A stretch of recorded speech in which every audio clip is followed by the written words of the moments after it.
archetypes, and there's only so many flavors. But that doesn't mean that there isn't like a shitload of combinations within those general categories. Agreed, but I know what you mean. But at the end of the day, they're limited, and I've always struggled thinking that, but it's true, and I see it all the time in movies and television. Like you'll have here are some for television: a wacky neighbor, a really pretty, big bosomed woman who is ditzy. You could have someone who is late for work and they, or like, and they have to get the kids to school and there's like a rush in the morning. Or you got someone who gets a flat tire and that causes all kinds of crazy things later in the episode. Like those are, they're understood. Um, that there are limited things that can be done. And, like 100 years ago, it might have been like in a movie like a western, and 50 years ago it might have been space flight, and today it might be a streamer or something like that. Like, but still, all of the stories are basically limited and everything. Okay, where was I going with this? Well, this man, Jack, I was calling him Jim. Jack was basically playing a character, and or I shouldn't say playing a character. He is a character. He wasn't playing. That's just his personality. Um, and the filmmakers needed. They, it's almost like. Oh, I know where I'm going with this. I was almost lost it. Okay. Um, okay. So I am of the belief that you can only tell these stories so many different ways. It's like with movies. You get Spider-Man 1, and then you get Spider-Man 2, or Fast and the Furious 1, 2, 3, 4, 5, 6, 7, 8. People want something new, and they love the nostalgia of it. There's a reason why people go back to Rocky or go back to Guardians of the Galaxy or all that stuff and all the sequels or Jurassic Park, because they love the origin story. Okay, so what does that mean? What am I saying? I'm saying that I think in the future, um, Jack will have a movie based on his life, and the reason why normally no one would give a shit, but because there's a viral clip involved, people want the origin story for that. They'll be seen as very attractive to them. Do you know the grape stomping lady? Like the Amazing Race that like slingshotted like a thing in her face. That one. No, okay, that lady. I thought that was a watermelon. Was that the same clip or no? No. Grape stomping lady is like a lady who is at some vineyard. Okay, no worry. And she goes, oh, and then like Family Guy plays it. Never mind that. Don't worry about it. Let's use the Amazing Race lady. Yeah. The Amazing Race lady. That lady will have a movie on her one day. I'm saying like maybe 100 years in the future, because that clip has become part of like modern society, that all these people will eventually get movies made on them. It's like oh, what's an example of today? Um okay. Um like I don't know if this is the right example. Wait. I've got it. Okay, The Wizard of Oz is an example. So The Wizard of Oz is like a MGM Metro Golden Mayer classic. But they've already told that story a bunch of different ways. They did it with Michael Jackson and Diana Ross and The Wiz and Nipsey Hussle. Uh, or not Nipsey Hussle. Uh, uh, Not Nipsey Hussle. What's his name? We gotta look it up. Was he a rapper like Tupac, Biggie? No. He was a comedian. But it's where Nipsey Hussle gets his name. Uh,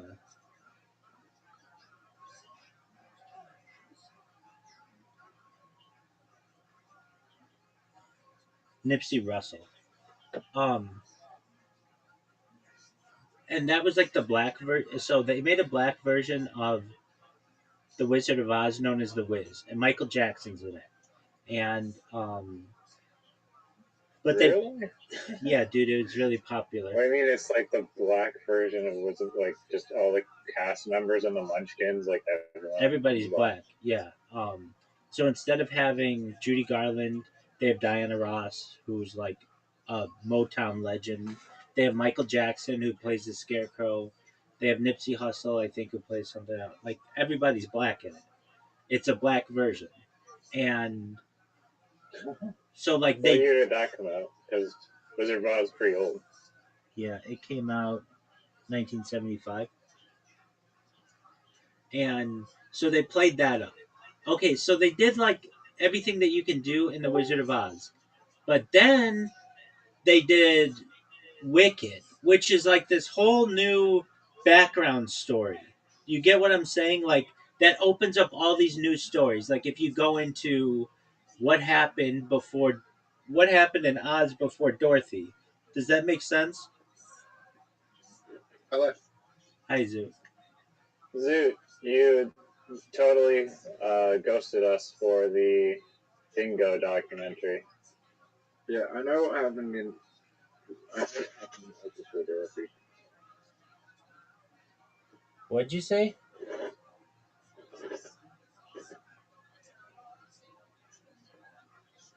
What did you say? I know what happened in Oklahoma, Dorothy. Okay, um, we're not really talking about that. I'm giving an example. So, Riser, you get that like there's a branch off of that, and this happens with other movies as well.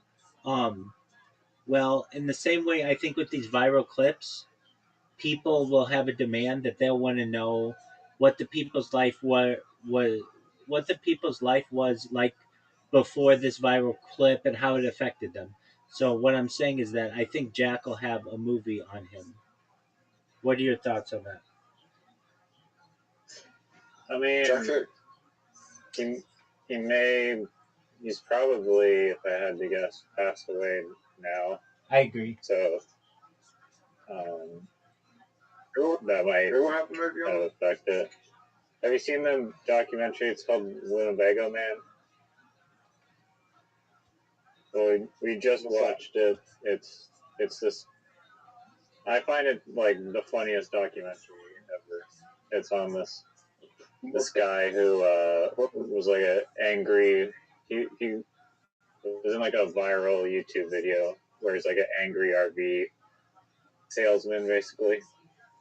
Also, is he an RV salesman or is he teaching salesmen about the vehicle? To me, it was like a training video. Yeah, yeah, he was working for Winnebago doing some sort of thing. I thought it was to train salespeople. I don't think it was like an advertisement for people, but it might have been. I don't know. No. It was not to sell Winnebagos. I thought it was to train the salespeople of Winnebago. That's what it seemed like. It was like an internal video. Yeah, that based on the videos, yeah.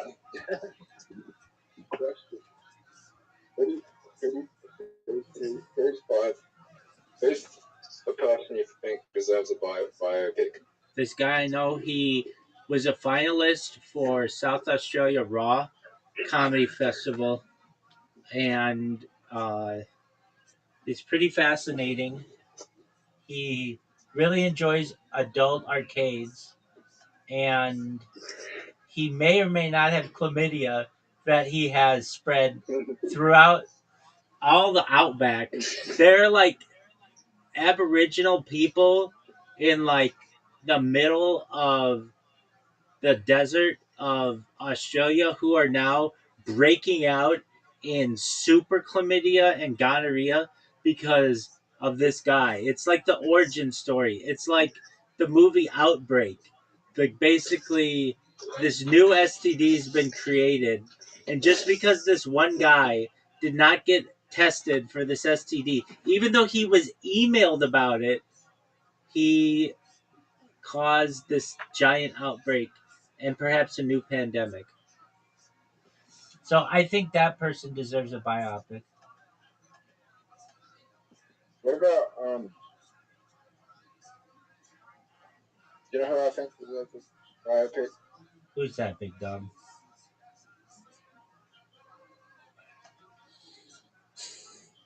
Um,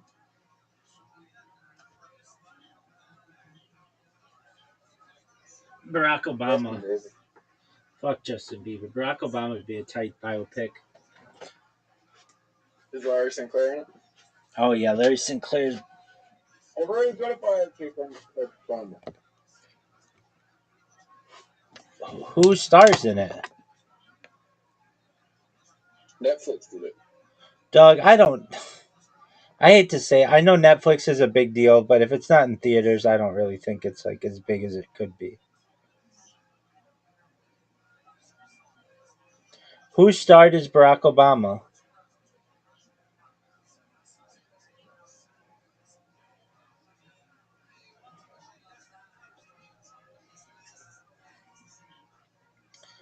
Thanks for answering my question.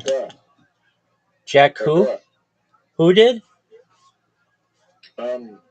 You know that one black actor that's in every movie that's under 30. No one knows who that is.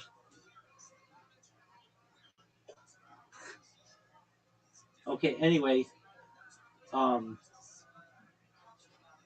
I think Michael Jordan did have a biopic called Air, and it was amazing. Did you guys see Air? We haven't watched that one, but it's on the list. Oh, okay, good. Who's someone who's not really big deal? Riser, the soundtrack to Air is like, it's amazing. I mean, it's pretty good. It's not like the best one ever, but it's good. Michael Jordan. Who are you talking? I said Mother Robbie biopic. Yeah, that'd be okay. Obama, Netflix.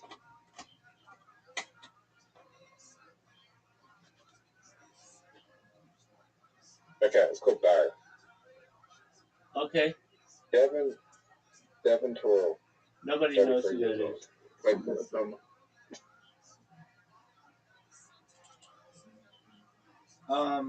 Oh shit! I didn't even. Goddamn. What's wrong, Riser? Oh no, nothing. I'll tell you in a bit if Zoot ever decides to stop talking. Does George Bush have a biopic? Yeah, dude, it's called W. I saw it in theaters. Was it good? It was directed by Oliver Stone, and it was kind of mocking him, but I thought it was good. I thought it was really good. I watched the Dick Cheney biopic. How was that? I can't even remember what it's called, but it was okay. Yeah, isn't it just called? Is it? What's it called? Vice. Vice. That's right.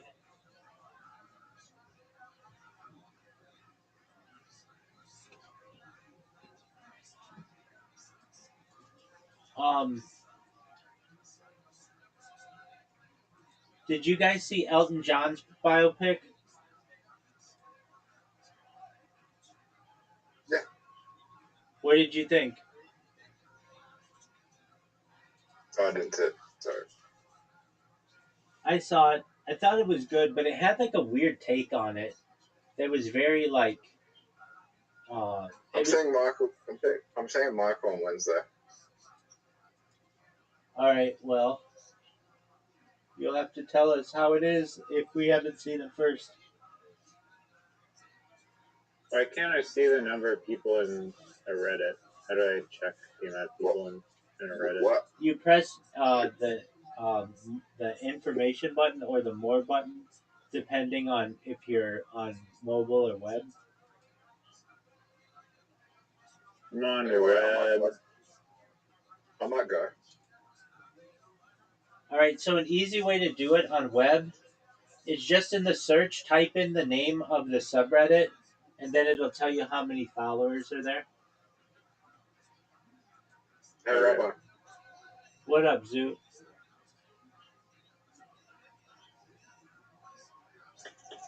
Who's your favorite female LA comedian now? Tilly.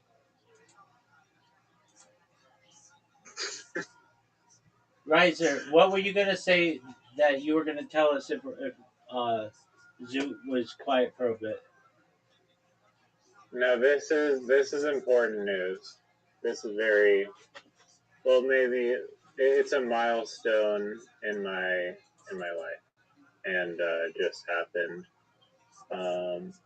So a few hours ago, I created a post in the liminal space Reddit, and it was of the Sea Gaia,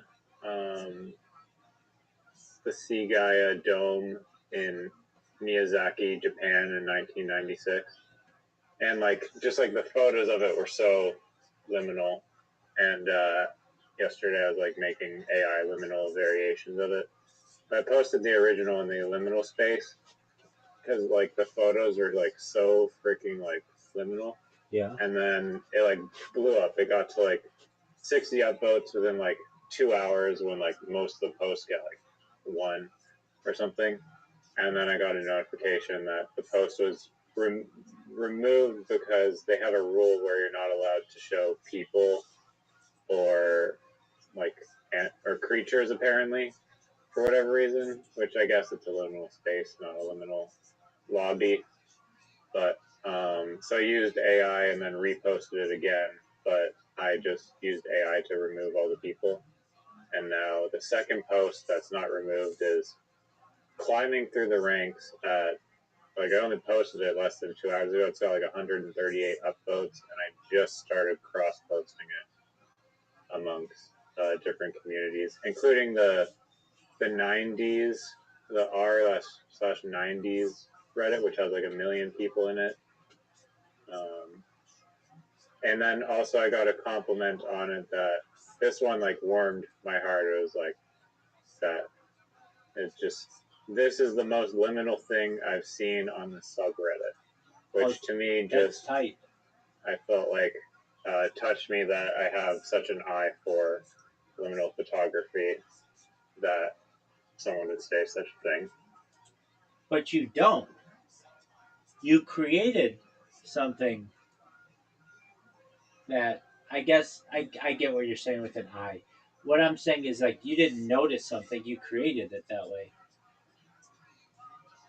No. There's a video on YouTube from like 1996 camcorder footage of inside the Sea Gaia dome, and so I just took screenshots of that YouTube video, and then I used those images to create my own variations. And in this other liminal Discord that I'm a part of, I showed the base images and then the ones that AI was creating, and AI made some interesting variations. But in the Reddit post, I only posted the original photographs, but edited out all the people the second one. Okay. What do you think Zoot thinks of your accomplishment? I don't know. I don't know if Zoot appreciates liminal photography of 1990s Japan. I understand that. But I don't know. Is he even here? No. No. That's why I said that. You have a chance to go to be uploaded to Reddit All or R All, which is like the biggest subreddit of them all. It's not even a subreddit. It's like a stream or whatever. That's really good. I'm not gonna downplay that. You made art that, well, firstly you noticed something that would you felt would work. You uploaded it. People thought it was really good initially, but then you get dicks, like absolute dicks, who are like, "No, this doesn't meet our standards" or whatever. It's And just the rule of the group, and I didn't even read the rules. I never ever read rules of groups, and it. But the thing was, like, you could not. It's not like you could dox any of those people. Like, the quality was so low that they're like totally blurry. Like, because like no one would be able to be doxxed from that photo. And I thought that I don't know, but seeing it empty was still very like liminal too. And I guess their definition of liminal space or whatever is like no people, right, which I get it would probably ruin a lot of other liminal images, to be honest. right, I So get that. They just want no people. I don't think it's for doxing though. I think it's for um the yeah, just the like aesthetic or aesthetic, whatever. exactly. Yeah. Well, that's great. I can tell you that I tried posting something today and my account was banned. One of like 1,000 accounts that I have in there. So you're doing a lot better than I did. The most upvotes I've ever gotten was like 12 on a school bus article. Um, Well, that was blowing up too, but then it for really, whatever it, reason, it really yeah. was. It really, I was like, within minutes, I just had 12 upvotes and like a bunch of comments of people going back and forth on it. Um, I yeah, kind of view it as like a game almost, where it's like it's interesting how like it's like an experiment. It's like you think in your mind that this post with it like normally I do like 4chan posts, but I'm just getting into Reddit, and Reddit's amazing. So I don't know why I've been neglecting it. Probably because 4chan was telling me that it sucks or whatever.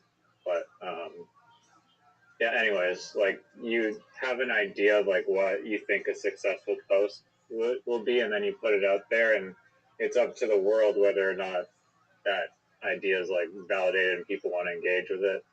But it's just like a fun game of like not even I don't know. Do I have and will this post be interesting? But like I think this idea is interesting, and will other people think the idea is interesting? I don't know. um, well, I'm a big fan of Reddit, even though it's total gatekeeping, and I can't stand some aspects of it. It's like the one major form. It's like they call it the heart of the internet, and I can't disagree with them. Um, I I wrote something earlier today, right before you came in, and because of DeviantArt, they banned my account for spam. And I thought about it, and I was like, "What did I do that's wrong?" And apparently, you can't link to other websites or whatever, but I know people do.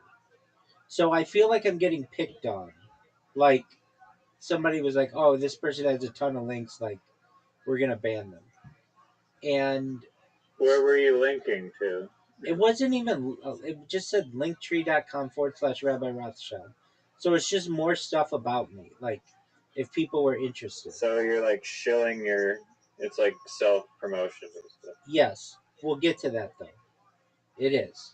But isn't everything self promotion? Even the choice of a username is self promotion. Or using an avatar, that's self promotion. So it's a weak argument that, oh, it's self promotion. And I don't. I wait. Let me like if you're using their platform to create images that all are essentially links to your own personal thing, that's a much greater self-promotion than just a username. I know But it is. arguably, you can comment everything and get your username, blah, blah, blah, blah. Everything is self promotion though. They're just drawing a line on it, and I get that. But all the links that I sent, every single picture that I sent was different. So in my opinion, that's not spam. If it's all new, if it's all different, it's not spam. So it got me to thinking, like, what is the difference between spam and advertising? And I've come to the conclusion that it is really just uh, one is allowed by the platform and the other is not. Um, basically, like I'll just read you part of this. I'm not done with this essay yet, but it's entitled "What is Spam? Whatever someone doesn't like." There is a quiet but consequential drift in the way the modern internet uses the word spam. What once described as specific observable behavior, repetitive, unsolicited messaging, has in many contexts become something less precise.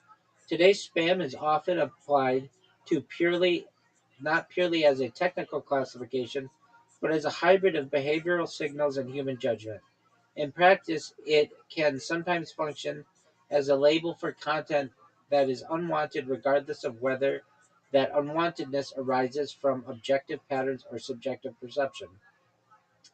This shift did not occur suddenly. It is the result of cultural history, technological scaling, adversarial, adversarial adaptation, and increasingly complex moderation systems. Understanding it requires separating these layers that are often conflated: behavioral spam, interpretive moderation, and platform policy engagement.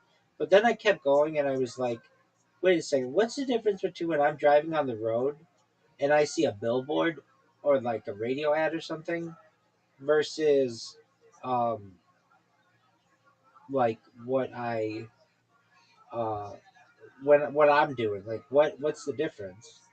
And it I raised a very good uh, argument that advertising is spam. So what's the difference? And so it's what it is institutional tolerance, and it gets down to control. Institutions can control advertising, but they can't control spam. That's the difference. If the institution can control it, it's advertising. If they can't control it, it's spam. And they get rid of everything they can't control. And I um that's what it's about. It's not about annoyance. It's not about annoyance because their advertising is annoying. It's not about automation because their advertising's automated. It's about the fact that they can control it versus that which they can't control. I heard this thing from a graffiti writer that basically said that like we're being bombarded with advertisements like 24/7. That like if you're in society, it's like I didn't personally decide to just agree to this. It's just like being presented to me.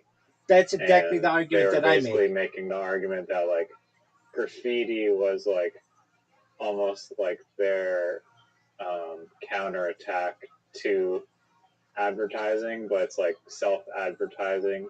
But in a way, it's like anonymous. So I mean, typically, almost all the time, unless you get caught. So, but it's basically like you're superimposing your own advertisement into society. It's just you're creating like a brand that some people do end up monetizing the hell out of their graffiti brand from their vandalism. So it actually does pay off eventually, but it it kind of just shifted the way I think of like relate graffiti or thought about graffiti because it's like yeah it is basically like this rebel advertisement I think that after and it could be viewed as spam too probably. I think a exactly lot of people would view it as freaking spam. it is, and the fact that there's no difference between what the graffiti guy does and what the billboard does in terms of it being unwanted or repetitive or perhaps automated or whatever the words they want to use, except the institution can control the billboard and they can't control the graffiti artists. So they make graffiti illegal and they love the billboard because the billboard creates profit. It's as simple as that. It's about control. It's not about one's repetitive. It's not about one is unwanted. It's not about one is low effort. All of this is just excuses that they give. It's about control. And so Deviant Art did not like that I was putting out all these links or what. It wasn't even links. They're all individual. They're individual pieces of art. They really are. And if these things said Coca-Cola on them, no one would give a shit because DeviantArt wants to embrace Coca-Cola, or if it had whatever on it, ChatGPT or whatever. But the fact that it has Rabbi Rothschild on there, which isn't mainstream, then all of a sudden it becomes spam. And it's not like I was sending it to anyone. Literally, I was just posting it, and I didn't want anybody to look at it. I just wanted the links so that it would be indexed on Google.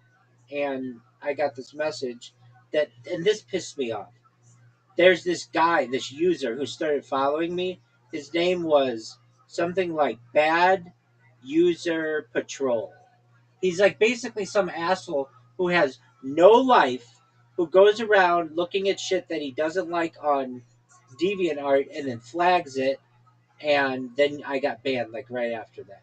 But the thing is, what's really interesting, Riser, I had hundreds of people liking my shit, favoriting it, and putting it in their folders and stuff. I was like really surprised. People liked this art because it had beautiful women on it who were tastefully dressed, beautiful faces, and uh, they liked it.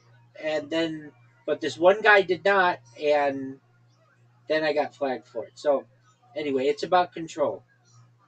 And um, I reached out to some people to be on podcasts today.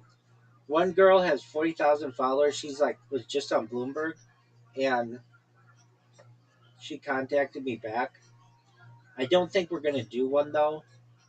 And look, I understand I have an avant-garde way of like promoting myself, and it works for some things and it doesn't work for other things. But like one of my YouTube channels, I just made like a long time ago, and because I have Rabbi Rothschild, and I have Rabbi Rothschild rules and Rabbi Rothschild rocks. I made one that's called Rabbi Rothschild Eats Pussy, just because I thought it was funny, and that one is like it's not super professional, and it throws people off. And then, but then I checked my old messages, like my spam messages, which like you would never find if you aren't like paying attention on Reddit or on X. And I noticed that I had somebody who sent me a message last week Friday to be on their podcast, and so I contacted him, and he's in like Czech Republic, and he and I are gonna I think do a podcast, so that's cool. Anyway, I just wanted to contribute that. Nice. Yeah, no, you gotta do as many podcasts as possibly can. I agree, and it's like what I told Mama Riser. If I do one a week for 52 weeks, I'll be right. It's hard to do one a week though to get these people locked in. Um, but what I did do, No, I think don't. I had this feeling yesterday where it was like if you believe in like whatever the cause, like whether it's like an advertising marketplace, for example, like if you really believe and like almost like can feel it, like know that this thing is going to have value, then other people are going to be way more likely to believe you because you believe in it so much. So 100%. same thing for if you're promoting yourself on a guest. If you like mentally have the mindset of like, oh, whatever, I'm just blah blah blah blah blah. I don't have this many followers. Who would want me on their podcast? Then the energy, like the universe will receive that energy, and you may not get as many responses as if you like really just have your typical like over the top egotistical nihilistic uh, hedonistic attitude of just I'm the cat's pajamas, greatest thing in the world. But you don't have to be like so self-centered like that, but just like the belief of like I'm the most entertaining or a great podcast guest to have is one thing. Oh, thank you. I know I am. Just people didn't discover it yet. Exactly. I mean, with the guy from Australia, he thought I was so interesting that he gave me a 5-part series, and I'm not worried about that.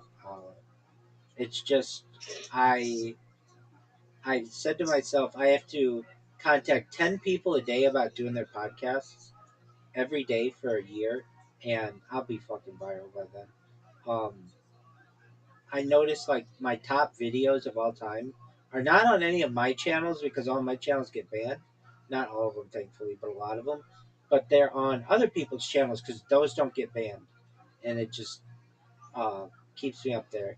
I notice now though I'm starting to compete with this Rabbi Jacob Mortimer Rothschild, the guy from Atlanta, which is good. I don't necessarily want to replace that guy because he's like a historical figure. But now when you type in Rabbi Rothschild, it's like this could refer to two people, Rabbi Jacob Mortimer Rothschild, and then gives us like dates of start and end, and what he did as a civil rights activist. And then it says contemporary Orthodox Jewish Rabbi Rothschild, and then it talks about me, and then gives a bunch of information about myself. And then I was actually able to beat out two other rabbis, Sylvia Rothschild and Walter Rothschild. They used to dominate me in the rankings because I didn't really do search engine optimization that much, but now I'm starting to get them. And then what I'm also doing, I started two blogs. I already had one blog, well, not including Medium, and then Medium is helping me a lot, dude. That's a powerful website, and I put out good content there, and like random ass people read my shit, and like Are you something posting on Twitter too? Your Medium mark? I think you are, right? I have. Um, I have an issue with Twitter though because Twitter to me is like a game of Jenga, and like the more and more shit like I put on it, the more and more blocks I'm pulling out from under myself, and eventually that tower will fall. Meaning, like like I don't know Because you're already like shadow banned or something. yeah, like something just I don't know what it is. Sometimes I'll just randomly get a ban, like for whatever reason, and can't explain it. And I go on Twitter, and they say that it's just their Grok's AI sometimes thinks that you're an automated, you're using like automation or whatever. Like, here's my thing. I will be like, okay, I want to be on a podcast. So I'm going to send 15 people messages about me being on their podcast. But I don't make a brand new message for each person. I just copy and paste like uh, a boilerplate message, like a standardized message, and then I change it a little bit to like be like about them or their podcast or like make it personal. Uh, but that can be considered spam, and it's like it's not automated. I'm manually doing it, but they may say the copy and pasting aspect is spam. I don't know. So then, I won't message anybody on X because I don't want to get in trouble, and so it's this cat and mouse game that I have to play, and it's really hard to get someone to read your X message. I find if you're not following each other and they don't know who you are, because if you send a random stranger an X message, it goes into the unwanted messages area. And if you go in that, it's just literally like hundreds of girls in there promoting OnlyFans. And but fortunately, this guy from Czech Republic, I went and I checked mine today randomly, and he runs an AI podcast, and I watched a little of it. His English isn't super strong, and that doesn't matter to me. I can communicate with just about anybody, so long as we can come to commonalities. Like if we had to use my little translators or Google Translate or something, we could get it done. Uh, but this guy, he runs an AI podcast, and that's what I've been aiming at. I've been going to people who have AI podcasts, specifically in Australia. Not only Australia, but like um, of all the podcasts I've done I don't know, maybe like 10 podcasts in my life, and like 5 of them have been in Australia. The first one I ever did was an Australian podcast, and and then I've done like another 3 with Mike Holt, and then we also did another 2 before then that weren't he recorded, but we didn't publish them, though they're on my stream. So I've just done a lot with Australia. Um, anyway, so I've been doing that, and I feel like I do the thing where I go into a space and I dominate it and I promote myself. And I'm not saying that no one there can help me because I'm sure they can, but there's a lot of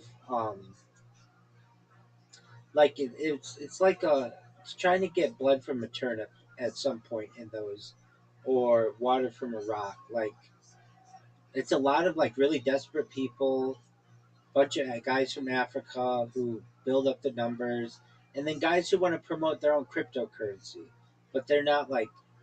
Sometimes there are big influencers in there. I've gotten some guys with hundreds of thousands of followers follow me in those spaces, but um, and I should go back in there and keep that up, but uh, I haven't, and that's on me.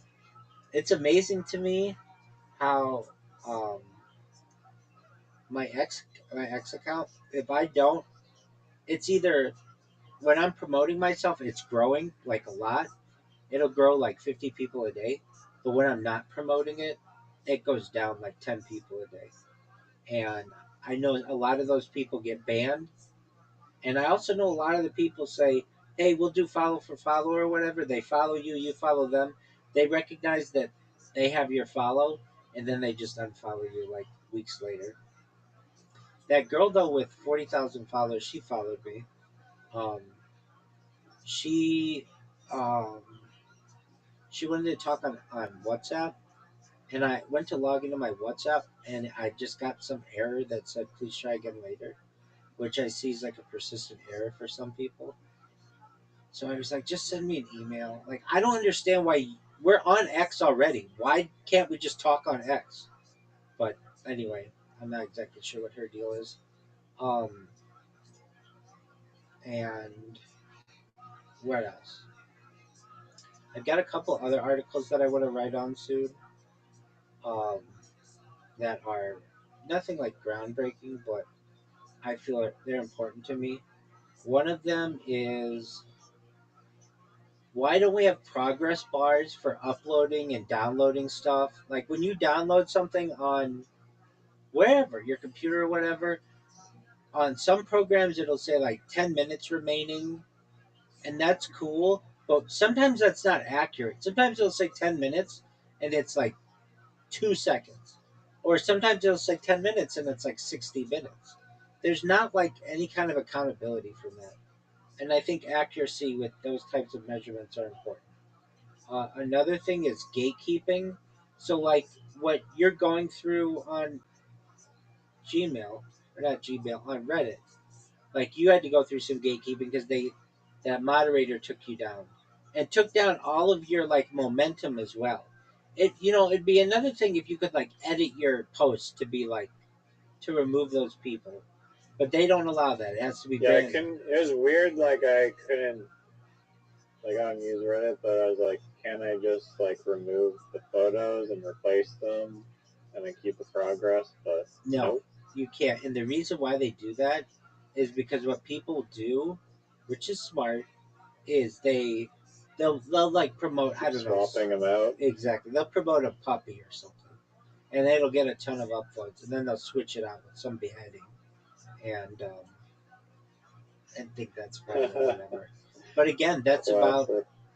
that's why you can't change the titles either of posts. Sometimes you can change the body, like even though it'll say edited, but they won't let you change the titles.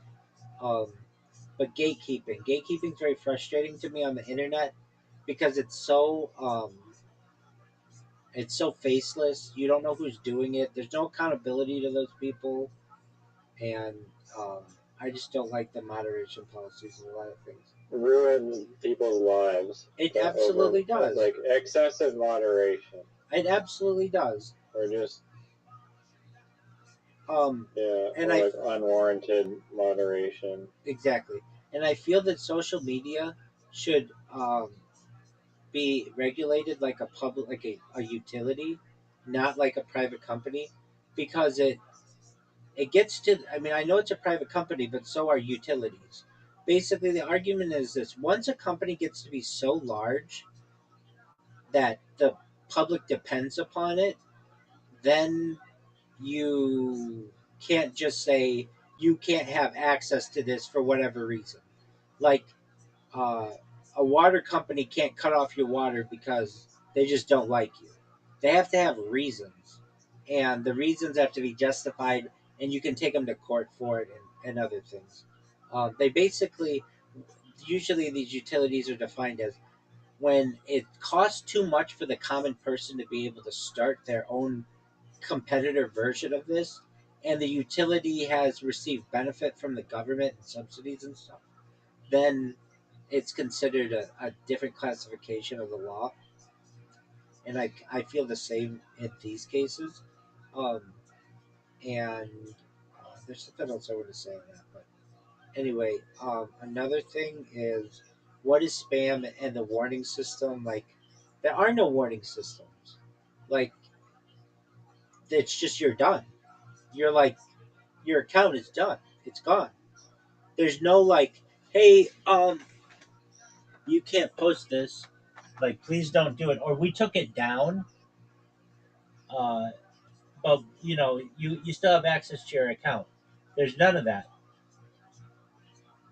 It is literally you're done, and you can't. No, I mean, with like YouTube, you can appeal things, but Doug, with, like that never. Reddit, I guess you're done. Yeah, come on. At least they give warnings, but they don't always, and they don't have to. Sometimes they just say you're done. And here's like an interesting situation. Like during the pandemic, YouTube took down a bunch of videos that were like for medical misinformation, and then they had to later on they gave them back to a lot of these people. Well, the thing is, if they took your account down for medical misinformation and you created another account, that's considered ban evasion. And even though Google later on reversed course and said that you shouldn't have been banned in the first place, you can still get banned for ban evasion because you created that secondary account. Even though their initial justification for banning you, they reversed course on it. And that to me is ridiculous. Um, and there's no, like, I talked about this before, but like, if you're a business, you have to meet certain criteria of like to show that you are not discriminating against people. And uh, YouTube and that stuff does not, even though they're just like an employer. YouTube pays your brother millions of dollars, and yet at any given time they could take his account away. You know what I mean? He has no protections like he would as a job, even though he um, he depends on it. Like, yeah, he said the other day, like he's trying to sell one of his like animation channels, and then it got demonetized, and he was like super stressed out. And then, but he was lucky because he had some manager contact at YouTube, and she literally told them the reason that his entire channel got demonetized was because in the description it had the words like kid and family friendly or something.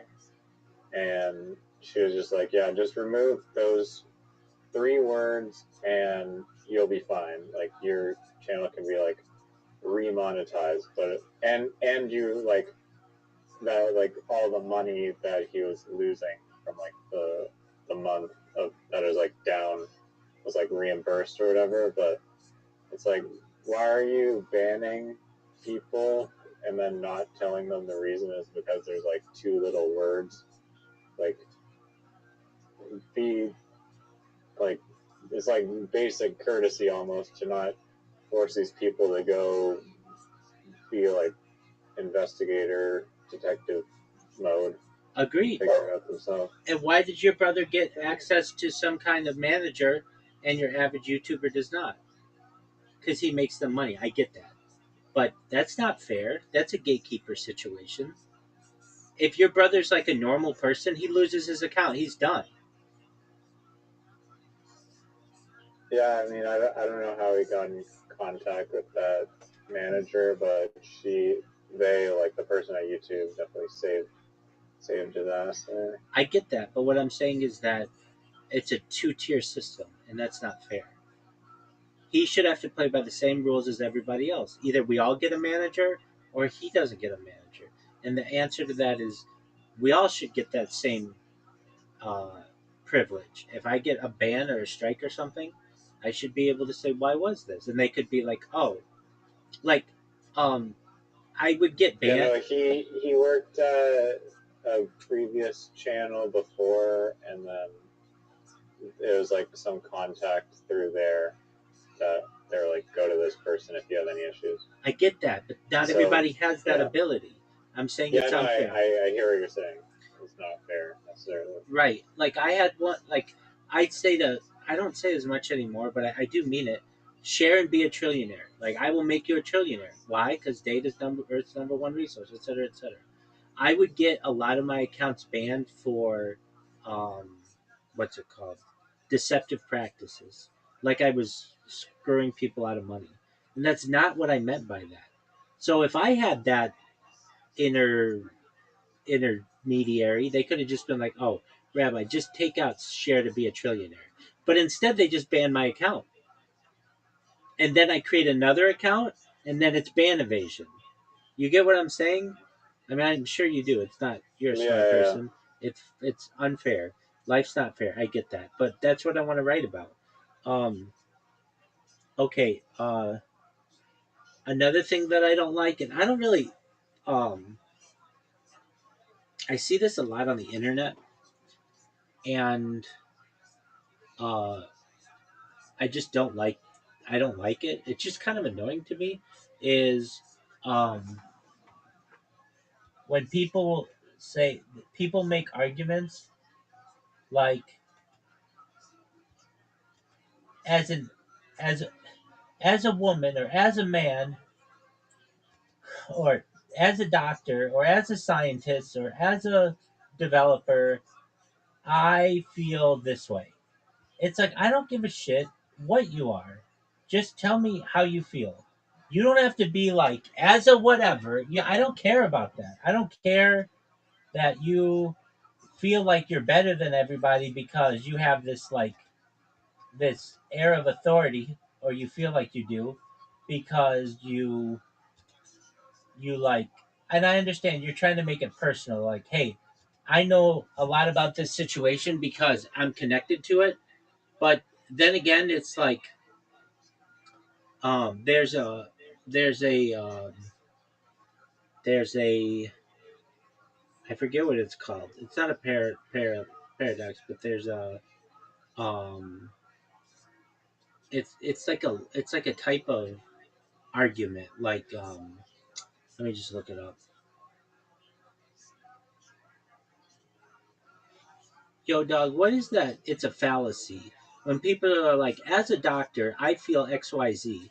They are. It's like some kind of fallacy. What is that? It's like a authority fallacy.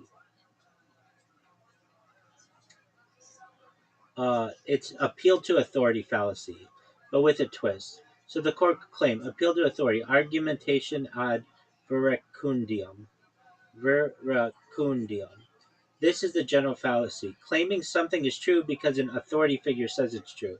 Example, as a doctor, I can tell you this political policy is correct. The problem isn't that the person isn't a doctor.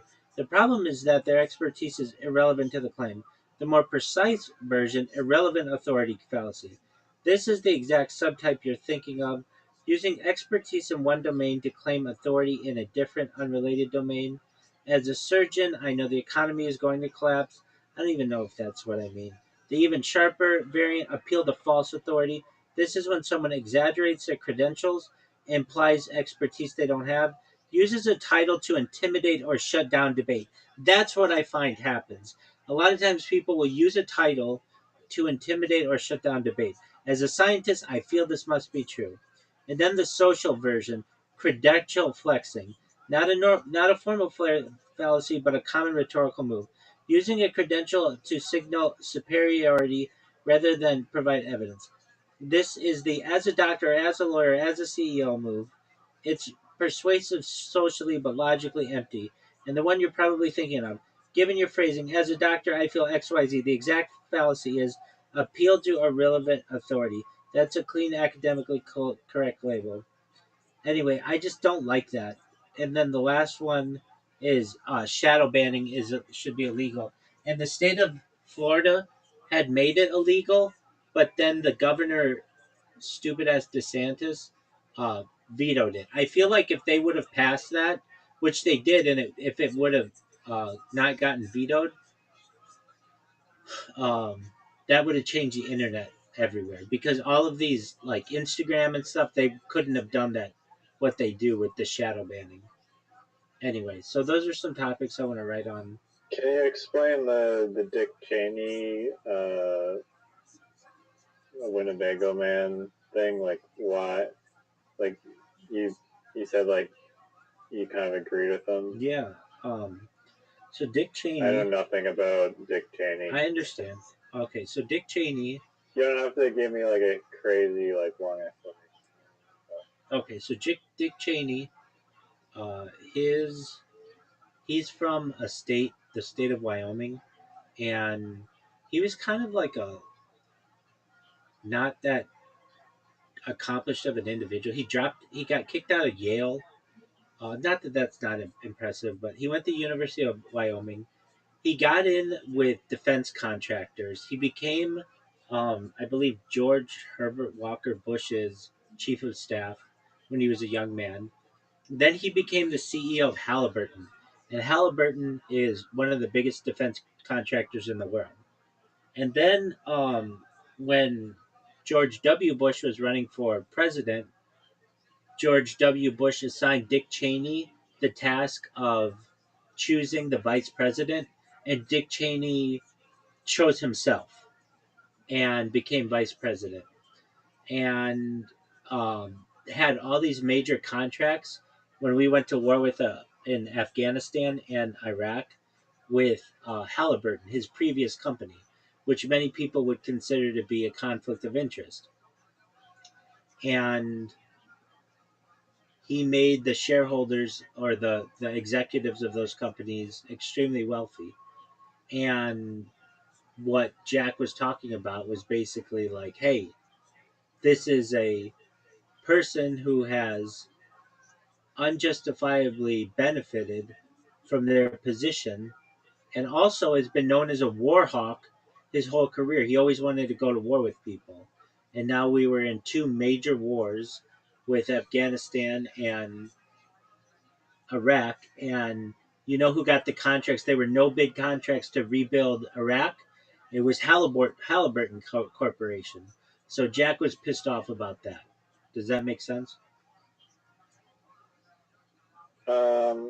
Yeah. I mean, the guy had an interest in going to war.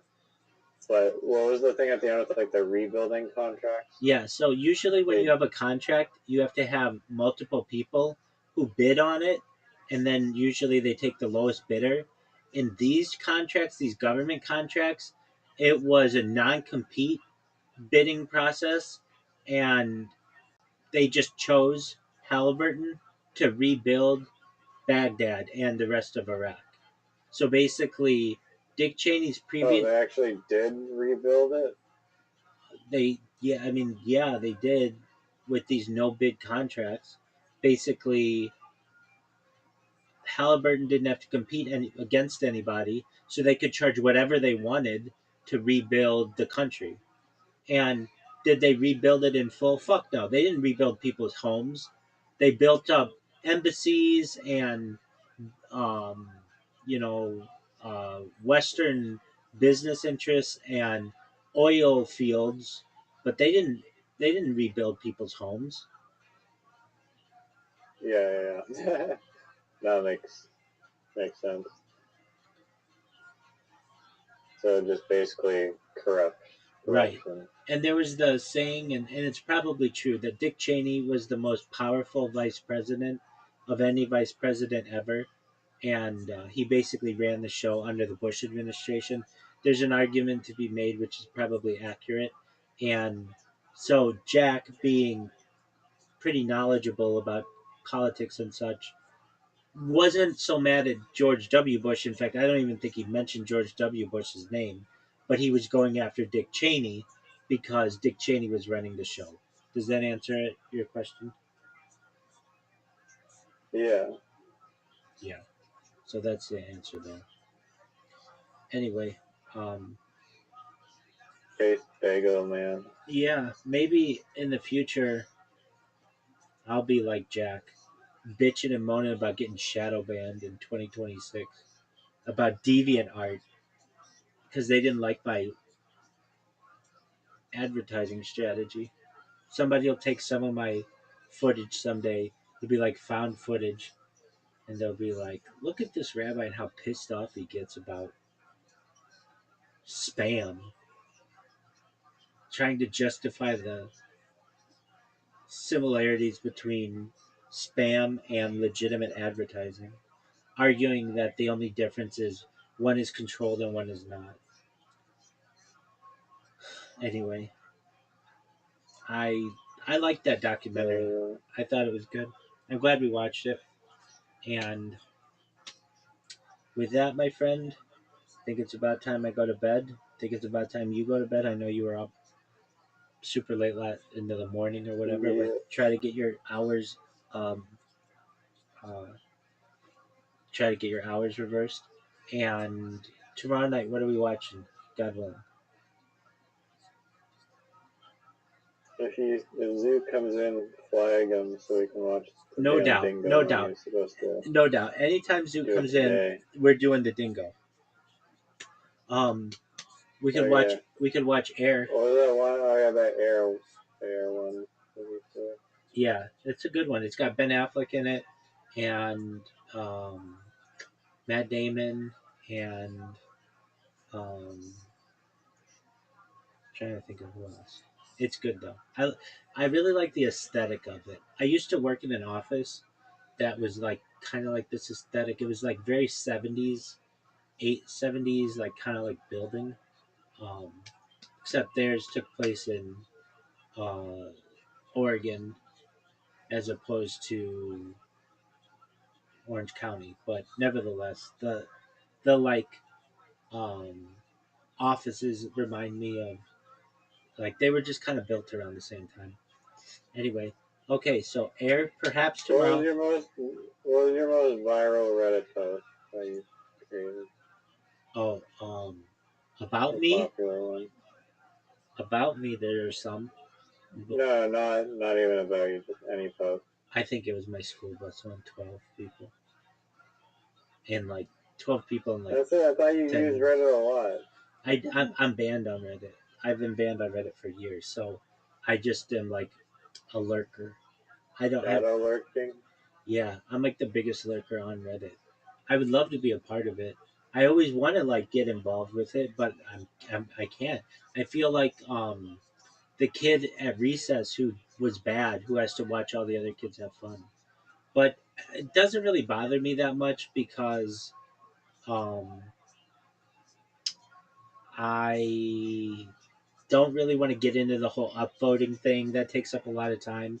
I don't really want my opinions like in comment form because I can't fully explain myself. The one thing I would like is to be able to post some things, but that's okay. The big thing that I like is even though my account's banned, I can still join subreddits, and then my feed is still customized to that. So that's all I really care about. It's just interesting stuff to me. But yeah, the Right. best I ever Well, I'm did. at 230. I mean, it keeps going up. 200 upvotes currently within like 2 hours. So we'll see how high it climbs, I guess. Excellent, They man. might do an article on me, maybe, on one of the most brilliant liminal space posts of all time. Oh, that's another thing. I don't know if they'll do that, but I'm all for it. I'll read it if they do it. So I've been working with Morelight, and I'm trying to get this press release like passed. And so he submitted it twice now. The first time they said it wasn't newsworthy because I just wrote it like Harry Potter Bomb Sonic 10 is the best cryptocurrency. The second time he posted it, he said that it was accepted, but I didn't think it was because I didn't see it shared anywhere. And then he came back and said it was not accepted, and they they said it had to be like um, it had to be on a real person or a real business. So more like keeps wanting to promote this as a cryptocurrency thing, which is fine. I mean, it's his money, so I get it. But cryptocurrency they don't consider to be a real business, so it's like not legitimate in their mind. So I rewrote it this time. Isn't the merch store the business though? Yeah, but they said it had to be like a they even said like a real business. I agree with you. It is, but it had to be a newsworthy event, and they don't consider a merch store to be a newsworthy event. So I rewrote this thing. Even with in celebration of the streaming. Yeah. So the thing is, they said, Did he the buzzword of the continuous human data archive? oh yeah, we used that. We Whatever. definitely used that. But the thing is, in the article, I was secondary in it. The big thing was that it was launching a merch store and like they had T-shirts from every country and stuff. That was the big thing in it, and that's not like a newsworthy event. So I rewrote it, and I said to more like, look, they said that they wanted a vetted person. That the article had to be on a vetted business or a vetted individual. Their cryptocurrency is not a vetted business, or it's not considered one. But I'm a vetted individual. I said, look, they can look at my resume, they can look at my streams, they can look me up on social media, they can look me up on AI. I'm as public a person as you could be. And I'm fine if we change it from being Harry Potter Obama Sonic 10 New is celebrating this because of live streaming all this amount of time to or is has this merchandise thing to Rabbi Rothschild breaks world record at 1,666 days of simultaneous streaming or whatever. I think I said surpasses world record or whatever. That's a newsworthy event. I'm a vetted person. And then within the article, I talk about wearing their merchandise the whole time and that they're just launching another store. And at the bottom, we put the links to the store. I'm like, that to me meets all their criteria. I'm a real person where it's a newsworthy event, and then it satisfies the Harry Potter part because it talks about me in the community and me wearing their clothing and that they're launching this store. And Yeah, but well, first question is how many people will this reach, and then my second thought was like I get what you're trying to do, and I don't disagree with it, but I feel like almost like this platform is just not the right medium to shill Harry Potter, and so I don't know how many millions of people this $500 investment is going to reach or whatever. it's a good It question. seems like it's just not a right fit. I would go to I'd rather just pay crypto influencers to just promote it. No, that's what I told them don't do. Those guys just steal your money. Okay, let's say they put a post up of you on X. How long is that post up? Maybe a week, maybe a month, but then it gets taken down. It's not archived on Google. And we're doing this to get archived on Google so that AI takes that information as a positive view of the cryptocurrency. That's what this project was about. How can we manipulate AI to have a positive view of Harry Potter, Obama, Sonic Teninu? It's down in, from its all-time high of $360 million. It's down 340 million of Like, that. So that doesn't look very good in the eyes of AI. So what I I'm mean, so it's down to. I thought it's down to like 20 million market cap, or at least to hit that one. it is, so it's down 340 million. Oh, okay, yeah. Um, that's not very good in the eyes of AI. So what I've proposed is that we talk about all the good things that we do, and and I say this in the in our press releases that we build wells and we run toy drives and we got this new merch store and all that other shit. And so I sent it back to Morelight, and he's been really nice. You know, of anything, Morelight to me, I mean, I don't know him personally, but he and I have always had a good relationship, and um, he's an He's interesting. like full time Harry Potter, right? Well, he's got another job. Like that's not his full time Oh, he job. does. Yeah, he does something in finance or tech or something. Um, but it's funny. Like he'll get a bunch of people who say anti-Semitic things in the Discord or in the Telegram, and he'll like heart them and thumb them up or whatever. But I know he's not like that. Like I know he's just basically trying to toe the line or whatever. I do that. I don't want to say I do that with anti-Semitic things, but like sometimes people will send me stuff and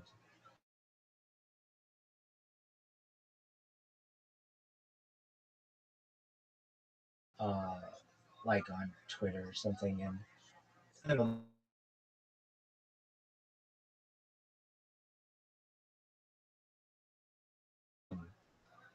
more like's always been. I feel he's always been nice to me. Whenever I've needed him, he's always been there for me. Oh, what the fuck,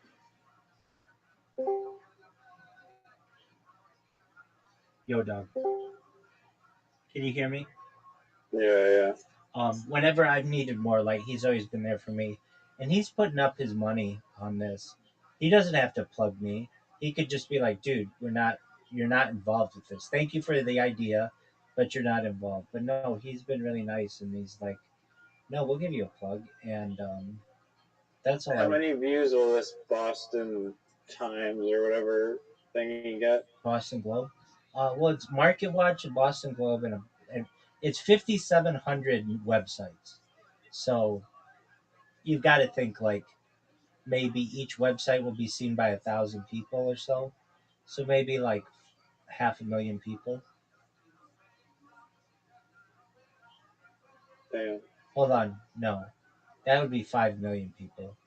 Maybe if each website is seen by 100 people, then it would be like 500,000 people. But but like a lot of this is like the reason why I told them to do this is when people Google the project, these articles stay up a lot longer. If you want to give some social media marketer $500, that's fine. That money's gone, and nobody's gonna see it again, and there's no permanence to that. As opposed to if you do a press release, there's permanence to it. It will be archived in the Wayback Machine. You'll be. I have some. Um, I have some press releases that I did almost 5 years ago, and they're still archived in Israel. They're archived in the United States. They're archived in a bunch of different countries. They're still archived. And I find that to be really powerful because then when you look up anything about me, it like gives you an article about it as opposed to if I gave somebody money to tweet. Like when I first started this, I gave people money on TikTok to promote me. I never saw that money again. No, I hear you. I also heard this thing that like AI is like scraping all these articles from all these different media publishers, and because it's doing that, like those media publication companies are not generating the revenue, and so those media companies are trying to basically like force some deal so that the AI, if it's referencing their articles, has to pay them. But currently, they're just being run into the ground. I can see that. A big one is I'm in all these SEO um, subreddits. They're fascinating. It's like all these people trying to figure out how to game the system. And the big one is this. A lot of like in the past, if you had the number one spot on Google, you were made in the shade for whatever it was you were promoting or whatever. But now you're not as much because AI goes in before your number one result and nobody's clicking your website anymore. If that makes sense. I think it does. So like the Gemini blurb, so like you could be like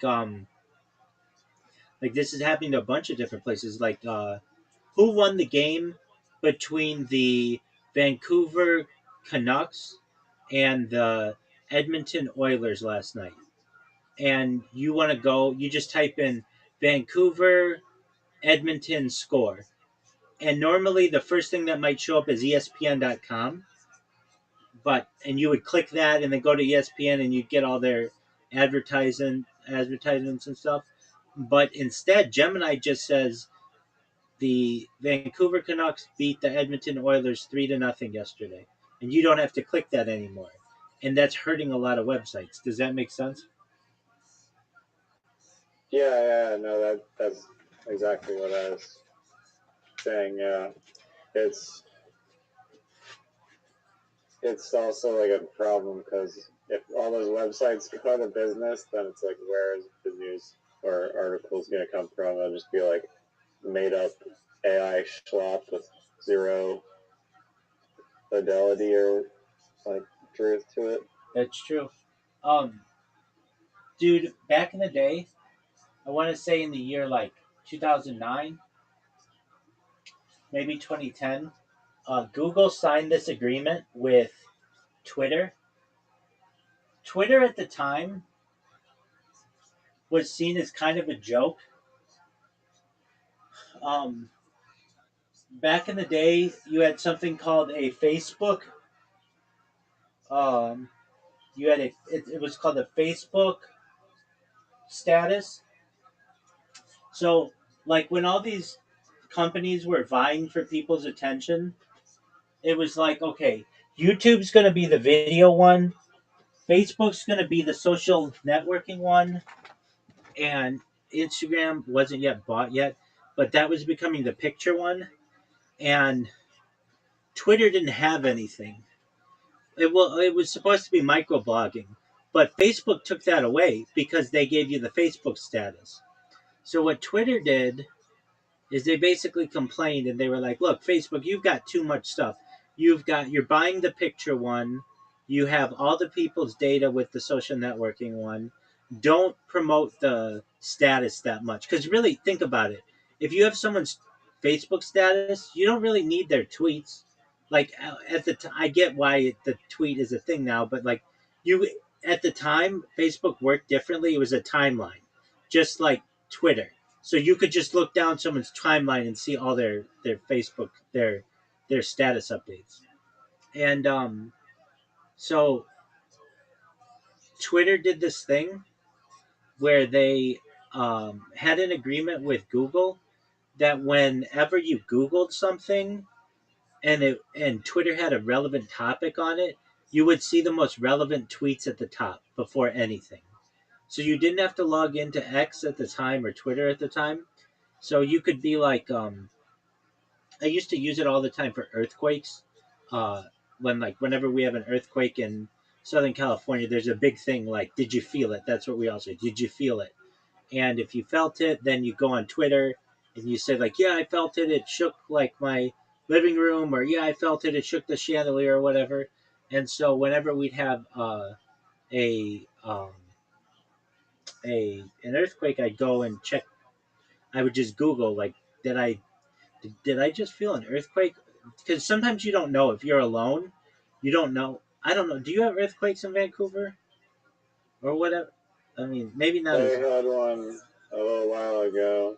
They literally woke me up. Okay, so they're big And, enough. like it felt like the building was like swaying, like I thought the building was gonna fall over. So yeah, you've got them. Okay, so in the same way though, like sometimes you'll be like that can happen. Sometimes it happens to me, and I'll be like, I'll wake up and I'll like look at my streams, and I'll be like, did did like I'll talk to the stream. I'll be like, was there just an earthquake? And then I'll go on Twitter and see. Or we have this thing called Shake Alert as well that sends out like an alarm, but we get so many false alarms on it that I don't have it installed anymore.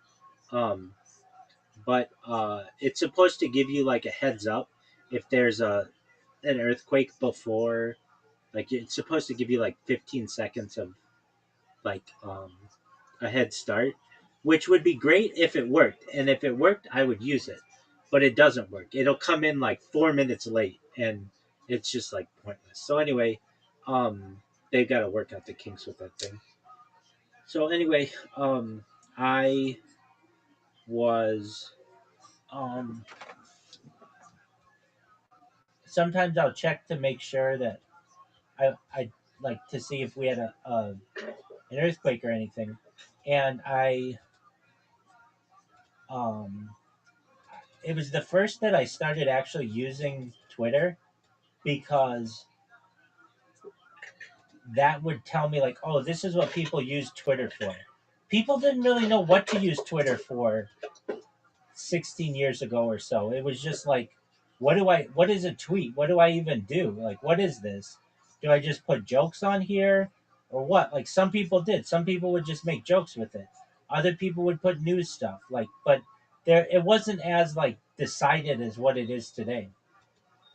So anyway, Google had Why? this. What is it today? I thought it's still just a mix of whatever you want to type. It is, but back then, people didn't even know that's what you communicate with. Like people weren't so comfortable putting their emotions online. Like, um, like today, somebody will be like, "Oh, I'm getting a divorce and my husband cheated on me." They were like really, really open. They're really, really open with their stuff. But back then, people were much more private, and so they would just like Right. not not be as candid, especially online. Now, some people would be. Some people were oversharing and things, but um, it was still new. It was still new. I mean, like Facebook was less than 5 years old. Twitter was less than like 4 years old. Like it was, and it wasn't. There wasn't mass adoption yet. Like fewer than like 5% of people had like Twitter at the time. Not like today, where everybody's got it and you check it out or whatever.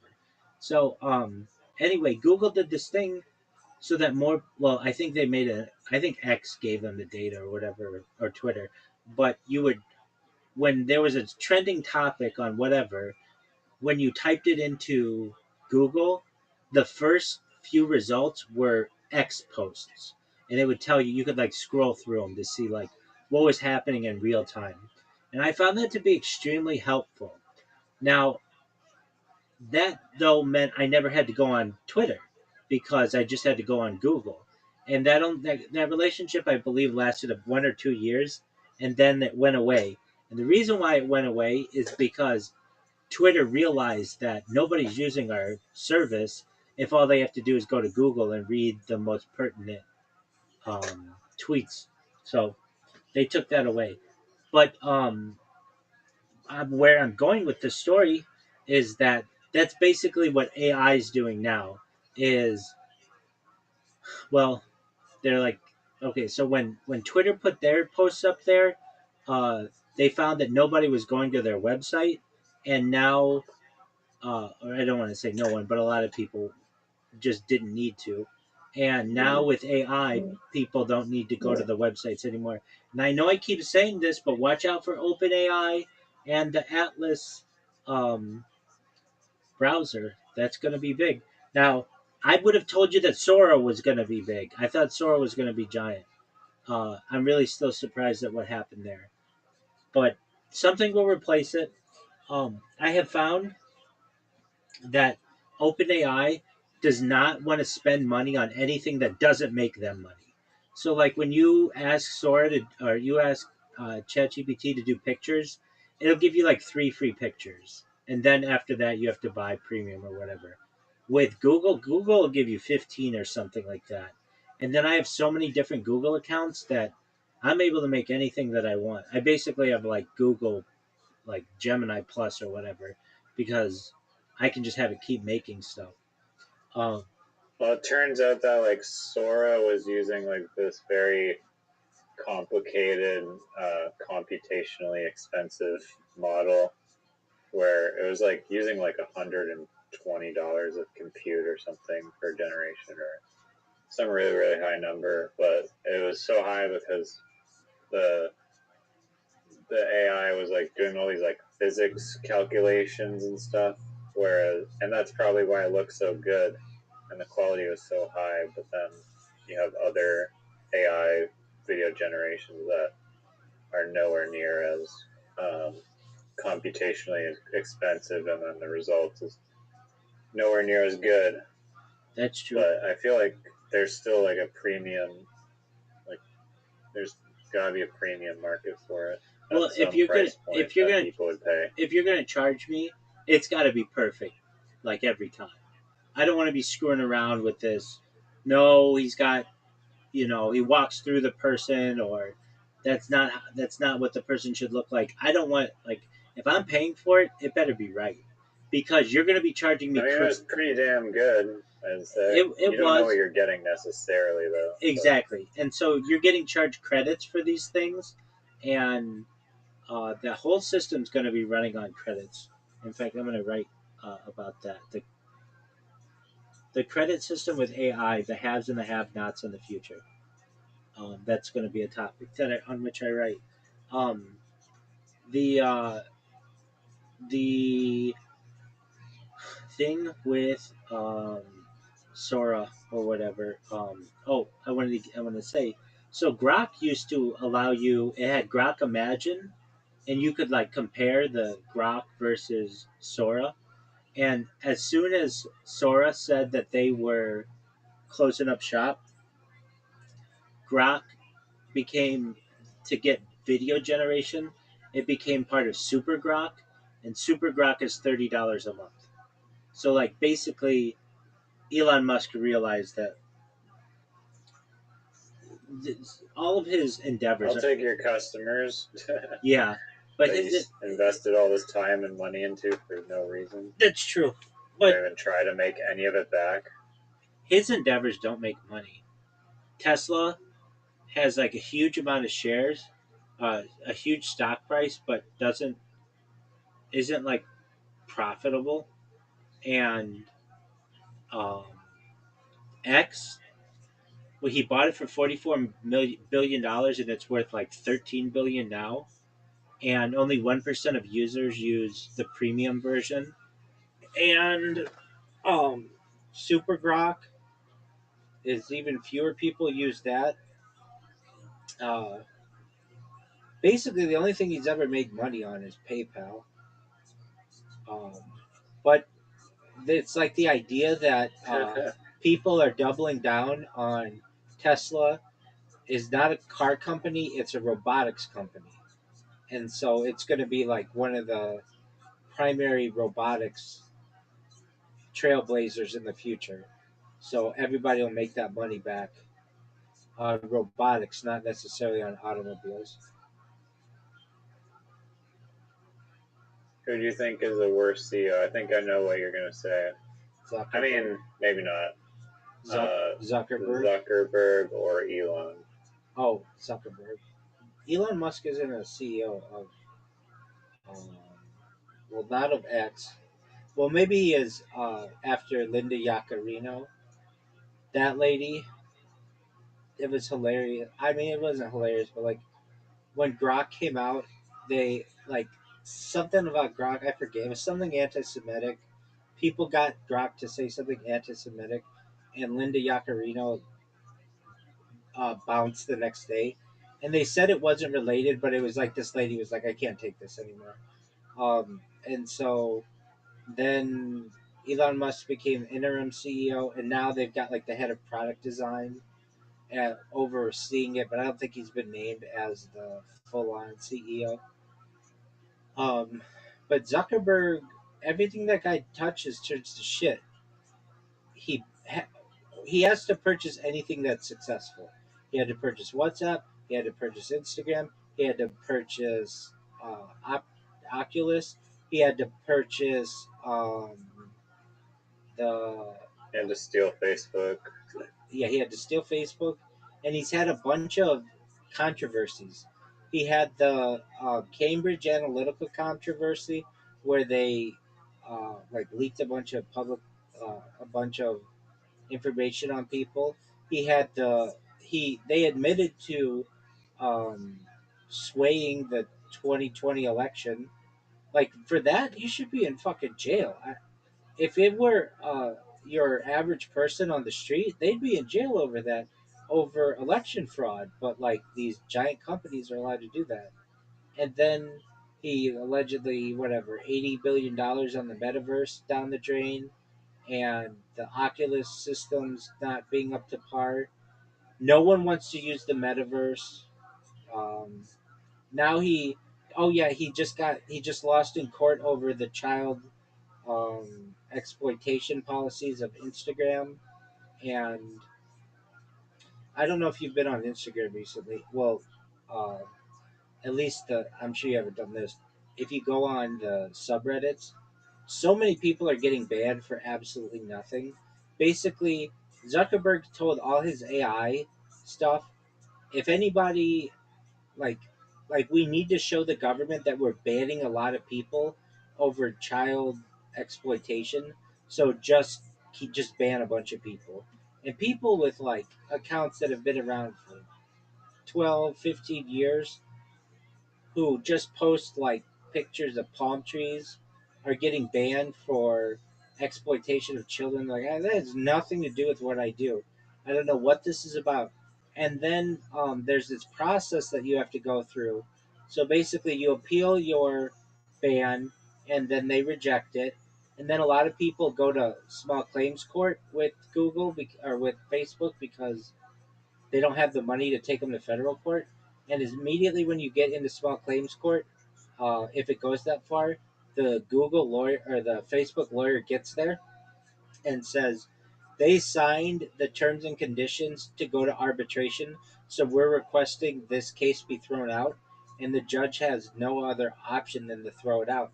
And then it goes to arbitration, and then Facebook chooses uh, arbiters that are favorable to them. If you don't know what arbitration is, I'm not sure if you know, but it's basically uh, a private uh, decider, so that you don't have to go through the court system.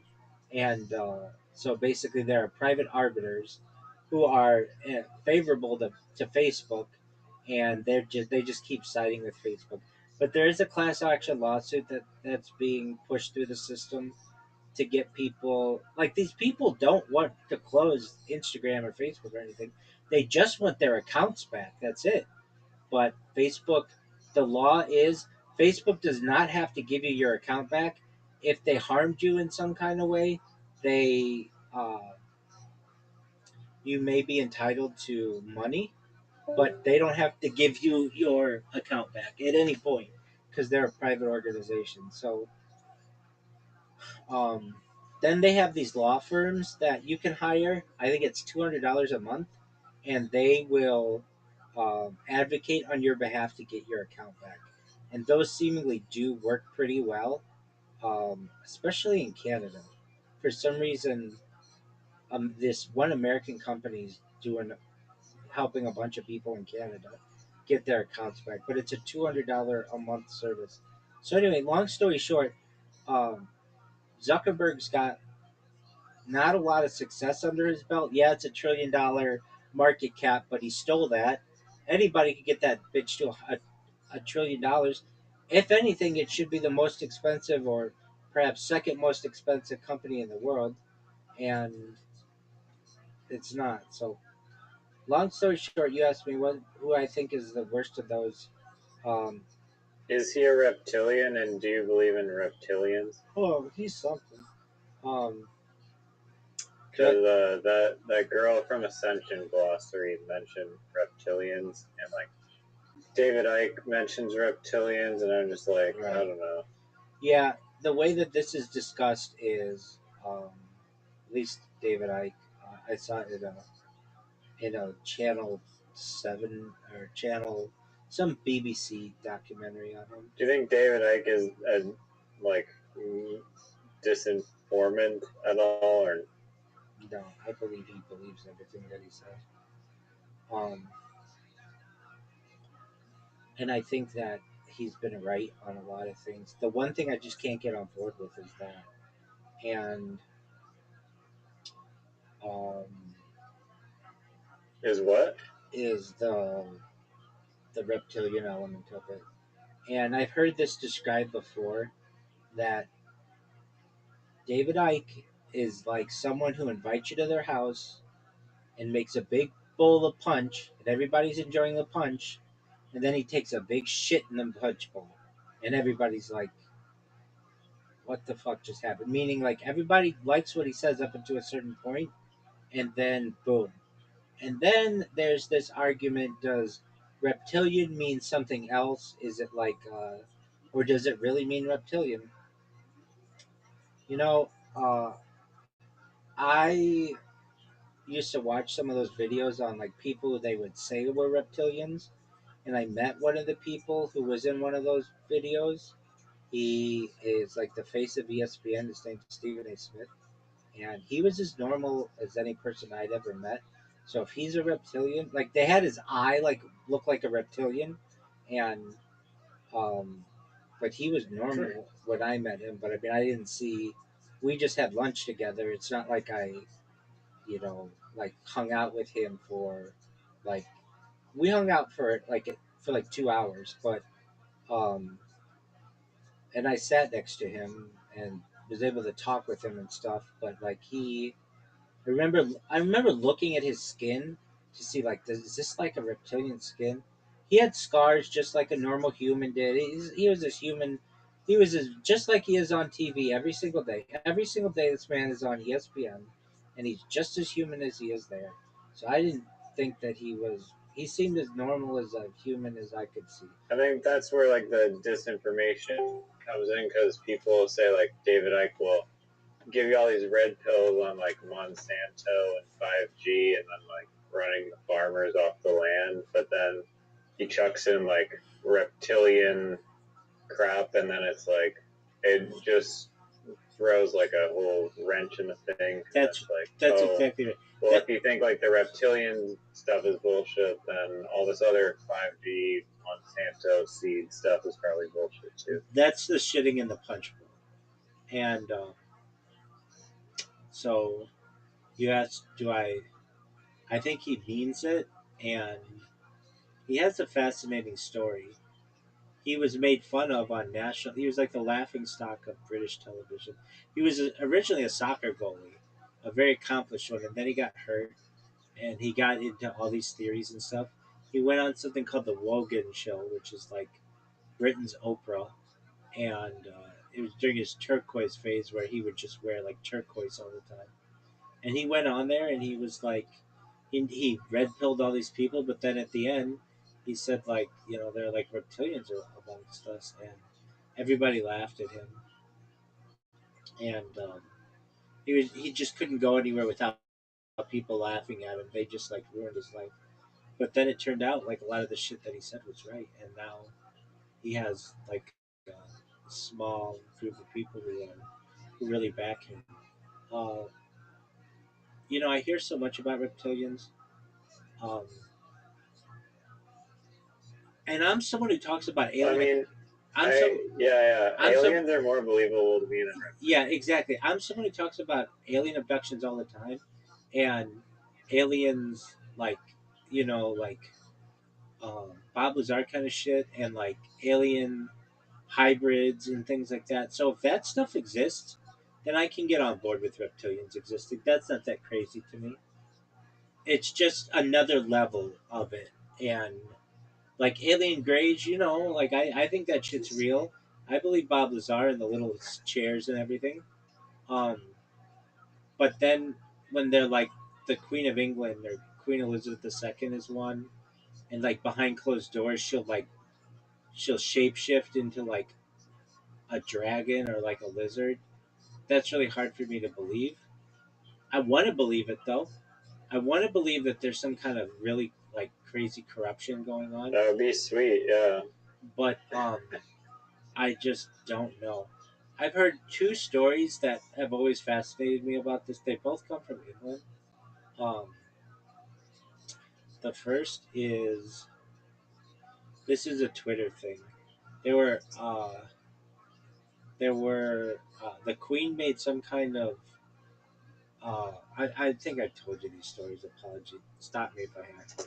The Queen made an appearance at like some park in London, and uh, in front of everybody, shapeshifted. In fact, I think you can still find evidence of this.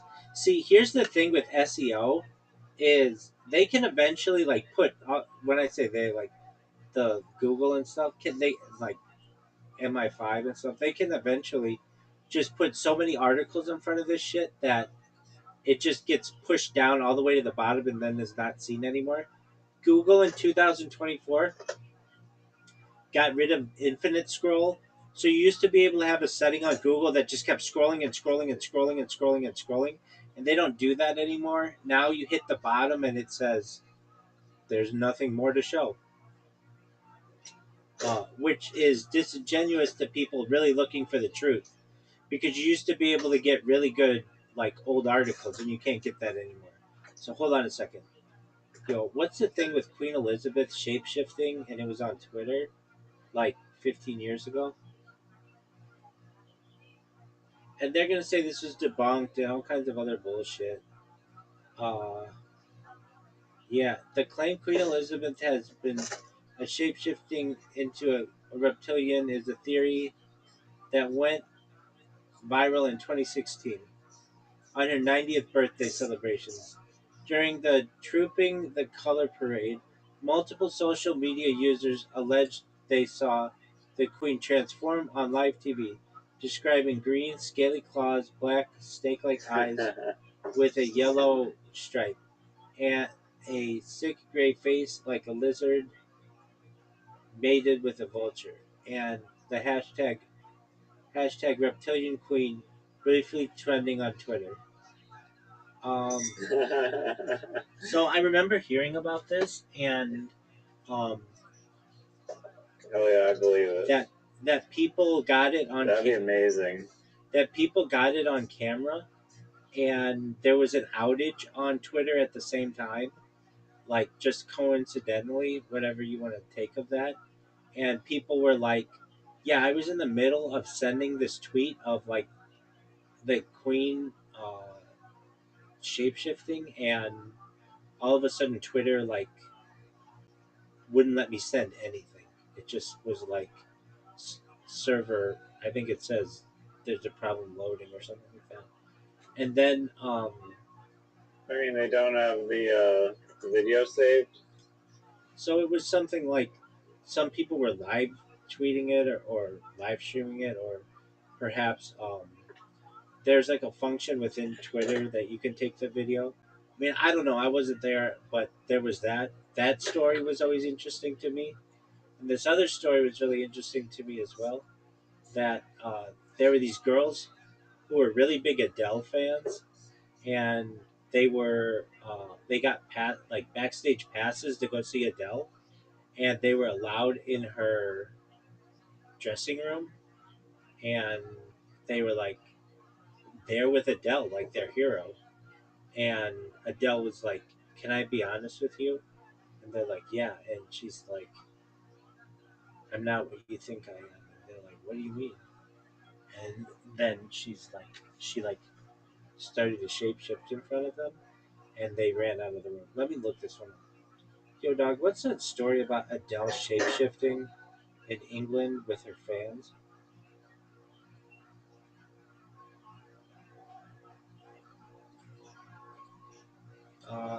There's no truth about. Shapeshifting would be a very fun thing to do, but you can basically only use it to like scare people, I guess.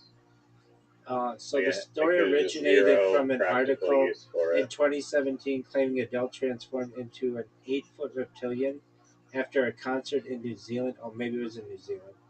Published on some websites. The New Zealand Herald never published such a story, and claims were widely discussed. The confession may stem from a real event. Um, and then they put out like a bunch of like misinformation about some bullshit. I don't know, but those are the two stories I've ever heard that were true, or that could have been true. And then again, I watched one of these videos in like 2015, and they're like they have this list of people who are on camera and their eyes look like reptilian eyes, and they showed Stephen A. Smith, and I was like, no way, I can't believe that guy's supposed to be a reptilian. And then like 2 years later, I signed him to an exclusive contract, and during the NBA All Star game at what's called LA Live, like this, like near the Staples Center at the time, um, we had lunch with ESPN, and since we signed him as our spokesperson, we got to meet him and take pictures with him and eat with him, and he ate like a normal person, and he was exactly the way that I would have thought that he would have been. Like, you know how they always say, "Oh, the celebrity's so down to earth. They're just like they are on TV, or just like they are in the movies." He's just like the way I've seen him on TV for 25 years or so. Like, he's exactly the same way. And I looked at it. I looked at his skin. I remember saying, like, "Wow, this guy has scars just like a normal person. It's not like he had like scales or perfect skin or anything. Like it wasn't too perfect of skin. It was like normal person skin. You could tell like he had acne at some point where, like he might have had like a acne scar or something, but like You just didn't want to bring up the reptilian thing in front of them? no. You're So like I had the professional or something? no, I had the opportunity to ask him two questions, and at the time, the first question was, "What are the odds that LeBron James comes to the Los Angeles Lakers next year?" Now, this was in 2017, early 2018. It was February 14th, 2018. And I remember that because there was all kinds of Valentine's Day stuff, and it was the NBA All-Star game around that time. And he goes, 40%. And I said, his kids are already enrolled in Brentwood schools. You mean to say he's 40% when his kids are already in school here in LA? Like, that's a really good chance. Like, he's moving from Cleveland to LA if his kids are already here in school. And I could tell that Stephen A. couldn't tell me it's 100%, it's a done deal. He had to give me the story that he would give on TV. Because if not, I could go out and be like, dude, I just had lunch with Stephen A. Smith, and he told me that there's a 90%, 99% chance LeBron James is coming here next year. And the reason why I knew LeBron James So you're lying. yeah.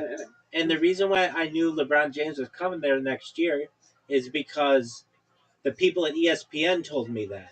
They said it was a done deal. It was just he had to get through the end of the season, and they were going to sign him to like the biggest contract in NBA history. So I already had people. Did that happen? Yeah, and he won 2 NBA titles with them, and he's still here now. Um, so I already had insider information at ESPN what was going to happen, and so I asked their spokesperson about it, and he couldn't tell me the truth that it's like 99% chance, even though the other executives at ESPN told me that. So I just could see like how the business worked. Because then when I countered him on it, I'm like, his kids are already in school here. What do you mean 40%? He just smiled and like, yeah, you got me. Like it was like I can't tell you what I really know. And then the So he could be lying about being a reptilian. Then. absolutely, but I didn't ask him. And the other thing I asked him, it was something like it was something like uh what does his family think of him or something like that. It was something like that. And uh what was it? Or it wasn't like what's your relationship like with your mom, but it was like maybe like how's your like what's your family think of you? You're like you're he's the highest paid ESPN employee.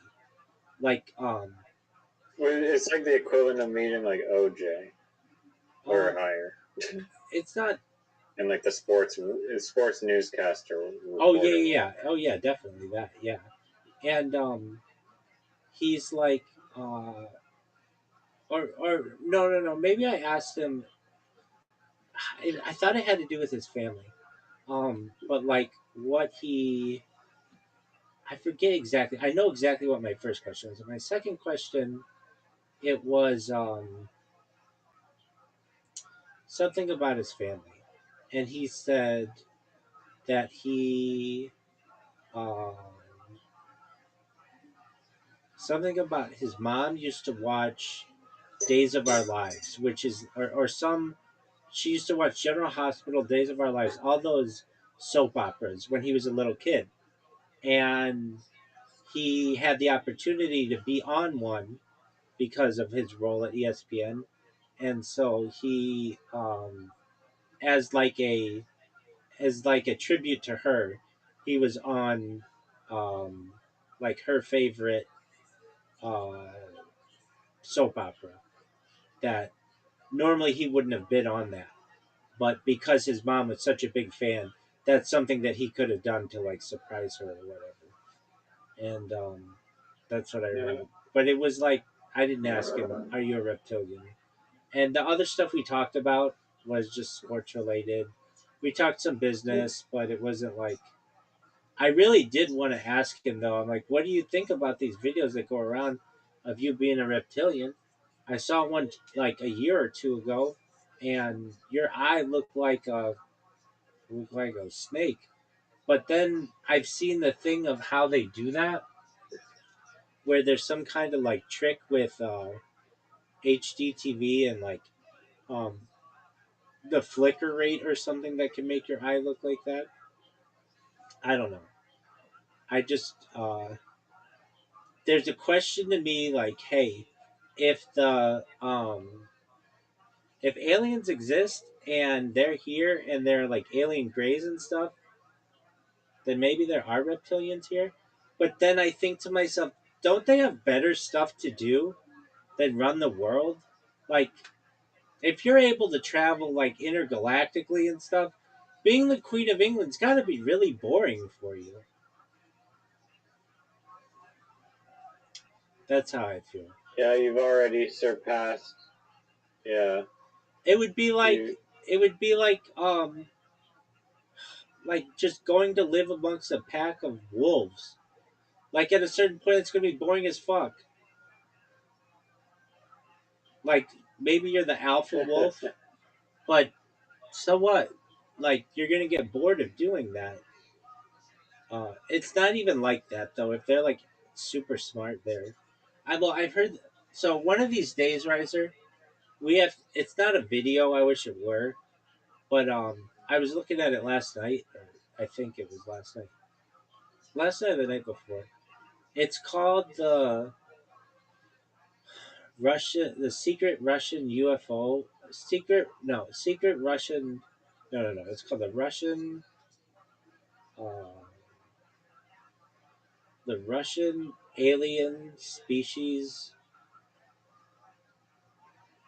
book, something like that. It's translated from Russian, and it's all the different alien species that apparently are humans have had um, contact with, and it's like 140. And we should just listen to it someday. I think you'd like it. It's pretty Is interesting. there? Okay. Yeah, drop the link. Oh yeah, it's Um, I'll send it to you. Hold on a second. I have it. I feel like there's more proof of aliens than there is reptilians. I agree, Like, dude. I agree. Okay, so it's called the translated Russian secret book of alien races. Now I'm sending it to you. Um, I don't know if it's true or not. I've listened to it a whole bunch, and it's pretty fascinating. Like sometimes these things smell really badly. Sometimes they eat human shit, not human shit, but human stuff. Um,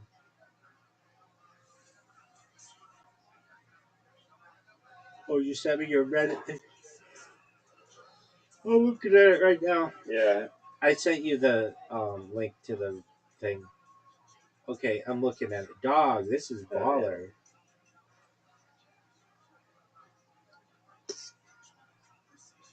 I've seen this before. Damn, 271. We were watching. It was in the Synthetic Pleasures documentary That thing that we watched.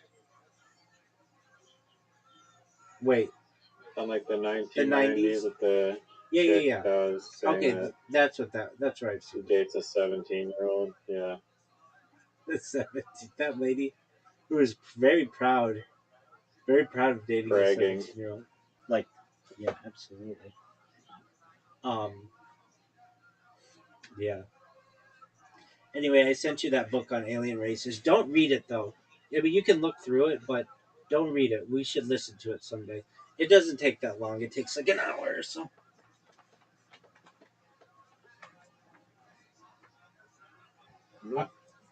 All right, my man. I'm gonna get some sleep. It's midnight. Or Oh, it's 12:53. at 343 likes now. God damn. Dude, you're gonna. I gotta find more like groups to cross post it in. I guess. I can help you with that. Okay, did you put it in Do you think pool it could belong in the evil buildings? Which one? pool rooms? Yeah, it's in the pool rooms one. Okay, Probably gonna be. Except, oh wait, no, pool rooms. I think is. I mean, this should qualify as a pool rooms, but normally I did post in one of the pool ones. dude, put it in pool rooms. I think it might be in there already, but maybe not. Yeah. Okay, we'll cross post it in pool rooms. Okay. Um, Another one you can post it in is indoor or is in architecture because it's a real place. Yeah, that's true. That's good. Good one. Is there a limit to how many times you can cross post something? That's my knowledge. So long as it's relevant, I think it can be cross posted like a bunch. Now, not all communities accept cross posts, but if they accept it and it's relevant, then you're good to go. So I would do it in Okay. architecture. I would do it in pools, like just the regular pools. Just straight up pools. Yeah, that's what it is. Beaches. No, I wouldn't put it there because that's different. Like that's an artificial beach, and those I guys. mean, it is a beach. It's a beach, though. Yeah, but that's gonna be controversial. Like they're gonna be like, this is a beach as much as a bag of sand in a in an indoor pool is a bag of sand. Like, I don't know. You could, but that's not the traditional beach. I would do architecture. I would do pools, just regular pools. How isn't it a regular pool? I'll wait.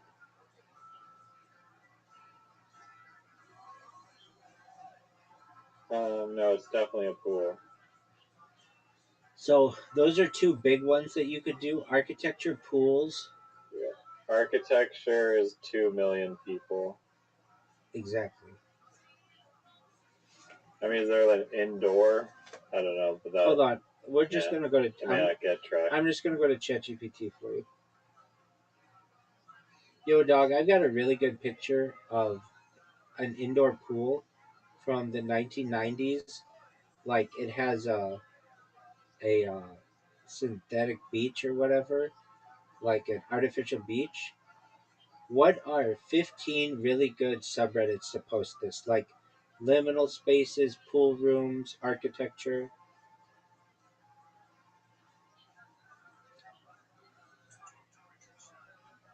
Nostalgia, that's a good one. That's a big one. Yeah, I posted in the '90s subreddit with Yeah, like but you 2 didn't million post it in people. nostalgia. You need to post it in nostalgia. Yeah, Did you post it in nostalgia? and just pools only has 158,000 people, but it's good enough. All right, so there's pools and then there's indoor pools.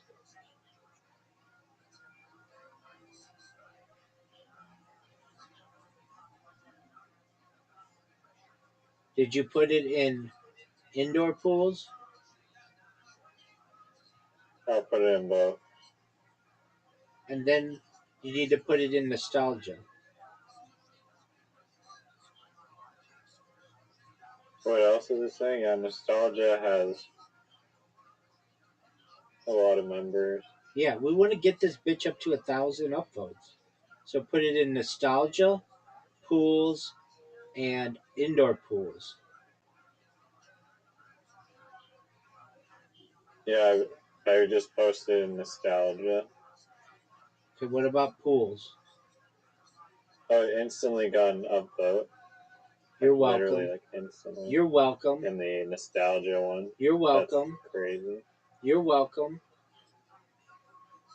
Okay, so you did it in nostalgia. Did you do it in pools?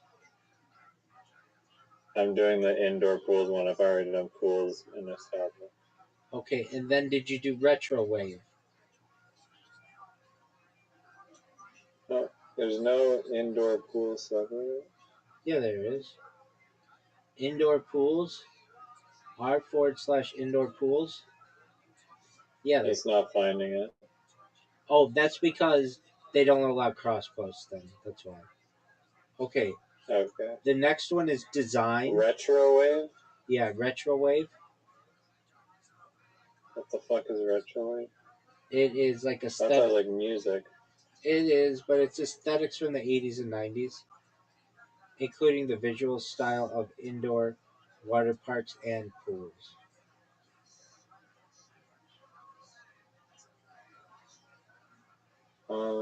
Dude, here's where you need to put it. Interesting as fuck. That's a huge one. Cross posting not allowed, but there's You can't cross post an Yeah. interesting as fuck. no, you can't. What do you call the if you want it to be big, what's the name of it? You could cross post it to today I learned, and you could say today I learned there was an indoor pool in the 1990s in Tokyo that resembled the um, beach. Today I learned is also no cross posting allowed. Okay. Um, so let's go to those.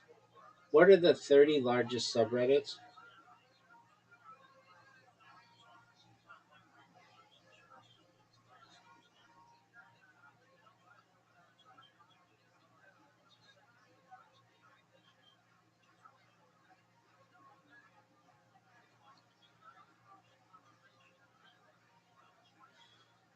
Okay.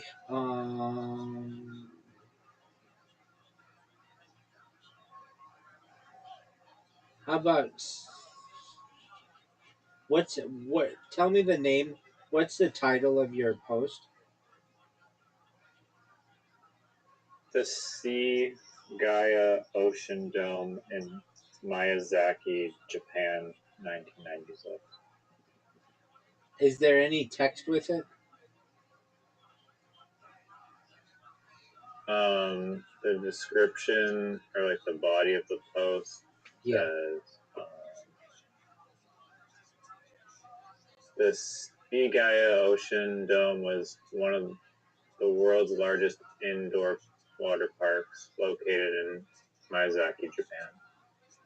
Okay. It also won the Guinness World Record for the largest indoor something. Wait, Wikipedia. Yeah, the biggest simulated pool.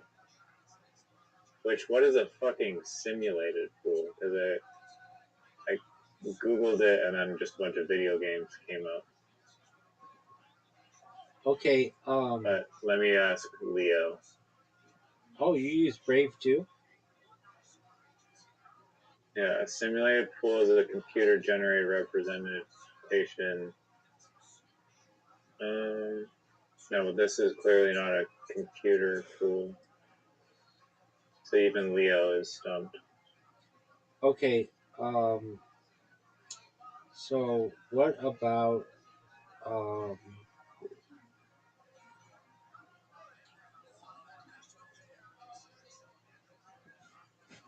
Um. Hold on. I saw another one that would be good.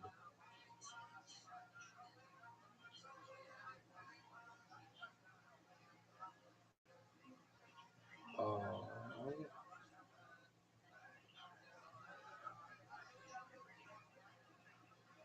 okay. Here we go.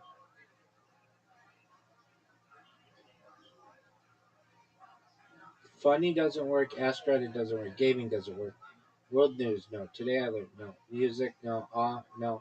Movies, no. Oh, do Japan, and then do Tokyo. It's in Miyazaki, not Tokyo. Okay, well then do Japan. Yeah, Do you already have it in Japan? no, but that's a very good one. There you go. That's what I like to hear.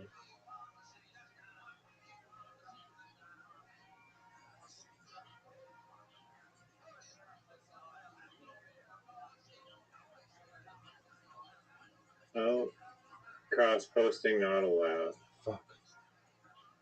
There's one called Japan Picks with 456,000. Yeah, that's perfect. What's the list of the top 100 subreddits?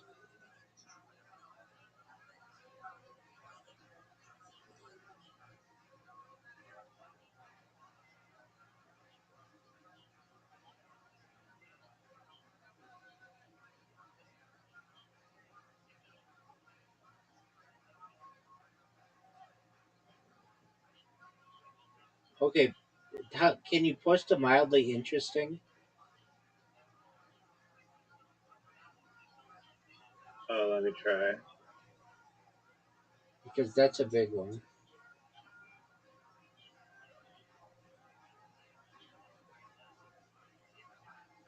Seems like all the big ones don't. Yeah, no, they don't like. Okay, how about next fucking level? I can post in the mild femboys one. No, none of that. Next fucking level. Next.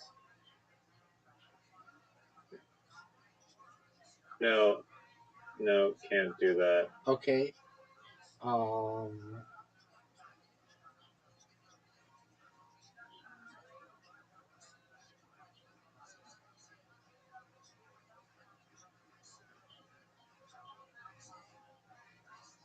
Okay, so just a moment. What would be the best 100 subreddits for an indoor pool in Japan from the 1990s that doesn't have any people in it and is one time the Guinness World Record for the largest simulated pool in the world? And tell me the name of it and the 100 best subreddits for that.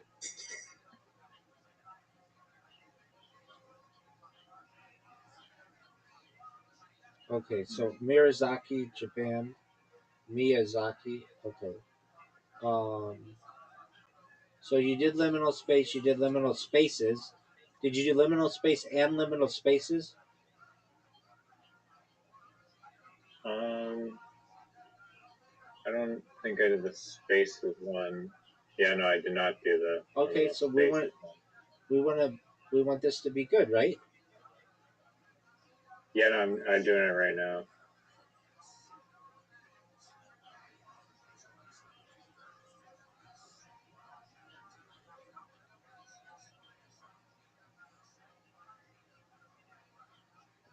Okay, it's in the liminal spaces one. Excellent. Okay, what about bathrooms? Oh, brilliant. That's why I'm here, baby. So there's bathrooms, and then there's the backrooms.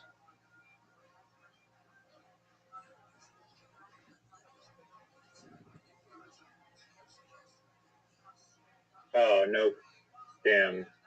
Both both of those don't allow, Cross you guessed posting. it, cross posting. Okay, how about empty spaces? I think that cross posting rule is such a bullshit. It's like one person controls that, and like it's a gatekeeping thing. Okay, what about empty spaces? Um, there's no big empty spaces. It has 84 members called the empty spaces. No, just empty And then spaces. the other one, empty space, has 11 members. No, empty spaces. Yeah, that one has, or it's not finding anything. There's only the empty spaces with 84 members. It's not finding any Thank you.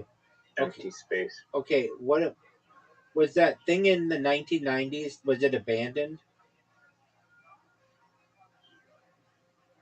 No. Okay, If there's a dome, r slash domes, I mean, it only has 3,000 people, 4,000 people in it, but that's okay. Urban exploration. you think I should post it in domes? Yep.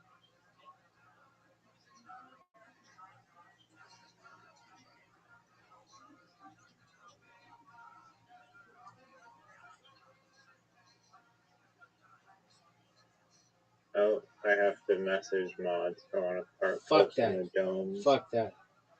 Next one is Weirdcore. Reddit Weirdcore. Reirdcore. Oh, nice. They accept cross posts.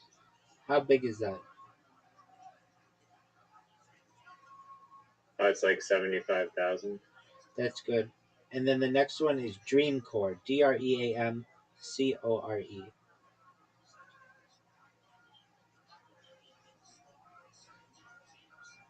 Oh yeah, Green Core is big.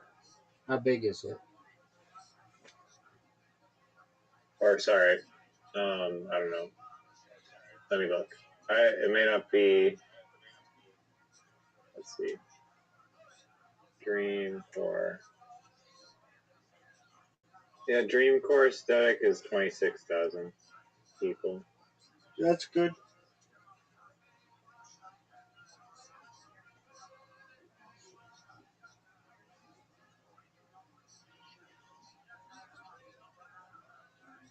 Is it original content or found content? Like, do they mean found on Reddit or just found on the internet? Probably found on the Found internet. on the internet. As opposed to you took this picture. Yeah.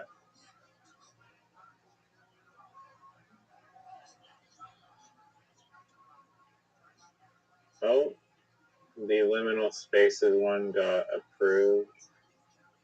That's good. That's great.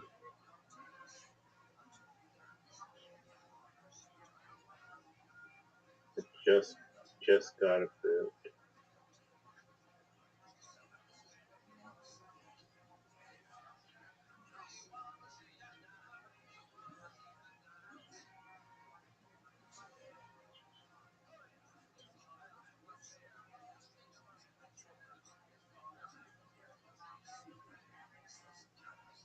Let me know when you're ready for the next one.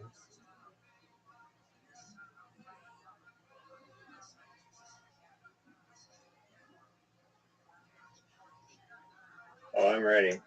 Old school cool. This one's huge. It's got like 2 million people, but I doubt they allow cross posting.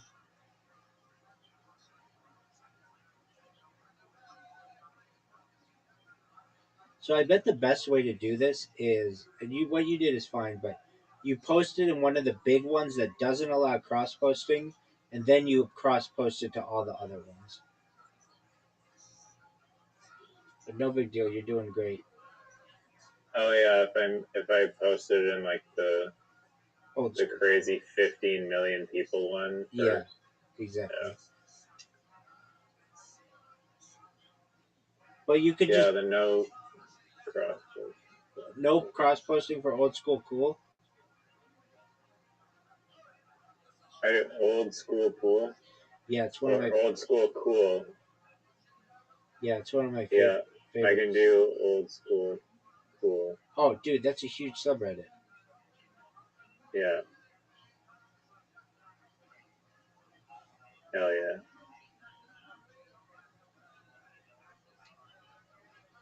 Let me know when you're. Damn. Let me know when you're ready for the next one. Oh, it must feature a person. Oh, fuck that. Okay, never mind. Let me know when you're ready for the next one. Damn, old school cool. What the fuck? Fuck you. Yeah, I'm ready. Forgotten places.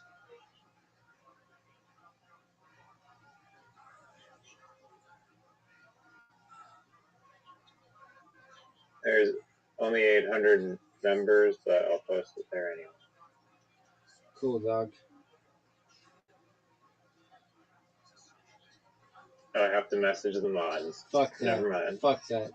Okay, next one is surrealism. Maybe not that. Maybe not that. Okay, what about retrofuturism? RETROFUTURISM. Or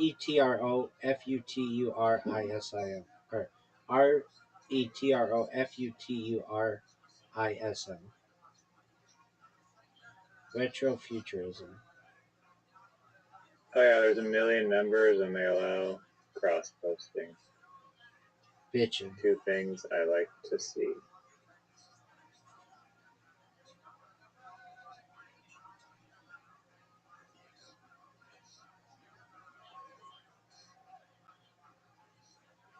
Oh, it got removed by moderators instantly. I hate that shit. Why? Futurist visions of eras past. That totally applies to retrofuturism. I agree.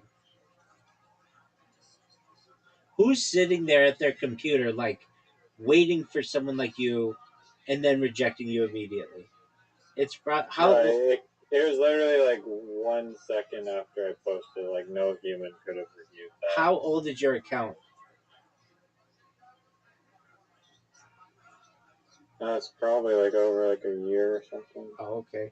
It could be a So I karma. don't have like tons of karma. It could be a karma thing. All right, next one. No big deal. Next one is creepy.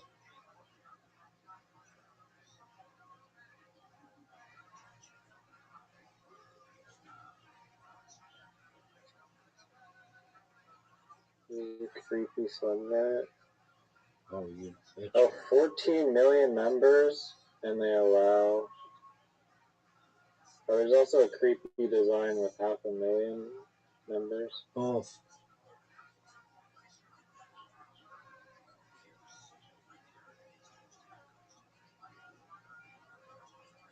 Let's see if this gets instantly moderated. No way it gets through. If it gets through, Seems to be good. It's going in our creepy. no way. Nice. Oh yeah. All right, next one is But yeah, I gotta do the other creepy one.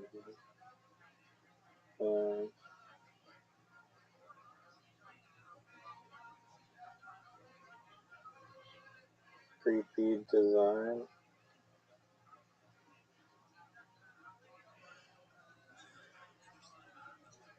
Oh.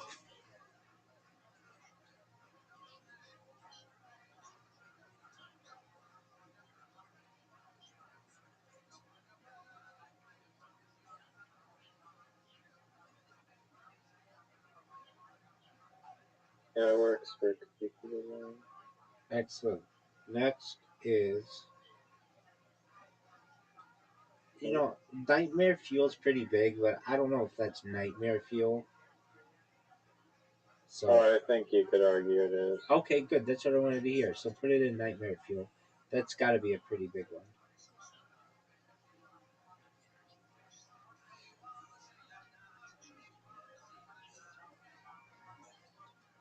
Or just, yeah, is there nightmares one? No, that's different. That's General people who had nightmares. No, that's not what you want. You want nightmare fuel. Right. Yeah, it How big is it? works. Okay. Nightmare fuel is like 80,000. Okay, cool. Next is architecture porn.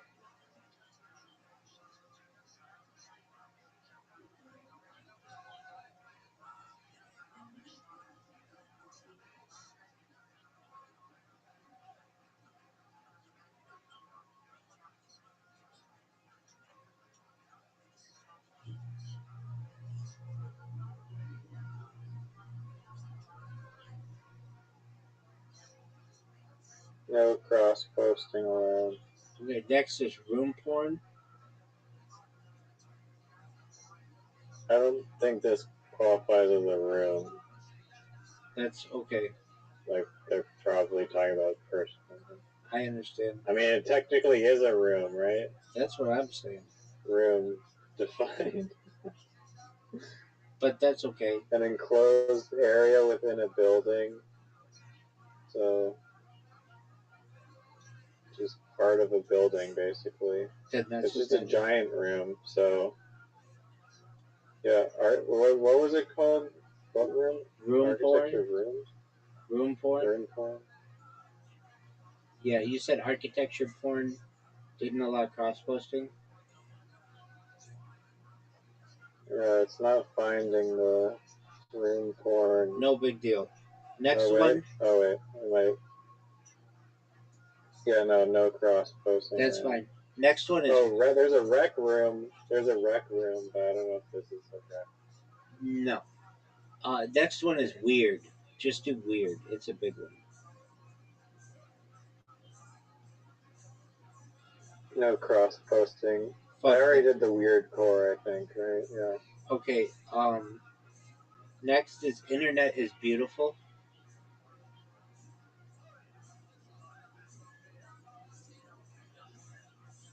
Oh. 16 million. Nice. Does it allow cross posting? Oh, no articles, videos, or images. Fuck that. Even though Static images are not allowed. What the fuck? it's internet is beautiful. Yeah. Okay, next one is deep into the internet.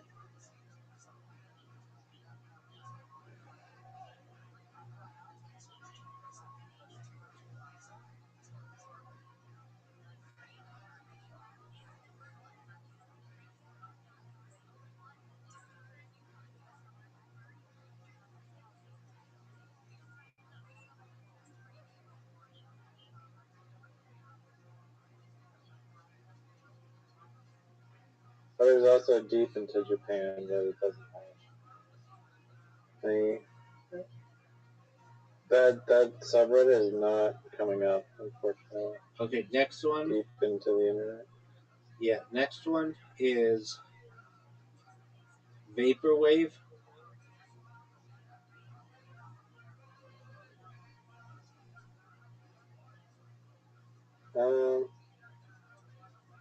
Vaporwave's music, but there's a vaporwave art one that would probably work better. It still has. Or wait, let me check out the Vaporwave is art too, or like it's a kind of music, but it's Is also it? too. Yeah. I thought it was. No, that's vaporwave. Vaporwave's like that. That Oh yeah, cut. they're posting like art, the aesthetic there. It's like those cars I that. feel like it's mostly music, but No, yeah, dude, it's some all guy kinds of posted a shit. picture of a car. So. It's like people driving into the sunset, and it's like that jazz theme that on those Dixie cups. All that shit is vaporwave.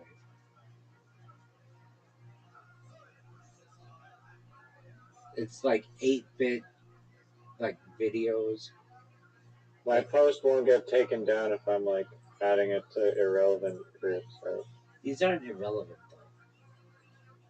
though. No, I'm not saying I'm. Maybe a moderator would do it. Moderator can't do it. An administrator can. Vaporwave. Alright, it's going in vaporwave and vaporwave art, I guess.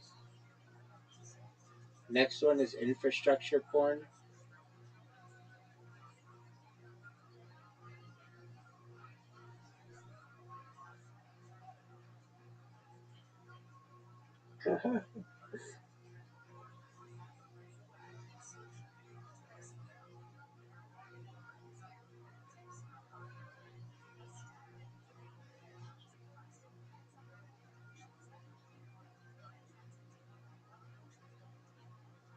Let me know when you're I done. guess it may not be the perfect timing posting it in the middle of the night. Dude, there are people up all over the world.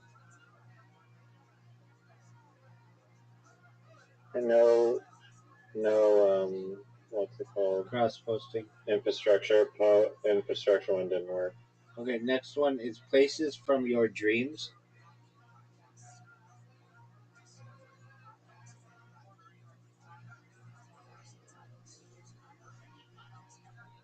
That's a good one. Yeah, that's why I said it, big dog.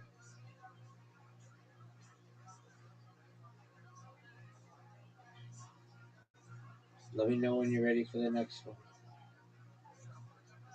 Sorry, what was it? Places from your dreams. Okay. I like how you said that's a good one, and then you didn't even know what I said. Love it. Nope. No cross posting. There's only 2 members in that one. Fuck that. Next one is no people.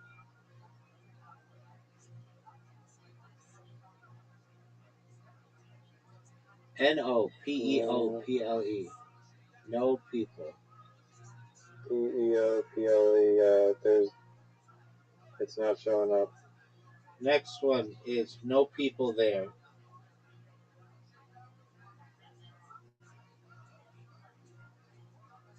Yeah, also not showing up. Next is silent places.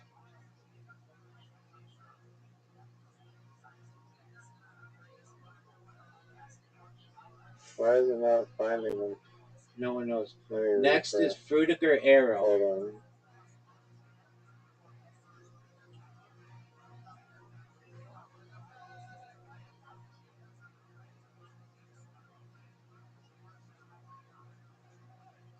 What did you say? Don't do that one. Do weird architecture.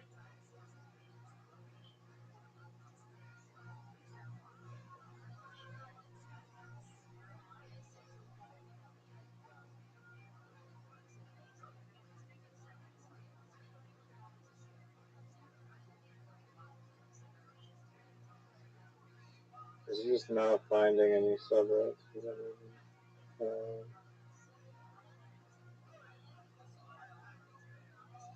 All right, Alright, well, that's a good that's good. amount. I appreciate the help. Absolutely, big dog. All right, same time, same station tomorrow. Okay, Sounds good. dude. Keep it up, man. Every single night, we're gonna get smarter and smarter. Think about all the things we learned about Jack today. Yeah, I'm glad you liked it. I did, and you're Thanks. gonna learn all about Air Jordans tomorrow, maybe. Bet. Alright, take care. Peace out, Girl Scout. Later. Shout out to Riser. Shout out to Riser and his subreddit.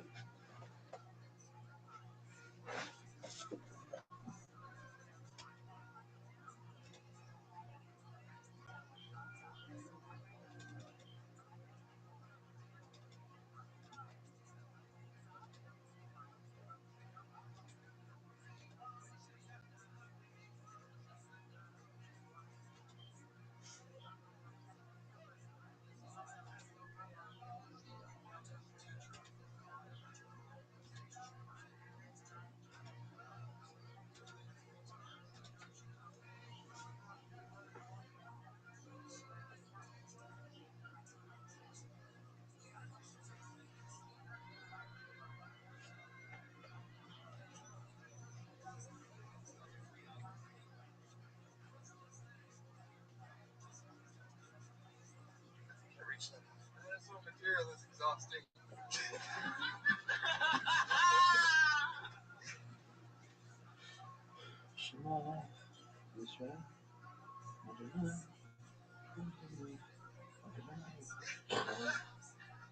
What else? But yeah, I don't know. I think you might be able to dig something else up, huh? Are you sure it's a dinosaur material that's exhausting, or your constant laughter? I should have boned up. Clever girl. He's literally crying right now. Tears are rolling down his face. Is this the first time you've ever gotten high or something? This is what I was like when I was 14 in Billy Pool's backyard.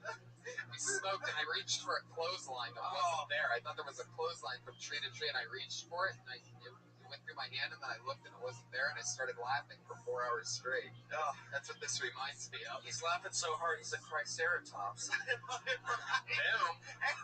Nobody can ever say that Justin Martindale doesn't have some of the best dinosaur wordplay.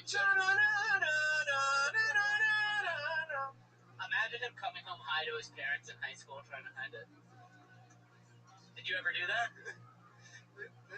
He doesn't have parents. What are you talking about, Benji? Look at this guy. Never had him. He was hatched. They're Republican. They don't believe in dinosaurs. Oh, God. I said it was exhausting. You're not done the dinosaur stuff? Give that Republican one to Michael Schertzer. Ian, I had a lot of fun with you. Yeah, we did. You're so fun. Very good. So fun. He's an amazing artist. He makes cartoons. Really cool art. Follow him on Twitter. It's Chicago Open Mic. He's that guy. He started in Chicago at the Open Mic, and he made that his Twitter handle, and now he lives in L.A. So he's Chicago Open Mic. He's going to draw you as David Bowie's corpse. I hope you know that. Son of a bitch. Why does it have to be his corpse? I mean, why can't I just look like David Bowie? Why does he have to be dead? There's only one Bowie. That's fucking hilarious. Oh yeah, this is the part of the show where we bring up our two regulars. They write a new minute every single week and perform it. It's always interesting, and we always talk to them. It's always a lot of fun. This is their first time on since their first ever Joe Rogan experience last Thursday. So going up first tonight, put your hands together for her. She dropped out of the University of Florida after her first time on Kill Tony. She's been back every single episode since. Put your hands together for the one and only Kimberly Condon.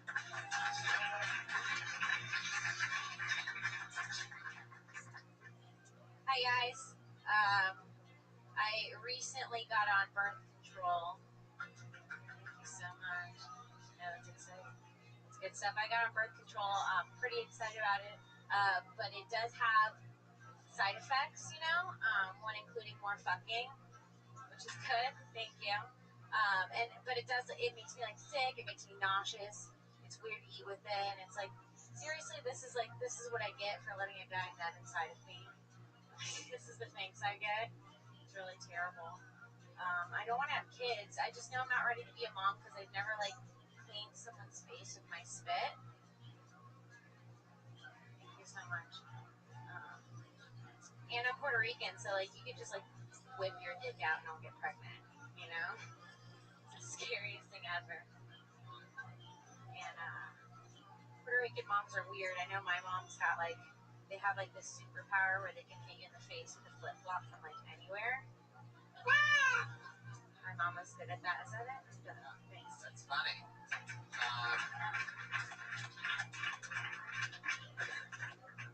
say before, not inside you? Oh God, yeah. Because I don't know if it's worth it. Oh, But the God. flip-flop thing's crazy. Yeah. Sort of picture that.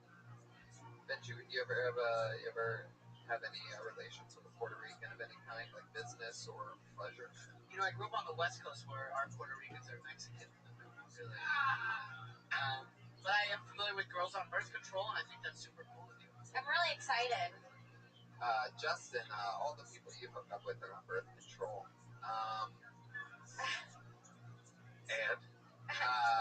And sometimes I just fake ask a question, thinking it'll get a bigger laugh than it does, and then it doesn't get quite as big of a. I don't think people are still following, really. I'll say this about coming in a young lady. After you do it, they then go to the bathroom to do I don't know what, and then I just have like a moment to reflect for a few minutes. They're Yeah. snooping that mistake out. Yeah, That's what they're doing. It's pulling them out by the tails. Yeah. Interesting. I'm left with no activity. I'm just playing on my phone. What does happen there? Do you guys like pee it out? Does that come out of the? Well, you know, gravity kind of takes over sometimes. Really? Right, So ladies? Am I right? Come, everybody. everybody got really quiet. Yeah. Nobody wants to admit to being like came inside of. Right. Except for me on stage in front of like all these people on a Right. podcast. Small victories. Hey, mom. That's life. That's the coolest thing. That's the funnest part. So do you have to do like double birth control because you're Latina? Yeah, I'm on birth What do you, control. how do you just snort it or something? Like how No, do you I'm get on a bigger birth control and I just don't fuck. I just have to be on birth control and not fucking. I think to avoid it. Yeah. That sounds awful. Have you noticed any changes since you started taking it? Like It's some people, worse. it fucks them up. Yeah, well, it makes me feel like I'm pregnant. Like I have morning sickness. Certain foods make me like I can smell foods and they make me throw up. You should But my probably boobs are go gonna to get bigger. I heard. Just like I think I'm bigger. They're going to get bigger. I just got on. So are Josh Meyerowitz's, and he's not even on birth control. Really? All right. I guess you got to know him for that one. Anyway. Cam, what else did you talk about? Oh yeah, the flip flop. Is that true? Yeah, my mom hit me with everything, but yeah, flip flops especially. Right. It was just like anything in her house, though. Whatever she lived next to her. Now this reminds me of getting hit and birth control. I'm half Moroccan, and in Moroccan culture, this happened to a friend of mine. My dad didn't do it to my sisters, but when you get your period for the first time, your mom slaps you across the face. Really? Yeah. In what culture is this? Moroccan. Really? And my sister's friend got slapped across the face and then hugged. It's like welcome to fucking womanhood, bam. Bitch. I love you, and then they hug you. While all that other stuff's going on? Yeah, they're like, mommy, I'm bleeding, and then she hits you. Welcome to our curse. Yeah. That's It's a very harsh culture. My dad does this thing when you get a haircut, he just hits you on the back of the head. Why? And they say something innocent. So you just got a haircut. It's just they're rough people. It's interesting. What else is a fun fact about Morocco? She's just gonna get rid of like Moroccans, right? Before a Moroccan wedding, there's something called a henna, where they put like henna tattoo on your thing, and you dress up like Moroccan people and do weird hair. Wow. Checked out. Josh, you've been with a prostitute once, correct? Yes. Only once, though, right? It was my only sex so far in my life. Okay. Just the once. Did you come inside her? That black guy should always be your sidekick, by the way. That laugh at your. Did you come inside her? No. So I wanted to come on her tits. I said no. So You wanted to come on her tips. That's it. Yes. Give her $5 and you came on it. That's rough. I got excited just thinking of it. No. No, not now. I Oh, mean, okay. at the time, Jesus. I was thinking of it early too. What a rude prostitute. He's losing his virginity. He's autistic. Let him come on your tits. Right. Totally. Josh, if you had to kiss one part of Kim, which part would it be? Oh my God. It's terrible. However, I do want to know the answer. Yeah. If you had to pick one part to kiss, which part would it be? I'm not like. So you don't want to kiss any part? Almost, because my mind says the mouth. Josh. You don't have to say it. Just put your finger in the area that is the answer. I'm kidding. I think she could touch me to eat pussy nice, you know? Wait, what the fuck? I don't know. Wait, get your ass out there. Oh my God. What? Wait, what'd you say? No, it came out really weird. Sorry, What do you Kim. Oh mean? my god! No, I mean, he seems like a very sexual person. I think I could learn. Oh, to eat damn. pussy. I'd like that. You feel like you could learn to eat pussy from hanging out with Kim? Yeah. So you would kiss her in her pussy. I'd like to kiss her in the mouth, but when it gets more sexual, then in the foot. Okay. Want to This is start what I with the dropped out mouth of school for. That's awesome. I'm romantic. So you're saying that you want to go down on Kim and you want her to give you direction on how to be able to do it better, and you think you'd be able to take direction well, correct? I try my best. Oh, right. Come on, Kim. I do love a good listener. No, she's sorted off my kitty on her heels. So. No, we're very good friends. We are good friends. She even helps me write material. She's very good. Did you ask, what was your move? What? Did you ask her what her sign was? No, I just asked her out. Hey Josh, what's your sign? Handicap? Boom. Son of a bitch. Kim, have you ever been with anybody with mental disabilities? Oh no. Besides another Puerto Rican? Boom. No, I haven't. Interesting. No. Well, all right, cool. It was fun hanging out with you. Yeah, this is interesting. You had good material. Thank It got you. really creepy with Josh, but it was fun. It was worth it. You took one for the team tonight, and I appreciate that. It's been 83 episodes of you not getting put in a situation that awkward, so I'm pretty happy about I was actually just testing Josh because the appropriate answer would be the cheek and get to become friends with her, and then maybe down the line something will that. happen. Yeah, you gotta take You your don't go time. right for the pussy. No, I don't. Josh, that's not first base, buddy. No. Definitely not. It's so funny. He's just eye to eye with the girl, and she's like, you know what? I think I really like you. And his head just starts going, I don't actually believe that. I want to kiss the mouth. I want to. oh, okay. All right, Josh. I'm not talking about her.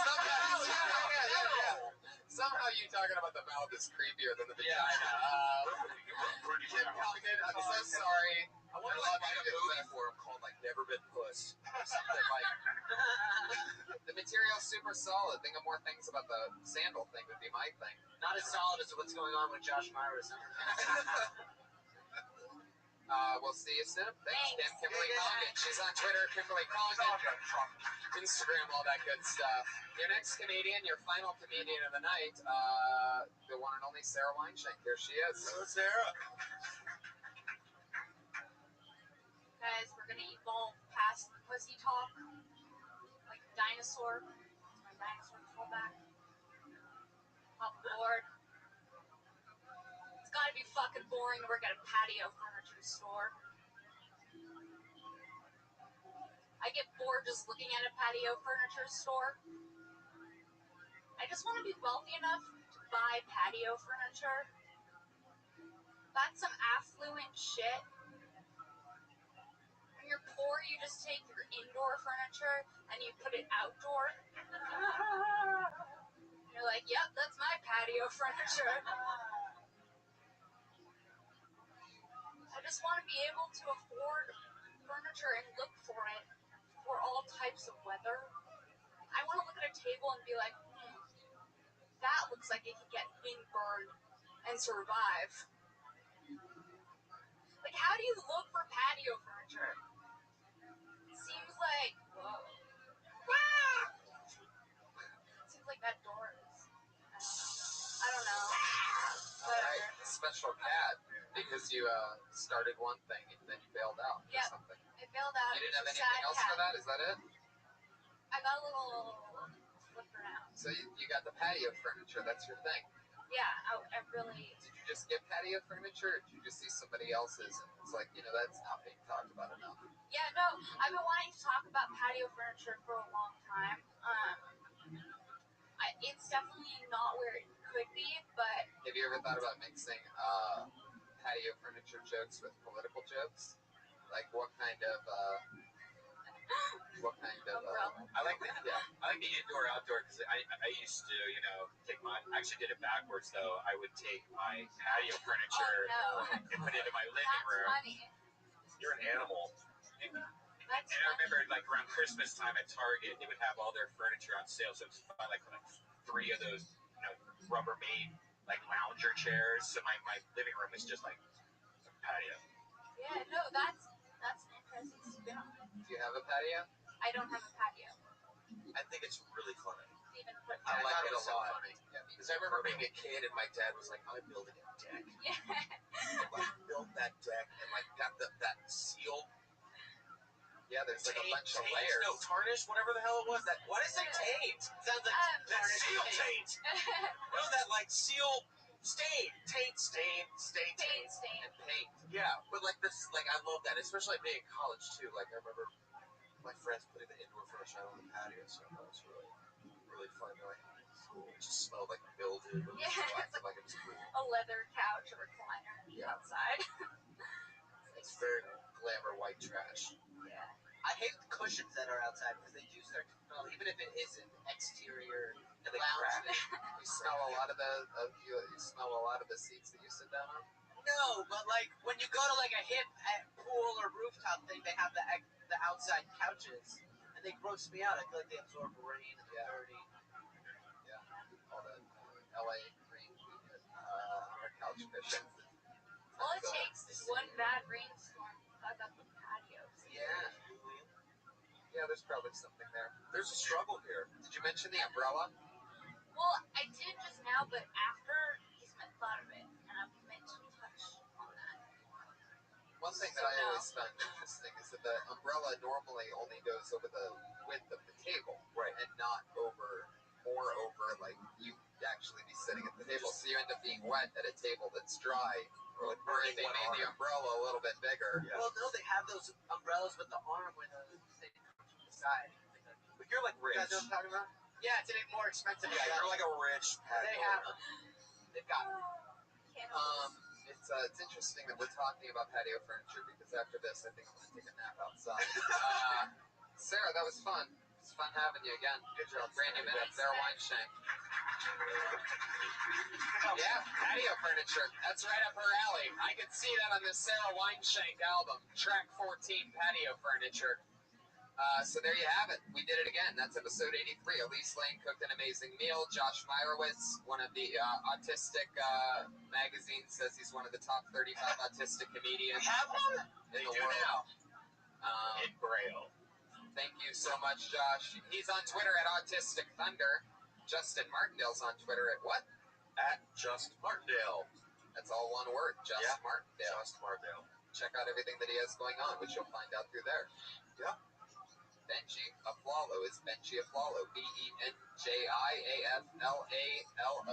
My cabana's got quite the lazy boy. Yeah, that was the good old days. I'm Tony Hinchcliffe. Buy a t-shirt at TonyHinchcliffe.com. Why not? See you guys. Bye. Bye, live audience. I love you. Thank you.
Yay! Hi, everybody. Fuck yeah. It's all happening. Welcome. Episode 84. Kill Tony, ladies and gentlemen. You guys are here right now. Put your hands together. It's Monday night. We're all here together. Anything can happen. This show's crazy every fucking week. Crazy shit just happens. All the time. Here we are again. 84th time. An hour and a half. Brian Redband, ladies and gentlemen. Hey, how you doing? With some delicious food in front of him. It's good to be back at the Comedy Store. The place has been closed pretty much for the last 2 days, which is really awkward. Louis just rented it out for something the Yeah. last few days, which is interesting. We'll see what that's all about. Yeah. I wonder what he's going to do with that. But when was the last time that the Comedy Store was closed on like Saturday and a Sunday? Like all the comics didn't know what to do. Yeah, it's true. I had like my first Saturday night off in about 8 years. Yeah. Literally. Yeah. Truly. Like, I'm not even kidding. I do a spot here pretty much every Saturday, and if I'm in town, if I'm not in town, then I'm doing comedy somewhere else on the set. I tried to go to the Improv last night. Came with Josh and Jam Band, and it's just not the same. There's not like any shadowy dark corners to put a like sometimes you want to put a finger in a girl, and you can't do that at the Improv. It's like hanging out in the lobby of a Holiday Inn or something. It's weird. You've never fingered a girl in the lobby of a Holiday Inn? No, days in. Too many kids at the holidays. It's been a crazy week this week because Brian ended up hacking Sony. Oh yeah. Because of my hat, because of the hat. Because of the Seth Rogen thing. Yes, fuck Seth Rogen. Seth Rogen stole his essence in The Neighbors. That's right. I hacked the fuck out of him. So Brian Redband. I put your hands together for the work of Brian Redband. Yeah, you're welcome. What appears to be North Korea. It's really Redband. You don't want to see that shitty movie anyways. Oh yeah. That's a crazy thing though, man. So North Korea's internet's cut off right now. Yeah. Yeah. It's broke. It's broke. They broke the internet. There's 4 big pipes that go into North Korea that have the internet, and all 4 of them failing right I now. love it. That's some crazy American shit. Yeah. It's like we're putting them in the corner. Like, baby. Go to your room. No computer. I love it. That's some American shit right there. I'm really excited about tonight's show. We only have one sponsor, everybody. It's the lovely Elise Lane. She's sitting right over there. She makes food for me and Brian and our guests every week. It's unbelievable. Tonight's looks extra delicious. Citrus and shrimp salad, sauteed shrimp, dried white oranges, lemon, mixed organic greens, watercress, and mint, blood orange, balsamic vinaigrette, and avocado. Hope you guys ate before you came here tonight. Smells good. Smells like a stripper on her second shift. I could hear Eddie Whitehead, the homeless comedian, cracking up at that joke. Like, man, that really made me hungry. Yeah. I love you, Eddie. Okay. That's right. That movie's still out there that I don't want people to see. I did it, though. I helped you out on that one. Elise Lane her cooking is unbelievable. What was that thing last week that I ended up taking home? It was some kind of tofu sandwich or something crazy? Oh my god, Euro, tofu gyro. Wow! I mean, every bite, it was fucking crazy. It's weird, like how a chef really, how much better stuff is from a chef than when I try to make anything. Anyway, guys, guess what else? Elise Lane's on Twitter, so you can follow her. And if you have a private party or something, you want a gourmet chef, blow your friends' minds, follow Elise Lane at Elise Lane, ELYSELAIN. There you go. Every week for the last 5 weeks, we have had a musical guest come on, and I'm just in love with them. I just think it's the best way to start this show. Get the thing pumping. Yeah, he's great. And he's back again. Put your hands together for Pat Reagan, everybody. Yeah. Just a little song. Get us all warmed up a bit.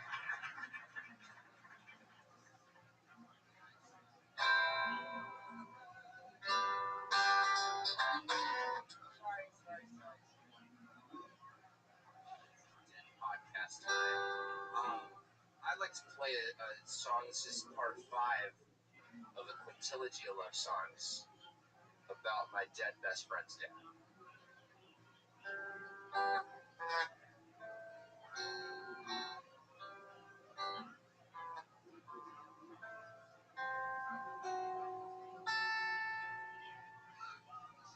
I am floating down a river of love.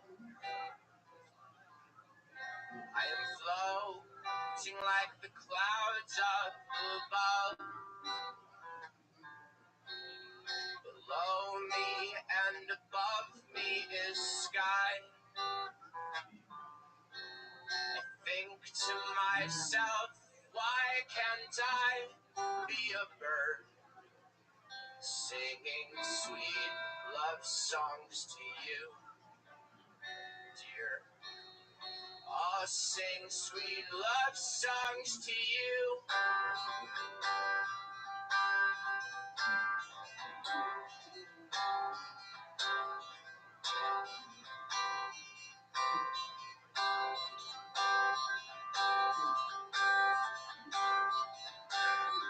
Just turned 25 this Saturday, and it feels like I spent my whole life just waiting, excuses so that I can hide away. Sleepless nights get high and masturbating. I can't believe I wasted time. I can't believe I fucked up. I can't believe the wasted time. I can't believe I wasted time. I can't believe I fucked up mine. Thought I was gonna be just fine, but I'm not gonna be just fine. I'm gonna be a narcissistic, unemployed comedian, living like a total piece of shit. At least I got you here to keep me warm at night, so I don't wanna think anymore about it. No, I don't wanna think anymore about it. La la la la la la la la la la la la la sign. Ding ding ding ding ding ding ding ding ding ding ding. La la la la la la la la la la la la la sign. Ding ding ding ding ding ding ding ding ding ding dong. Ding ding dong.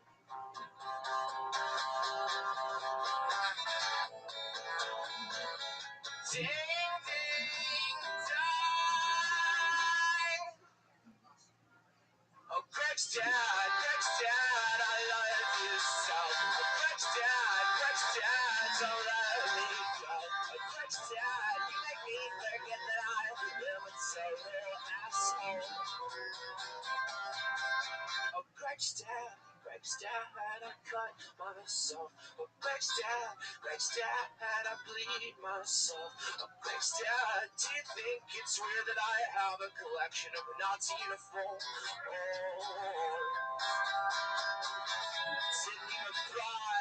I didn't even buy this guitar. It was bought for me by Mom and Papa, who always thought I was gay, and they were correct. They were correct in their assumption, and I'm erect. I'm ready for some sweet Greg's dad action.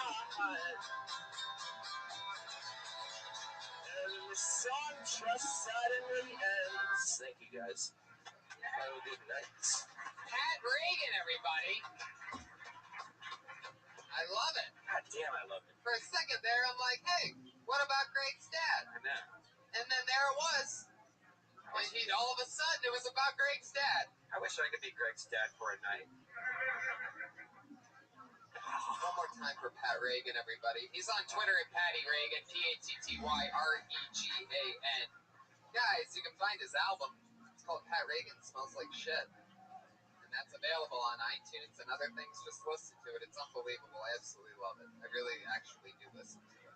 And I love having it. Why does he smell like shit, though? Is that like poop dick or something? I don't think he actually smells like shit. That's the thing. I talked to him up close. He doesn't really smell like shit. Anyway, so that was Pat Reagan. Every week we have a new patriot that keeps us safe. It was originally a guy in a $5,000 suit, belongs to the Iron Patriot, sort of like Iron Man, but it's like a more American version. And this guy had a $5,000 suit made, and he was our head of security for the first 20 or 30 so episodes. And then he said that he got too big for the show, that the people are only listening and watching because of him. So he left. His exact words were, when it gets picked up by Comedy Central, I'll be willing to negotiate. So he left the podcast. It's gone 50-some episodes without him now.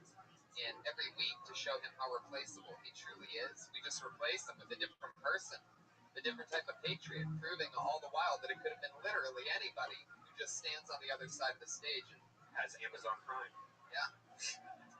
But what's interesting about this week is every week the Patriots worn the same suit since we replaced it about 50 so episodes ago.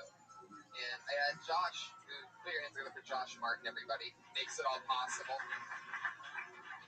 The man behind the Chinese lanterns. And he ran up to me right before the show started and he goes, "There's a big problem." And normally big problems aren't really big problems with this show. Like, it's not that big of a deal. But he sounded serious. And I go, what's the issue? And he goes, tonight's Patriots said that the suit smelled so bad that he was going to puke if he put it on. Wait. Because of the sewage thing, or just because of, like, No, I think it was because of the suit. We'll find out more in a I bit. can't wait to figure out. I don't even know who this Patriot, but now I got It's it. a suitless Patriot, I do believe. Put your hands together for the Iranian Patriot, ladies and gentlemen, Hormuz Rashidi.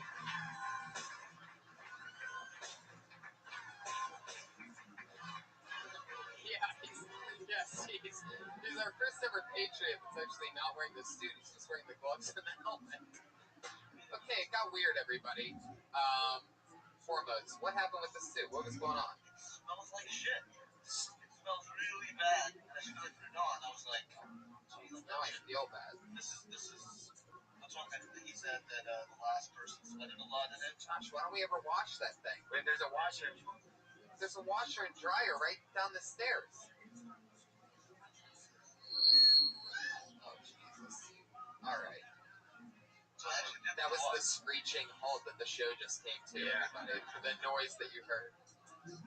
Well, Hormuz, Josh, you want to figure that out? Yeah. Josh Martin, everybody, on the ones and the twos. Mostly, guys, tonight's episode is going to be super fun. Are you excited about this, Hormuz? Oh, you know. What's it like inside the mask? Is that bearable? If you That want... doesn't smell bad. It's plastic. But like fabric. Who wore it last week? I forget. It was Josh Meyerowitz, our autistic patriot. The autistic patriot probably has like that, you know, that Oh, yeah. fancy smell. Or he has autistic wiping skills. I don't know if the Iranian would be much better though. This fucking guy. Hormuz, like, how Iranian are you? I'm 100% Iranian. Holy shit. But I use those flushable wipes that like really keep the ass clean. Do you take them with you when you go places? Oh, yeah. Or I buy a smaller cabinet of those. You always keep wipes on you? I try to remember to. It's just you don't get fully clean using those. No, you don't get fully clean. I definitely don't get fully clean. Well, I'm excited to have you, Hormuz. What, your second or third time? Third. I love it. Hormuz is one of the funniest comics working at the store. And he's great. We're going to have fun tonight. I also have hilarious guests, as always. Every week, two funny guests come and hang out with me. It's two of my funniest pals, as always. Put your hands together for Guy Branum and George Perez.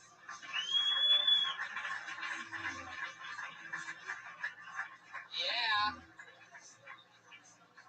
Welcome, gentlemen. George Perez, his first time on the show.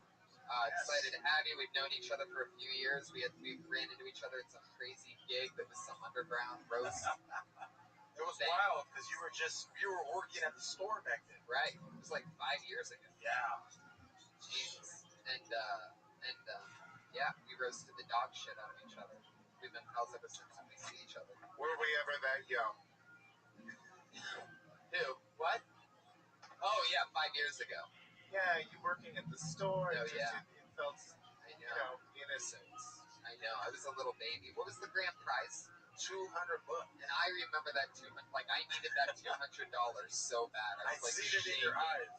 Like I wanted it so bad. Like anyway, back then the roast format of the show that we did, it was some pilot for an MTV thing, and they didn't really have a format, so they're just like, all right, so we both beat our brackets. It was like there was 18 guys there. Yeah, it was like March Madness. It really was. All like underground. Like I got a weird call a couple days before from like a shady, cool buddy, and he's like, "Yo, dude, there's this fucking roast thing going on at this warehouse. If you're in winter, you get 20 or $50 for showing up. $50 for showing up. But $200 if you win the whole thing. Fuck yeah, I'll show up to this shady warehouse. And then once I had the number one seed because they didn't know me, so So you know when they make brackets, you remember this? Yeah. What's that guy's name again? Wilbur Valderrama was running it. Right, he was the host. This was Your Mom show. It was all the best from Yo Mama, which George, you're like you won the year or something, right? Yeah, the best of LA. Yeah. Badass. Yeah, I was lucky. No real comics or anything. It was just like casting people. Right. And but they put me up against their number one seed, the guy who was the defending champ, because they didn't know me at all. And I laid him out. Yeah. I let him go first, and I just actually let him. I just stood there and stared right at him like that while they fired off like 2 or 3.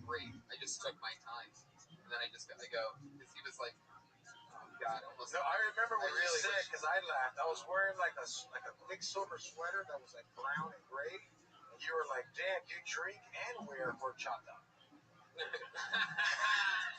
Oh yeah, what's that cream colored? It was like a cream colored corduroy shirt. I fucking burned that sweater. But what's amazing is it ended up being me and George, and they didn't have a format for this show, so they're basically like, all right, so it's you two, make fun of each other. There wasn't like, all right, 3-minute round, go. It was like, boom. And we fucking stood there because neither one of us wanted to lose. I needed the money That too. horchata joke, even about the color of your shirt, was literally like the 47th joke that I got out by. It's real. We are going back and forth for like, I felt like 35, 40 minutes. No, it was something like that. Yeah, it was insane. Because my ankle bracelet went off and I had to go home. And Guy, I love your style. You're always hanging out at Roast Battle. I've sort of like triple booked roast style this show organically. Just sort of happened because you're a great roaster yourself. I like to watch people be hurt. Yeah, I love it. You look like you'd be like, if you didn't know you, like super jolly, happy, nice guy. But you have no soul whatsoever. I work from the dark side of the comedy. Boom. I love it. So here we go. You guys ready for this? It's episode 84 of Kill Tony, where comedians sign up. Over 30 comedians signed up tonight for the chance to do 1 minute. 1 minute of stage time. And then we talk to them about anything. Maybe about what they did, what else they could do, what they do, something else they can talk about, or anything at all. Comedians, you know your 1 minute's up when you hear the sound of a kitty. Aww, it's adorable. You better wrap it up then, or else you're gonna bring out the angry West Hollywood bear.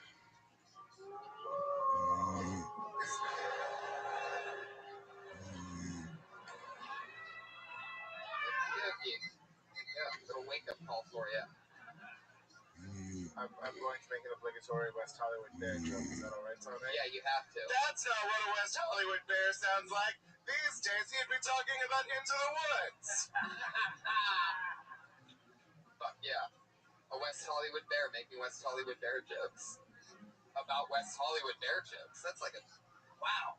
Grr, I'm meta. Boom. Here we go. You guys ready? Episode 84, Kill Tony, starts right now. Your first comedian goes by the name of Michael Schertzer. Here he comes, Michael Schertzer.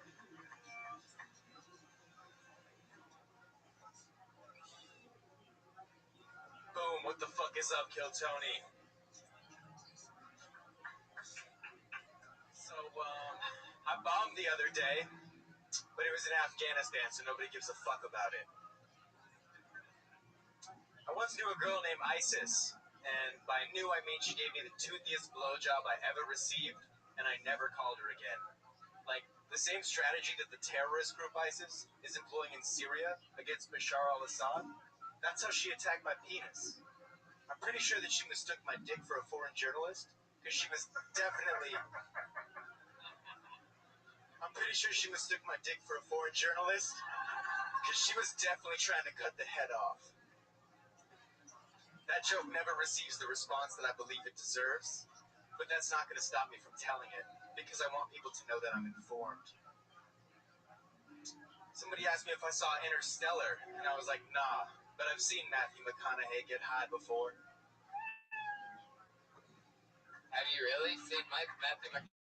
That's a true story, actually, I have. Where'd you see him get high at? One of my friends used to live in Paradise Cove, Malibu, And one night, swear to God, we were just like hanging out, smoking weed, and Matthew McConaughey knocks on the door with a bottle of 151, and he's like, "Hey, my name's Matt.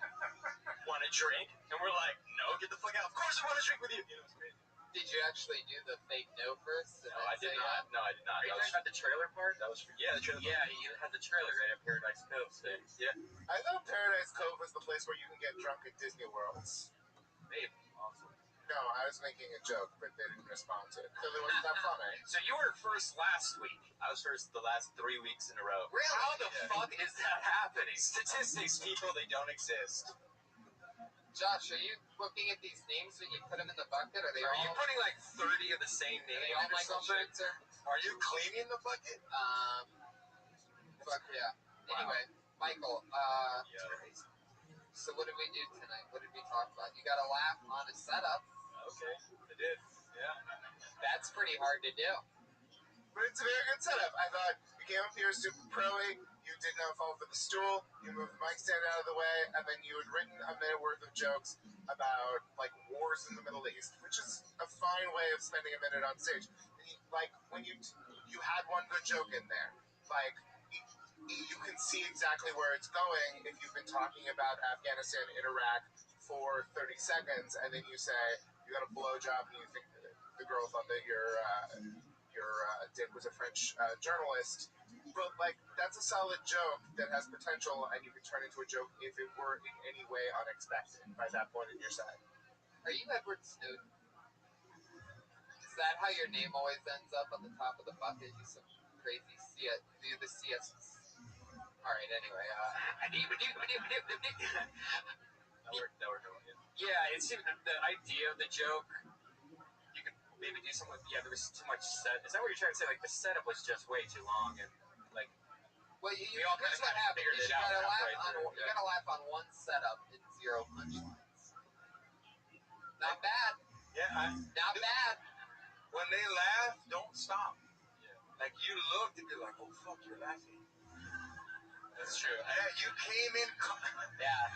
I get Right, like he came in confident. Like if you were fucking and you were like, oh shit, she's actually saying my name. Yeah, I get super awkward when like people acknowledge that they think that my humor is funny. That's when you want to look him in the eye and keep going. Solid advice for life, I feel like. Yeah. And then come inside of them. Oh, well, That's What? my thing. is that an invitation, Tommy, or what? Oh, yeah. Boys, be safe. Drug-resistant syphilis is all over this town. And by this That's sound, true. it means Hormuz's mask. Guys, it's getting out of control. Why are you wearing your dad's fleece tonight? What's going on with that? I like free shit, you know? Where'd you get that from? From him. Wow, that's amazing. Yeah. It was my dad, so he handed it down. There wasn't much, like, go between. Is the same thing with the haircut? Yeah, I don't know. Just a quick question. You said that you bombed in Afghanistan last week. Are you one of our brave boys in uniform? No, that joke is, I'm not an actor. Oh, that joke was just you being silly. Yeah. Well, see, when you do that and you tell a joke that is just clearly you been making a silly, for all the rest of your jokes, when you say whatever your setup is, the audience is going to be like, oh, he's just fucking around. Like, you have to lull them into a sense that you're going somewhere logical, so they won't just be, oh, he's making the crazy pun that we expect out of this situation. Because then you'll get the non-response that you got from everyone but me. It's true.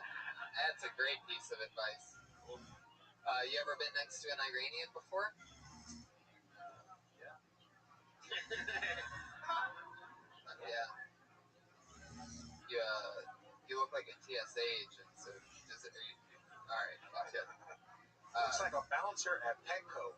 There it is. That's the best one. There he is. It's like, yo, the chihuahuas. Watch out, chihuahuas coming to you. Usually they tell me I look like a school shooter. I think Yeah, They told me that the last 2 weeks. I told you that, right? Yes, sir. I think you look like an Orthodox Jew who dressed up as a regular for Purim. Like, you got access to regular people clothes, you just don't know how they're supposed to work. The facial hair. Where are we going with it? Is it always that way? I mean, it can't always be like this, but, you know, as often as possible. All right, Michael.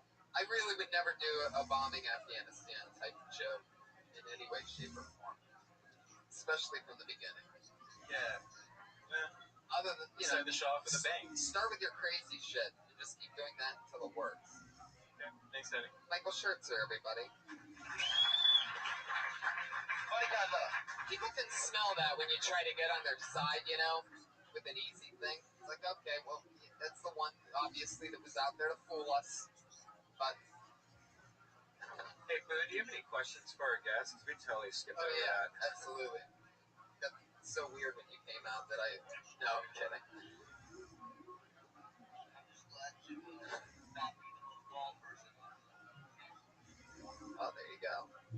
That's a, Is that Not by choice. Is that a no? You don't have questions for the guests? I'll ask God, how old were you when you came out to your parents and said blessing for George? Oh, that's hilarious. Because George is actually gay and I am not. It is insulting to imply that I am gay. I get what you're doing. So, Tony, if I got this right, the Patriot didn't wear the Patriot who costume asked to be the Patriot, by the way. and didn't have the Patriot questions. Are you okay, Horrible. Hormuz? All It's right. because you started dating a girl, I think. Why is the mic by your dick? Well, that always happens. It's Yeah. one tradition from the original Patriot that we decided to keep because we think that's the one thing about him that made a little bit of sense. So we just kept it there. Yeah. Hormuz, how do you think this is going right now with you? Good? It's going all right. It's going pretty fun. Feel good about it? I feel pretty good about it, yeah. Say something Iranian. Ben de dostum to İran, beni kabul Wow. Wow. What did that mean? to all my friends and family in Iran.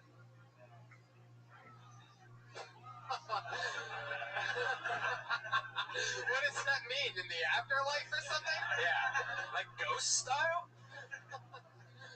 Hormuz, have you ever bombed at comedy in Afghanistan? It's right next to Iran. I haven't had the pleasure.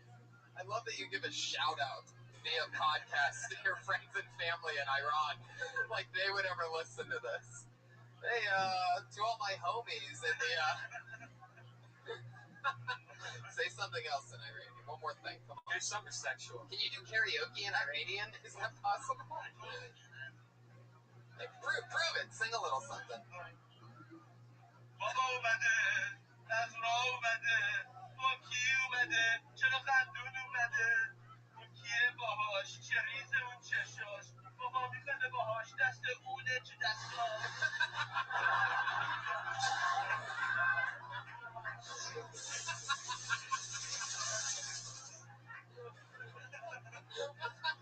Should have brought the soup.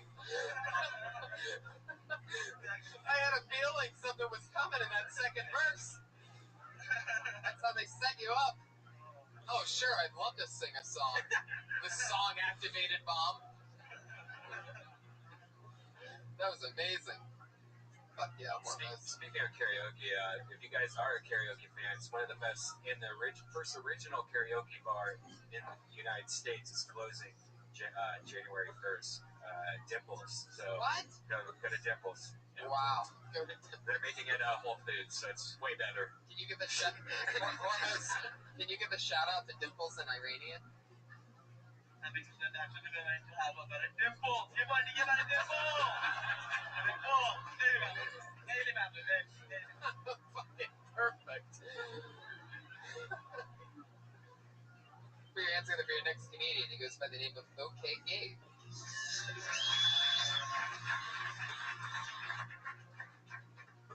Hello.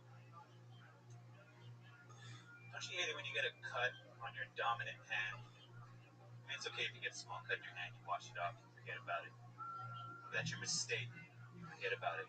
Until later on in the evening, you decide you want to masturbate. So you're getting ready to masturbate, right?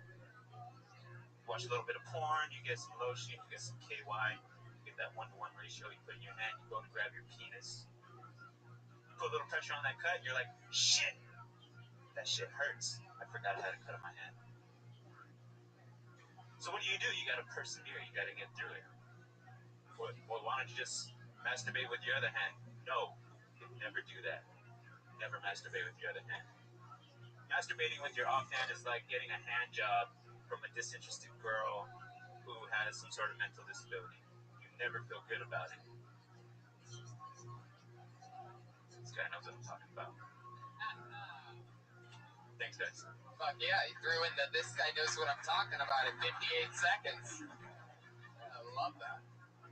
Yeah, you should not do that. Okay. You should tell jokes holding the mic with the other hand. How many times have you done stand-up? I've never done stand-up. Bill! Whoa! There we go. Okay, Gabe. Here we go. Okay, Gabe, I have just a really quick question. Are you an overweight black woman? No. Then why are you going by a fun stage name? Like if you're Samore or Monique or Earthquake, then it's a fine option. Right. But if you're not an overweight black woman, I would consider just going by, I'm going to assume, George Hernandez or whatever colonialism gave you. Gabe Zuniga. Fuck yes. There you go. Yeah. Take it from George Perez.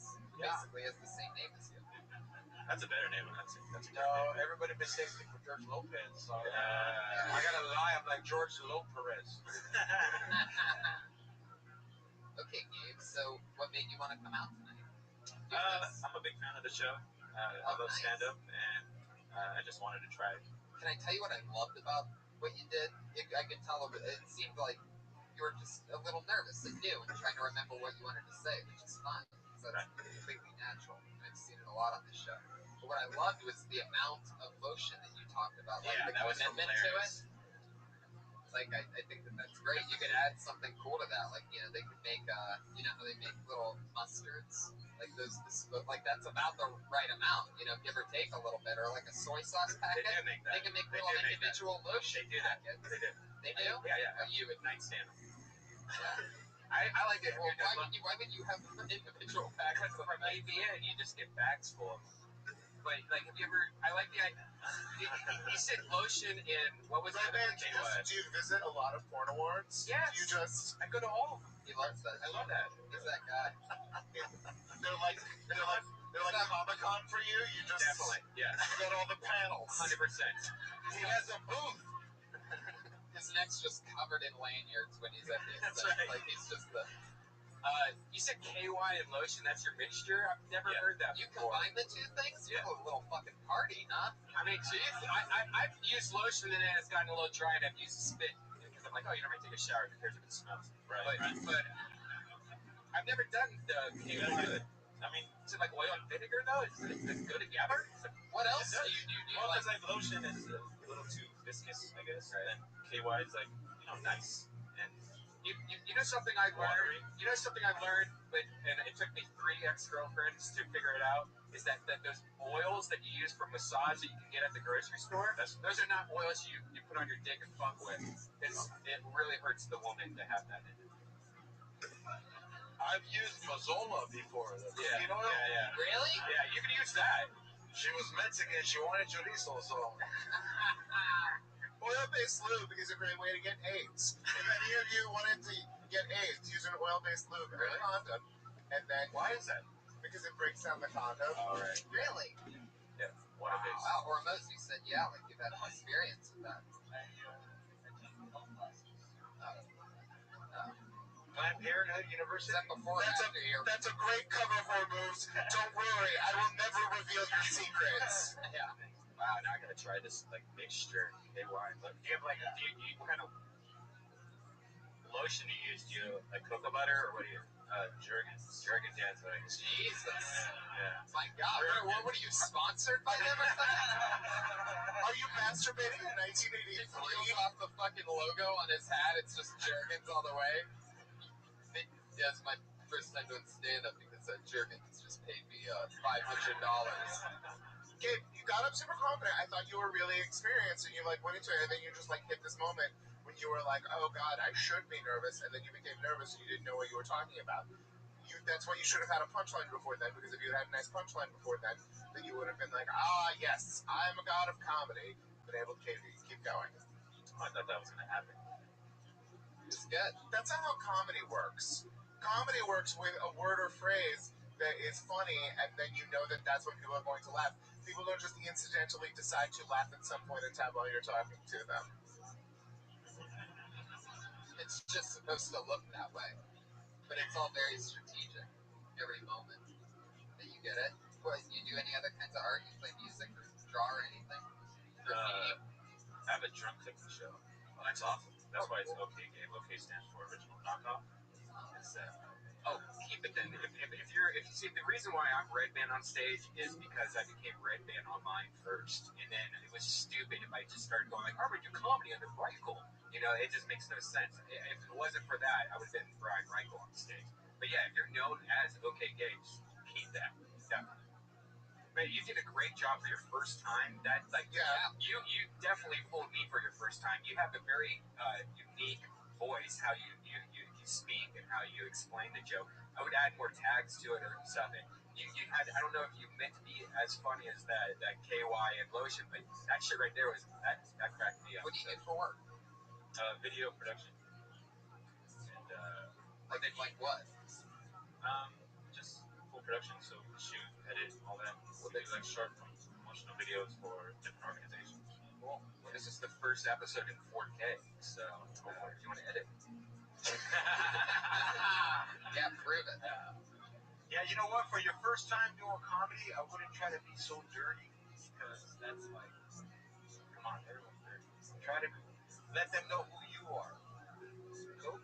Yeah, that's good. Talk about what you're thinking about while you're masturbating with a cut on your hand. Yeah. Talk about how it really makes you feel. Like your little finger has a period or something. However, I'll tell you this: at the end of it all, you really interested us with the combination. I think pretty much everybody in this room is going to try that combo tonight. Find the dust off the old KY. Yeah. And That's the new flavor of Baskin Robbins. KY and Jergens. Yep. Cocoa, baby. Cocoa. I'm in love with that cocoa. Yeah. Look out, everybody! It's getting crazy up here. Okay, Gabe. What's the funniest thing that's ever happened on your drunk cooking show? Shit. Can you cook awesome? Like, is this? Well, I do it with another guy, and he's very good at cooking. I make cocktails, and we make basically a full dish. It's really nice, but all the while we're getting drunk, and then we edit that down to like 8 minutes. Are you sure that this is a show? Is it possible that the two of you are just in a relationship? People have said that, yeah. He cooks a delicious meal. I make the drinks. We fuck the dog shit out of each other. It's a prank show, really. It's a prank show. We don't film the fucking part that would actually make us money. We film the cooking part and drinking part. And what's the most hits you have on that? Can I guess? Like one video? You can guess. Can I guess?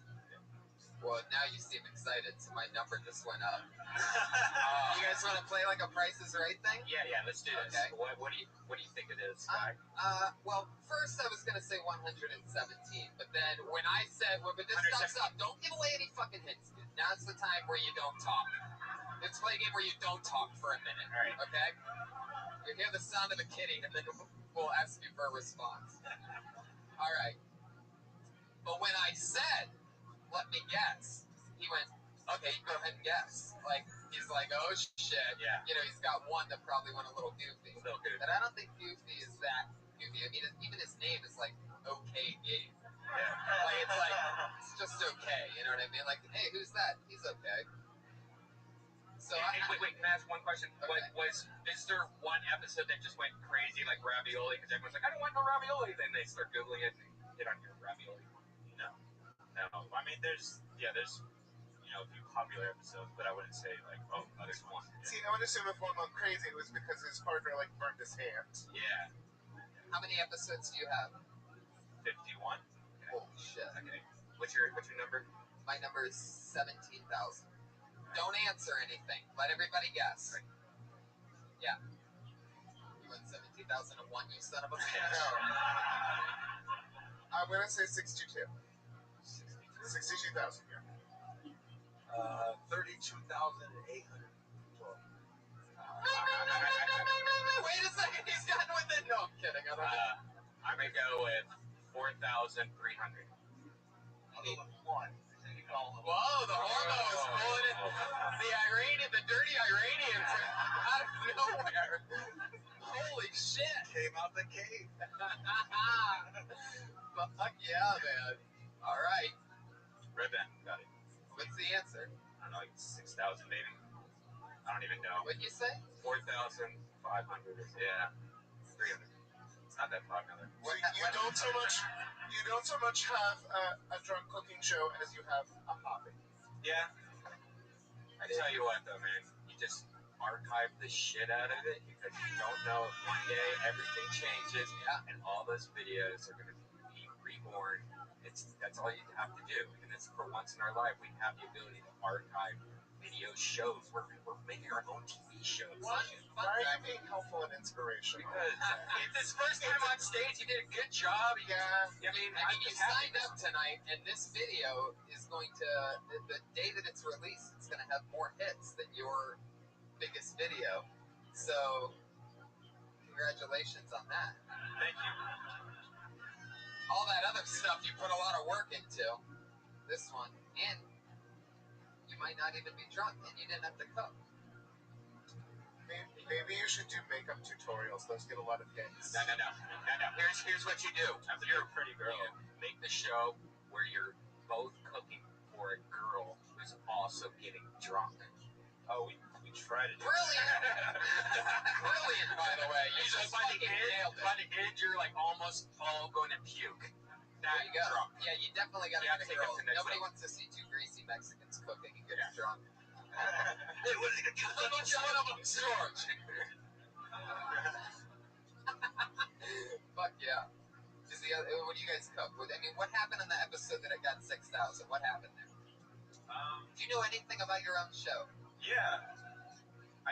All right, I'll tell about the last episode we did was a What are these, like 5-hour-long episodes? No. You're acting like completely boneless turducken. We did that for Thanksgiving, so that's it. Cool. Where can people find this? Because I'm actually going to go check this out. I want to look at it. OK's Happy Hour. OKS Happy Hour. All right, great. That you have assembled in your own life a turducken impresses me more than anything else that you have done since you got on this stage. Thank you. I am so proud of you, Gabe. I just wanted to come up here and talk about my cooking show, so. Oh, you son of a bitch.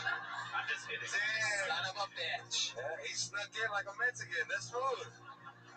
His cooking show, which is sponsored by Jergens. Now I get it. It all makes fucking sense. Well, there he goes. He did it. That's okay, Gabe. He's on Twitter at Original Knockoff. That was his first time. Not really doing stand-up, but just pretty much describing how he masturbates. Yeah, we got owned. Yeah, totally. Totally owned. I feel like that's going to happen a lot in the future. Yeah. Well, there you go. Your video is going to have more hits now.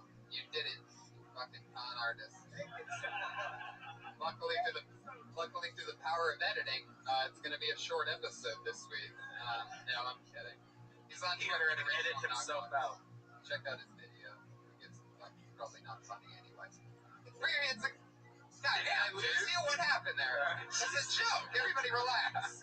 Come on, I'm sure it's great watching guys get drunk. How long is each episode? Oh, that's it? Perfect. Wow, perfect. Fucking quick meals. Delicious. Make it 7. You think that your duck can throw it in? Shot. That's some tight editing, bro. Alright, put your hands together for your next comedian. His name is David Freeberg.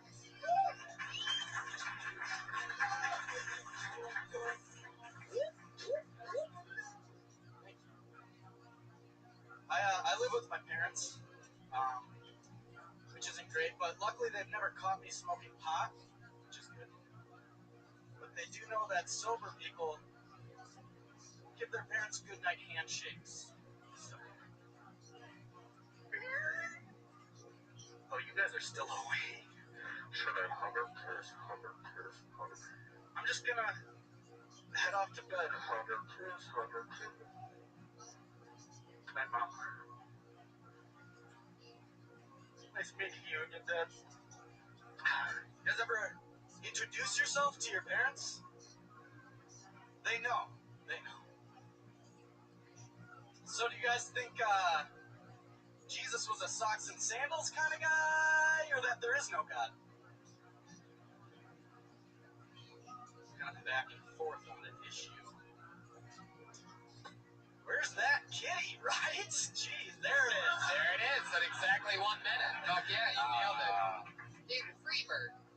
This is my first time seeing you. Yeah, I've been in LA for about 20 hours. Awesome. 20 hours. I love that. You've been doing stand-up, what, a year or two somewhere else? Yeah, about a year in Madison, Wisconsin. Madison, Wisconsin. I've been there. Fun place. Yeah. Big college now. Big 10 country. I get it. You hit it. Fucking, what is it? The cheese. The cheese heads. Fried cheese curds. Oh, yeah. That's the thing there. Cheese curds are great. Yep. Curds are things. When I stopped, that's pretty much why I stopped eating dairy 3 or 4 years ago. Is when I went to Wisconsin, because I'm still eating cheese. And I kept noticing that cheese was fucking me up, like bad. Not even in my belly. It was more like psychological. I feel like shit for about, I swear to God, it'd be like, The cheese was looking at you or something? no, but if I eat shitty, like, dairy, and they eat, what is it? Fresh mozzarella curds or something. So fucking good. Yeah, I mean, so there's creepy. mozzarella. Yeah, it's like some are probably cheddar. It's like just putting straight bacteria in. No, Good no, bacteria, though. It's just bacteria that fights yeast infections. Okay, I see what you're doing. Any way to segue back into your yeast infection runner that you have? Tony, one of my favorite things about living in Southern California is having dietary restrictions instead of personalities. So thank you for talking about your choice to not eat dairy for a solid 4 minutes. Right. No, I know. I love it. I love not eating dairy. But my point is, the fuck was my point? You just wanted to brag that you don't eat dairy. Oh, no. Madison, Lake Mozzarella. Mendota? Yeah. What's his name who died there? I have no idea. I've only lived there for like 2 years. Oh, you didn't go to college there? I went to college in Minnesota. Oh, you went to the U of M? Yeah. I went to law school at the U of M. Oh, nice. You guys ever hang out in Dinkytown? Couple of times. Yes. Me too. I performed at the Varsity Theater there. Oh, nice. Yeah, it was fun. Get a room. I didn't know you guys. I didn't know you guys were gophers.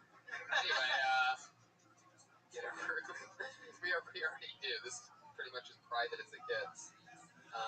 David Freeberg. So you just moved here 20 hours ago. You're gonna live here now? You're just visiting. Yeah, my sister lives here. So How old are you? I'm 25. Wow. So what are you doing in Madison? I'm a nanny. Wow. I prefer the term sensei, but That's why you have like that Mike Sarah vibe. I felt that. Yeah, you seem very, very good. Yeah, You seem nice like guy. Midwest good old boy. I could trust you with yep, things. I'm nicer than all of you. I didn't think it was legal for a man to watch over children in Wisconsin. That's fucked up to say. Yeah. That's a weird thing to say. That actually makes you think that you're. Whenever someone says that to me, it's like, Yeah, I know. why would you? Why you so whoa, calm down, man. I'm sorry. Halfway through that, I realized it, and I was like, I gotta go with it now. I never asserted that I wasn't deeply sexually attracted to people who are underage. I've always been perfectly on the record about that. It happened to me at a party last night. Some guy like freaked out. I was like, that's weird. And then I was like, I want to write that down and make a joke, but I don't want to seem like a comic. Right. So I took it out and wrote a laundry for like to-do list. He was like, what do you want? And I wrote the joke down. Hardest thing I've ever done. No, next time just write the joke down, you idiot. You don't need to fool anybody. Madison's a small town. But that would be you weren't in Madison last night, right? Well, yeah. Well, during the like afternoon, yeah, it was an afternoon party, and then I got on the plane at like 6 It was p.m. an afternoon party football. on a Sunday. Oh my Oh, God. son, Oof. Yikes, that's right. They do that there. I don't play. I was. Football's on the TV. Everybody get around. Jesus Christ, that's scary. So you're a 25-year-old nanny. Were you like, you just came out here completely on your own to do what? Stand up? Go No, my sister lives here. There you go. So I'm visiting her. I just so I was like, I want to Oh, is your sister younger, older? 3 older sisters. Did they ever fuck around with you like when you were younger? Did They ever fuck around with me? How's the nanny? LA's the weirdest fucking town.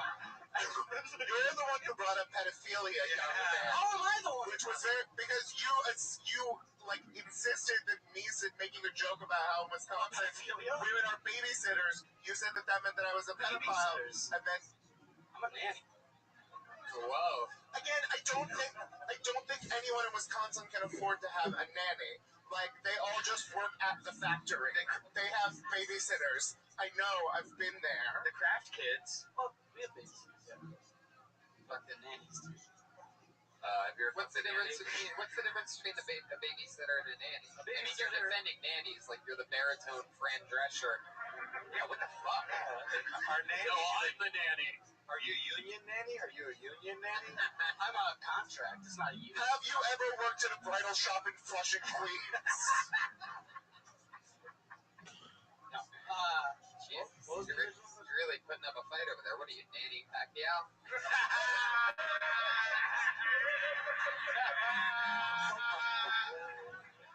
Got him.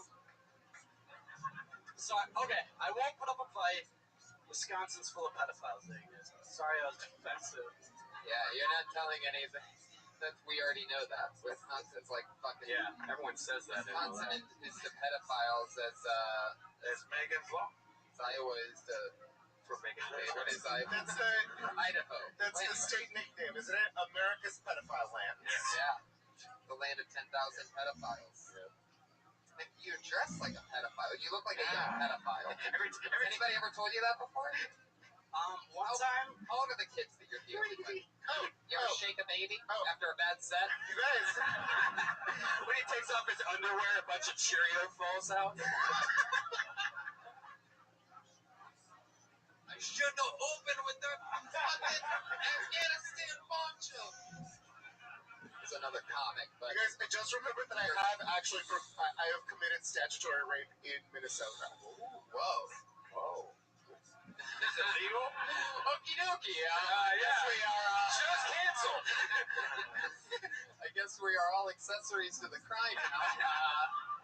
The statute of limitations has passed, and I was committing. It was so long ago, you guys. I was committing illegal sodomy at the same time. So it was fun in a lot of ways. Fuck yeah.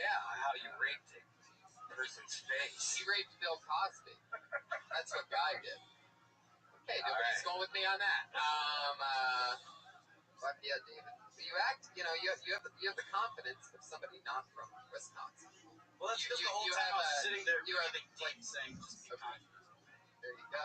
Okay.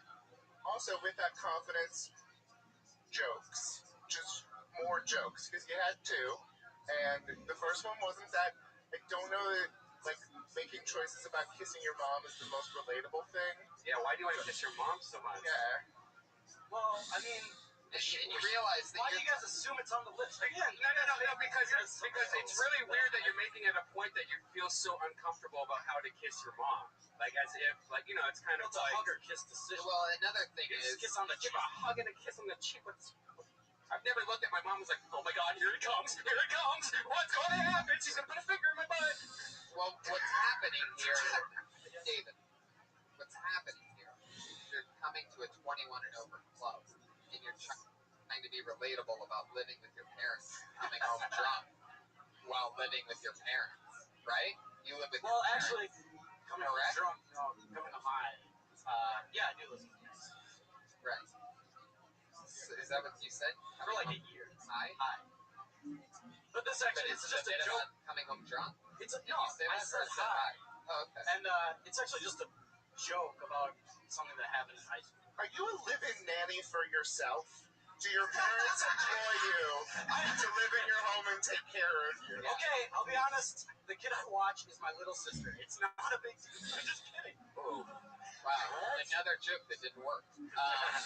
Just when I thought you were done, you just keep throwing out those fucking deflated beach balls. All right. So, how long are you in town for? How long are you visiting your sister, and what did your sister do? You shake big areolas. Brian, come on. I'm in town till about next Monday, and then my sister's an archivist. She's a what? Archivist? Oh, cool. So areolas are the size of 45s. Yes. Perfect. David, it was nice to meet you. Yeah, nice meeting you guys. He's on Twitter. Yeah. At D Freebird. D-E Freebird. The word free, B-U-R-G. D-E Freebird. So there you go. Young pedophile on the loose. That was weird. Yeah, right? I was like, that's the first white guy I was scared of. Yeah. Oh, interesting. What part of LA are you from? I'm from Orange County. Did you ever... The worst part of LA. No, there's more white people there. It's scarier. Yeah. Did you, have you ever did you do anything when you first started stand-up that you can't believe you did? Like something regrettable? That guy's a comedian. Yeah. I always ask people on their first time at shows. Guy, did I ask You know what? The first thing I did is I thought I was funny. What happened? I went to a real club and they were like, your friends ain't here. No one's laughing. Because you know when you first do it, your friends show up. You're like, fuck them. I'm better than George Lopez. Don't fuck this shit. Wow, straight to George Lopez. Yeah. Oh, so George Lopez is like some kind of person in your Oh, he's life. like the Virgin Mary. He's like the Virgin Mary to Mexicans. Right. Yeah, it's like we were only allowed to watch that in Seinfeld because of the cuss. Wow. That's crazy. So yeah, that was probably like I thought I was funny. And now I laugh because I'm like, oh yeah, I was so bored. Like, what's an example of something you did? I remember I'd walk around and tell people, yeah, man, I got a tight 7. And they were like, oh, that's your headliner. I was like, yeah, I got a tight 7. And I just talk to the crowd. Because you know how you think it's like, I can just talk to the crowd. That's all. I can just ask questions. I'm quick. And then the crowd looks at you like, shut the fuck up. Right. So that's probably my worst thing. Yeah. From there on, I just, I'm just going to write. Yeah, exactly. How about you guys? The first time I did stand up, I was in college and I was still not out of the closet, and we hit that awkward moment when the audience realized that they realized I was gay, and I did not realize I was gay, but was doing a very long bit about how aging actresses should go into professional wrestling, and it was awkward. So then I left, went to Minnesota, went to law school, committed statutory rape, then restarted comedy again.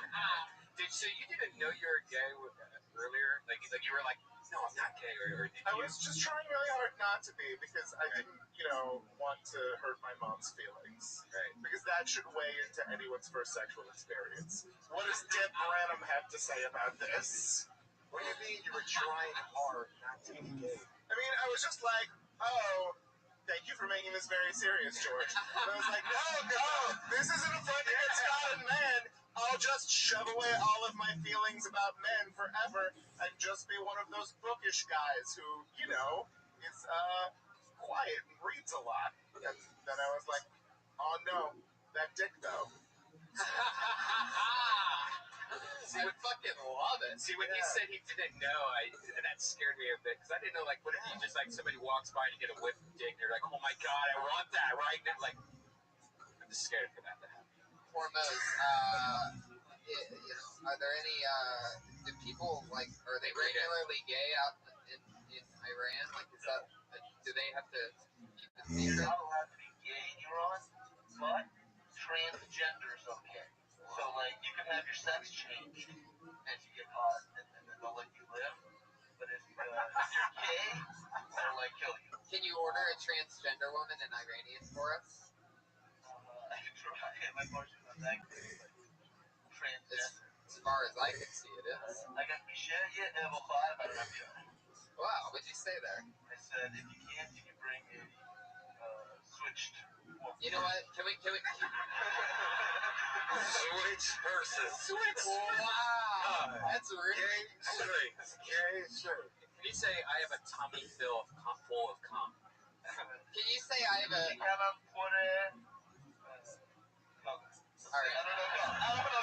Alright, last one.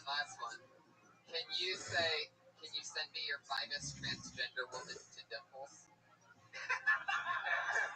میشه خوشگل ترین ابخاره رو بفرستید به دیمپلز Can I tell my regrets? That's my new Yeah, sure, go ahead. One time I dressed up like a superhero and said that I was going to swallow cum in varsity. Interesting. For your answer for your next comedian, Sarah Kenny, everybody.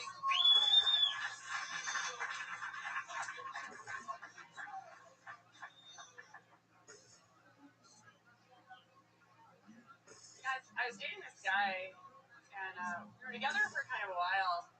And then one day, he shaved off his beard and mustache, and I had to break up with him because it turned out he was really ugly the whole time, and I couldn't see it.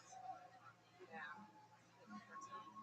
I was at this packed show with my boyfriend, and I came out of the bathroom. I was looking for him, and I saw this guy that looked just like him. He had his arm around a girl that looked just like me. So then for a second, I was like, oh yeah, there we are. Wait a minute, I'm not even wearing that shirt. It was Bring Your Kid to Work Day at my office, and I was like the only one that didn't have one. So I just borrowed one from the playground by my house. And I don't think anybody believed that Jamal was mine. You know, like, not just because he was black, but also he kept calling me lady. And then it was really awkward when I found out that you don't breastfeed 9-year-olds. It's like, lady, I don't want that. Whoa. Watch out for that bear. I know, that bear. Almost forgot about it. Okay, so are you saying that you breastfed that kid? Big child molestation. First I kidnapped him, then I attempted to breastfeed. David Freeberg would, alright. Fuck yeah. So you've been on this show quite a few times. You used to be, like, filthy dirty when you started. Then you dialed it back. Like, I wouldn't say filthy dirty, but offensive in a weird way, more so than... Right. Yeah. True. Creepy, maybe. Like, you were clearly describing your own abortions that you had had. Okay, Like, now, for example, the way that OK Gabe talked about masturbating was the way that you talked about going through an abortion on that very stage. And it made Why does she have to feel shame, Tony? Get your conservative agenda out of my Los Angeles. Hey, I love abortion. I just don't like first-person abortion stories. This is actually Never the said. 1-year anniversary today of when I told the joke Are you about serious? selling a baby on Craigslist, which was misinterpreted by you and Will. You guys kept saying, why does the baby have to die in this joke? I'm like, the baby doesn't die. The baby gets sold online. Like, I don't know what happened. If a person can vacuum it out clean, then they get it alive. Right. No, I agree. That's amazing that you remember that it was a year ago today. Is that true? Yeah. Like, you have some kind of creepy calendar that you keep of things that you've done? I do. I keep track. I record all of my sets, like the movies. And today you looked at that calendar and you're like, wow, well, a year ago today I talked about this on this live podcast. Yeah, it was 1 year ago was the first time I came to Comedy Store, and I got on downstairs, and then I got on here, and it's actually 1 year tomorrow because it was Monday last year. But whatever. Anyway. Anyway. It's a fuck. Not me. So what else do you do? Like, what when you're not performing here? Where else do you go? What do you do? What's crazy? Well, this weekend I did a show at Loft Ensemble Theater. I don't know if you know that place. It's downtown. And then I did a show at a clown museum. Oh, that's cool. Which is like... Where's that at? That's also in downtown. Yeah, it's on like Pico and something. Oh, cool. Pico. Pico? I always get the names messy. That's how you know I'm not really from LA. Like, I can't say any of the street names. Say Tapatio. Tapatio. Oh, shit. I just repeated the way you said it. George just fell in love. No, I like her comedy. I liked your comedy. I thought it was like something you weren't gonna say. I just got mad that you went to a premise and left. I wanted one more twist of abstraction to, like, the beard joke. Oh, he was ugly afterwards. No, he should be Tommy Lee Jones. Or it was only after he shaved his beard. Yeah, that you realize that he's black, that you're racist, or something like that. Also, with the seeing the couple, I mean, that's such a fun, interesting situation. It's very relatable. But maybe you thought that they were you and your boyfriend sent from the future to kill you guys for a good reason. I don't know. But like that's the thing that needs to go from being, oh, like you want people to not just nod and recognize the experience, but actually laugh. See, other people are nodding and recognizing the experience of what I said. Hormones. I should have taken it to another level. Yeah. Hormones, what would your grandfather say about her set? He saw it here. My grandfather is very, very racist, so he would have liked her just for her light skin. What would he have said in Iranian? That's what I'm asking. He would have said, What does that mean? That means he did a great job on the stage. Give me some of that pussy. There you go. I think you finally figured out what's funny about this bit every time. That if you make the last thing funny, it crushes every time. Is he hot? He was alright. He was definitely hot when he threw a plane into the Second World Trade Center because there was a lot of fuel on the plane that immediately exploded because he's a dirty Iranian. Anyway, I have a better punchline for the beard joke. When your boyfriend shaved his beard, you realized he was a woman. Clearly, it's not a better punchline. I like the disguise idea a lot. I like that you know somebody else. I don't need your pity. You could really just hit it on the nose right along that line. Is that when he shaved his beard, you noticed that he didn't have an Adam's apple. Nothing's gonna save your joke. Your shit premise will never go anywhere, and there's nothing that any professional can do about it. I'm starting to feel pretty good about the original. I love it. That was fun. Fun to have you back on, Sarah. Any parting words from anybody? Anything? Keep going. I like it. I like you dirtier and more closer to yourself. Because like usually you're really dirty and dark, and that wasn't as dirty and dark as the fuck like what you kind of asking about this stuff. I had some dark stuff downstairs earlier that was not appreciated. That was one thing that stood out. Well, you mentioned that. Was you go? There was this guy I was seeing, Bobby. And then you go. I was hanging out with my boyfriend the other day. It's like I know. It's too much guy talk. the first 15 seconds of knowing you, you've been through two guys. It's like you're bragging. I don't want to hear you brag. I want to think you're single. You guys can only pay attention to a woman if there is a vacancy sign above her vagina. If there's some possibility of you getting in there. Out of respect. You son of a bitch. Yeah. You can't laugh at her jokes if she's owned by another man. You know what I like about you is I see a lot of girl comics and they wear makeup and get all dressed up and then You like that I'm a scumbag. you didn't know. Right. You reminded me of that girl. What's that movie? Where those girls get kidnapped. And I love Georgia. This is the most backhanded compliment of all time, by the way, and it's still just fully loaded, like two giant cannons. I like the movie where the girls. You know what I like about you is all those girls that fucking write jokes and look pretty and prepare. No, you don't do any of that shit, man. No, You're like fucking like cutting edge. And you want to think they're like the kidnapped, murdered, and raped. Kiss the Girls. Remember Kiss the Girls where she comes back? She was all fucked up. Sarah Kenny, it's so much fun always having you on. Thank you. There you go, another great time. Sarah Kenny, everybody. Fuck yeah, it's all happening. This is the part of the show where we move on to our two regulars. We have two comedians who do a brand new minute every single week. Sort of something that really you can't find anywhere else. Since one of their very first sets. Anybody here? Yeah. I don't see anybody. Oh, okay. Put your hands together for her. She started here on this show about a year and a half ago. She's written a brand new minute every single week since while going stand up every other night at other places. Put your hands together for her. It's Kimberly Congdon, everybody.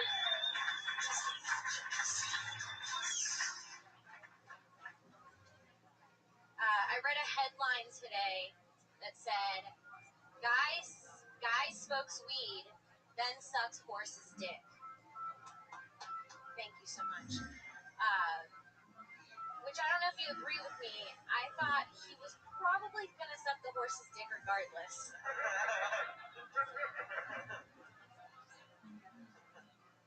I've never been so high, I just wanted to blow an animal. I've never been so high. Like, I don't even like regular dick that much. Just be like, wanted as much as somebody wanted a horse cock. That's fucking weird. I have a friend whose really slutty and at the same time a really picky eater. Which is like, bitch, you've had 11 dicks in your mouth this month, but you won't eat cilantro. You know, like that kind of friend you don't want to share a blunt with. Like, you could just keep it. I don't even smoke anymore. It's fine. I don't need a sip of your drink. There it is. That's great. She shows exactly how it's done. That was great. I just saw Probably that. the best joke of the night. I just saw that headline today too, so I know you just wrote that. That's great. That is so funny. I love the way that you, the news story is one thing, but it all comes down to delivery at that point. You really positioned everything right. The fun, normally, I mean, not only from doing this show a lot, but from hosting a lot, you still see most people a year and a half in still make a lot of fundamental mistakes, and to see that you're positioning, punchline again and doing that consistently, it's really awesome. Thank you. And that's fun. And, oh shit. Wow, that's interesting. Now, we'll do something else. Okay. I want to do it, right? Kim, so, where'd you go up this week? Anything crazy happen? And what was the second and third thing And why we do talked you about? hate dick? You don't like dick that much. I mean, we want to think that you crave it, that you're hungry Brian, for it. you gotta settle, at least just tune it down like 20% on the sexual harassment. No, she said It's like out there, like they're just gonna end up playing these in a court one day. She said It's gonna be like, look at this fucking guy, Your Honor. every episode. Yeah, this is sent for 45 minutes a week. She said she barely likes dick herself. So what's that mean? Because you must mean that's like you don't like dick that much? Yeah, totally, Brian. That's just a weird thing to say. Spectre over here. There's always some truth to some No, shit. I like penis just as, like... But you don't love it. No, I don't love it the way that guy loved horse dick. Right. Like, that's like a... How did this become a news story? Like, It's the difference between forbidden fruit and fruit that guys have been trying to shove into your throat every night for the past 10 years, right? Amen. Yeah, but what's wrong with cilantro? Like, No, that's what I'm saying. No, that was spot on. That was spot on great. Just because it's such a universal thing, and you have those girls who are super tasters. It tastes like grass. The kind of friends that go out and order chicken fingers. because I've got The worst. girls ate cilantro. I didn't burn or nothing. No, I'm just saying, like, you can't let, 11 different dicks into your mouth a month and then be picky about food. Because it's like, you let anything into your mouth. Does she brush her teeth a lot? No, I don't know. I don't get near her teeth.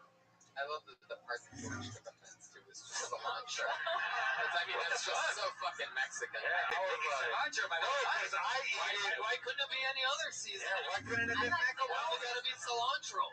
What about macaroni? Fucking shit, man. What about cinnamon? I know a girl named Cinnamon. Cinnamon, up to the stage. I thought you had a great set this week. Like, all of it was great. And I think it's awesome to see you every week because you've been kicking ass the last couple weeks. Yeah, Yes. So much fun. Guy, any parting words? I'm a fan. Thank you. Yeah, it's great. You're killing it. Thanks. Congratulations. You got a big following from being on the Rogan podcast. Yeah, I got a lot. Her and Sarah Weinshank, who's normally the other regular, but she's not going to make it tonight. That's a made-up fake Jewish last name. That's a pretend Jewish last name. Right, it's true. Her name originally was just Okay Sarah, but then she went with that. I literally, by the way, let me explain something really funny that just happened. I had to think of I had to remember that it was okay beforehand, and it was so hard to think of it that my head literally itched. I swear to God, I just had to go like that to get it that fast. But I guess that's one that the video podcast fans will be able to rewind. Watch me literally drag the words "okay" from the comedian earlier in the night for what we would call a well-landed callback. I nailed the fucking landing. Kim, great job. Another new minute. Congratulations. Great job. See you later. Great job. In In replacement of Sarah Weinshank, who normally would do the final minute of the night right now, I want to do something extremely fun because I see that they're both here. I want to have an Asian comedian 1 minute off. Two of the best brand new comedians that we've seen in the past few months here. I see them in the back of the room. Obviously, they signed up. And normally this would be a spot just for the one regular anyway. So let's do something fun tonight and have them each do a minute. Going first, put your hands together for Fang Chow, everybody. Here he is. They're so good that I know both of them by name. I don't even need to look at the pieces of paper. Fang Chow, everybody. Come on. Stick with it. We're almost there. I woke up this morning looking like this, and I speak broken English. So get ready.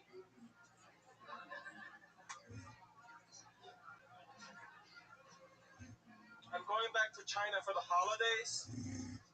There's no such a thing called Christmas in China, but I gotta upgrade my immune system.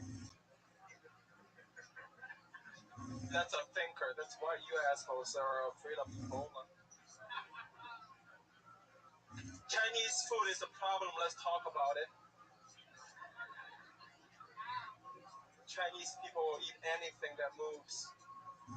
That's not a joke. It's me trying to educate you people. Eating tiger penis is a thing over there. Right? I feel like I don't need a punchline for that shit. No, but the thing is, like, it's supposed to help you last longer during sex. But for me, if I don't do it, I'll just say, hey, I fucked up. Leave the tiger penises alone. It's for the tiger pussies. All right, I'm running out of time. Thank you. I love it, man. It's a fucking crush fest. Thanks, That's what I'm talking about. I really appreciate it. Are you really going home to China?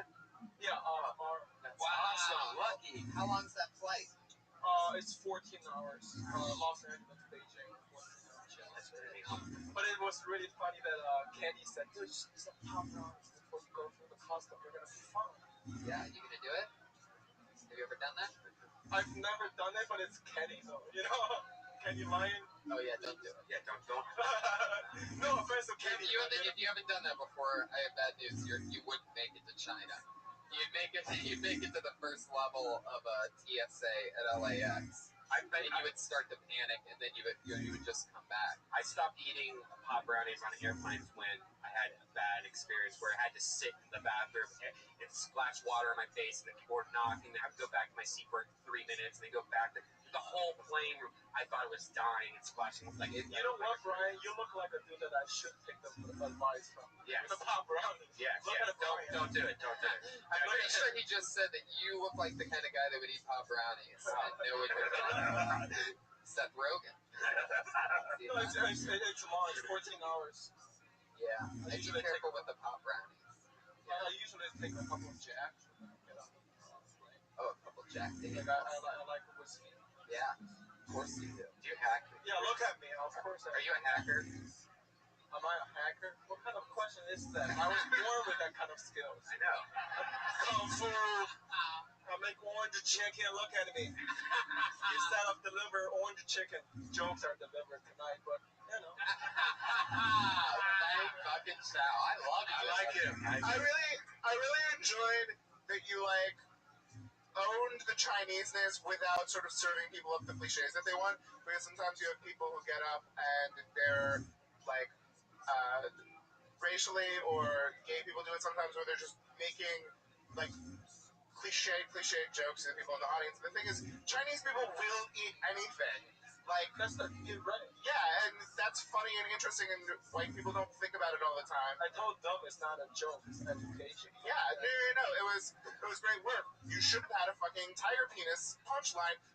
You have a fucking minute. Don't waste time saying, I don't need a punchline for that. Give us a hilarious punchline because you're running out of time.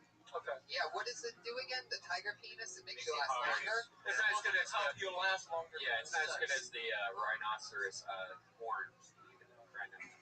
That's what you think, but tiger. No. I've tried both. You should Tiger penis? Oh yeah. You eat Well, tiger the powder. They make it a powder. Tiger penis penis. powder. It's By the way, great. that makes you gay. No. If you've had penis powder in your mouth. Cat dick. Oh, Yeah, but I was gonna say just like I was gonna get. I love that you say no and get defensive about it. I'm like, oh, by the way, you're gay now. You're like, no, I'm not. Come on, man. If I lick my tiger penis. if I go home and lick my cat's dick right now. Get a TV or something, Brian. Get a TV. Of course, it doesn't make you gay by eating an animal penis. Yeah, just licking it now. So fuck yeah, Fang. What do you think about this guy, George? I know you love Chinese. You know what? I'm just wondering, did he buy those shoes at Foot Locker or did they make them in China? Those are some interesting. Those are the military. I do have words. cousins, but I got it at Foot Locker. Yeah. You know, are you a Jordan fan? Yeah. Okay, cool, man. You know what? I like you. Jordan. I like this. Is how we do it. I used to make them back in China. You know what? I like you. You're quick to your punchlines, and I've seen a lot of Asian acts, and by watching you, it was like top ramen. It tasted different. I take that as a compliment. Yes, Thank you. Like I didn't put tapatio or cilantro in it. It was perfect. There you go. Fang, you're a very funny guy. It was fun to have you back on. Thank you. He's on Good luck, Twitter. guys. Good luck. He's on Twitter at Fang Chow, guys. So how about that? Fucking love them. It's always I want more. By the way, if you're listening to this at home, more Asians, please come out. I love it. And real quick, we're gonna get our one other Asian up. I don't know what makes the Asians the funniest people that do this show. Maybe it's the Chinese lanterns that we put up. They'll hold like This is a decoration. They're just drawn to them like zombies. But another hilarious young, brand new comic that we've seen here in the last few weeks is here tonight. We're gonna throw him up for one quick minute. Put your hands together for Tam Tham. Yeah, that's Avatar on Twitter. Heck yeah, here he is. I'm intensely shy, and no matter what I've done, I haven't been able to change that. Maybe it's just part of my DNA. Like the gene that makes me short, or the gene that makes my eyes brown, or the gene that makes me terrified of black people. Not to lie, my eyes are really more of a hazel.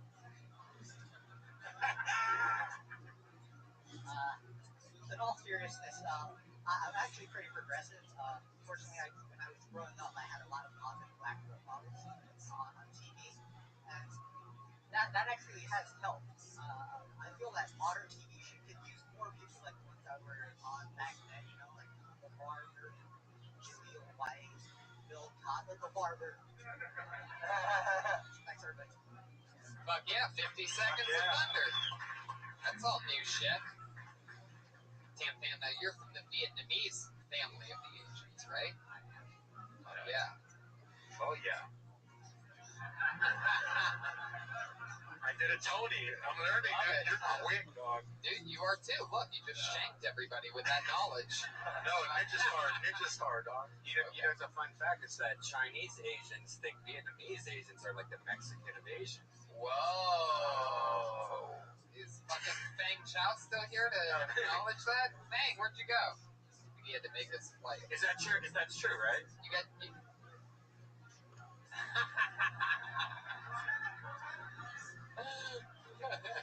Oh shit! Pretty sure Fang just said you're starting shit, dude. And knowing what Fang looks like one of those guys that'll just fucking float kick you from right up there. Jumping trees. His body moves and he doesn't even have to fucking, just a foot comes right into your head. He's gonna have to get in Shake Girl ribbons. Remember those? Fucking, he went from alright, fuck it.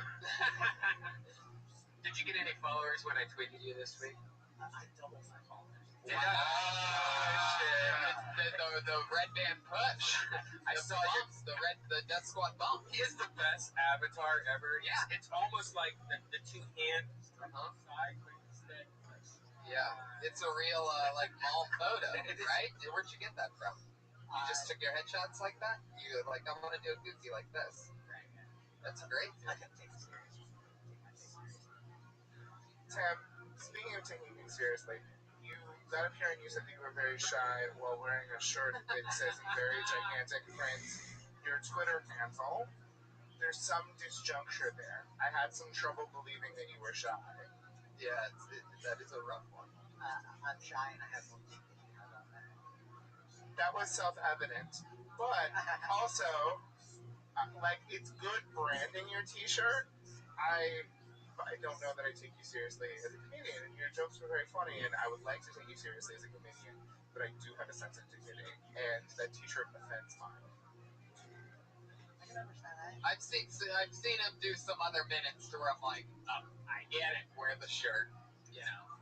Mike Black wears his own face on his shirt every single show. The only reason I think I remembered you is because of that shirt. It brands you in some weird way. I think, you know, in the future you're probably not going to have that shirt on, but as it's working because me and Tony both remember you, you know, in your comedy's great. Brian, if you ever want to get branded in a weird way, there's a club on the east side that I does know. that sort of stuff. No, but I mean, honestly, dude, I have no problem with the shirt because it works for We brand. really like you. One could say that we are Tam fans. Yeah. And that's Tam Fam, everybody. There he goes. We did it. Kill Tony number 84, everybody. That easy. Little painless needle for you. Yeah. Thank you so much to Hormoz Rashidi. He's on Twitter at Hormoz Rashidi. HORMOZRASHIDI. Elise Lane, you know about her. She's amazing. Josh Martin Comic. Guy Branham, what's going on? What do you want to promote? At Guy Branham on Twitter, and it's the end of the year, so I don't know. Oh, if you're in Scottsdale or Phoenix, Arizona, go to the Scottsdale, whatever the comedy club is, that weekend that I'm there, January 8th through 11th. George Perez. At George B. Comedy, headlining Brea Improv January 7th, and tomorrow doing an underground show with Joey Coco Diaz, Whoa. Jeff Garcia, Whoa. and Red Band's in the building. Oh, Yeah, it's the strip club that I DJ in the daytime's Christmas party. So. Yeah. I'm Tony Hinchcliffe. This was fun times, everybody. Thank you so much for the live audience. Have a great night. Brian Redband. See you guys.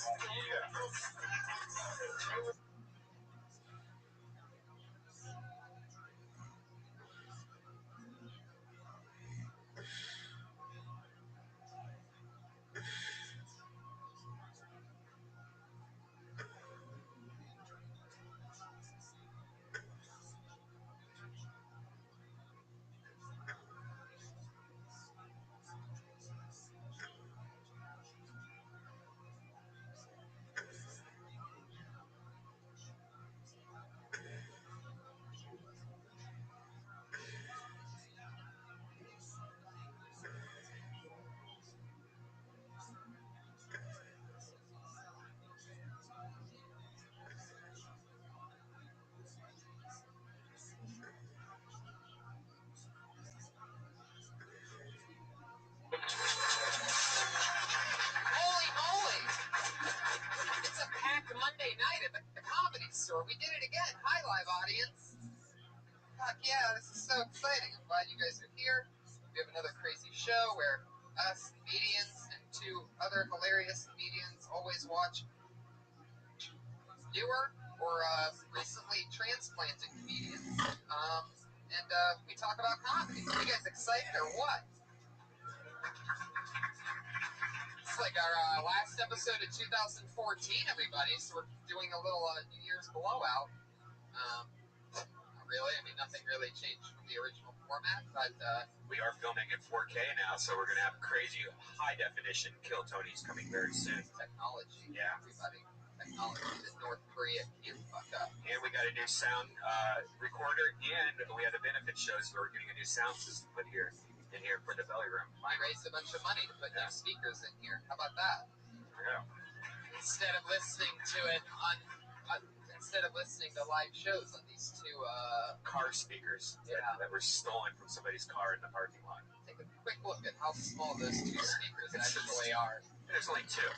at a world famous comedy club. You walk inside and there's two AM radios hanging from the ceilings.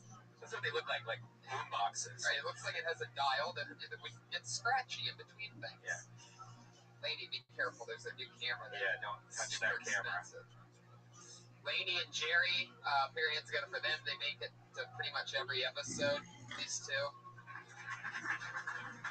It's like if I had real parents. And they're sitting next to our one and only sponsor, eating her own delicious food. It's the great Elise Lane, everybody. She's here, live in the flesh. She made something delicious tonight. And normally I read, the crazy words that, she's a gourmet chef, so it's hard to say some words. And one of the things that we did in 2014 is we came up with a part of the show where Josh Martin, this was actually his idea, is he reads it and he has a speech impediment. And if he fucks up at any point or pauses or stutters or says something dumb, he gets hit in the nuts from Brian. And we did this, 6 or 7 times, and it was a lot of fun. And I think a lot of people thought that we were hurting him when it really was his idea. He likes getting hit in the nuts. Yeah, he loves it. He pays women to stomp on his balls with high heels, so it's nothing. Well, that part wasn't true. So we're going to do it one more time. It's one of our favorite segments of 2014. One last time, Josh Martin reads what we ate tonight, what the gourmet chef cooked for us. And if he fucks up at any point, he gets hit in the nuts. Are you guys ready for Will Josh get hit in the nuts? It's that time. Now, you know the deal. I'm going to hand it to him. You guys get in position. And what weapon should I use today? Well, just make sure you don't. Something that happened a couple times is you accidentally tap him in the nuts before he fucks up. So be careful not to do that. Wait until he fucks up. Hold on, because he tries to read it before each time. Yeah. I don't want him to read it and get warm. I just want to find out which word I can fuck up on so I can get hit in the nuts. He wants it bad tonight. All right, you guys ready for this?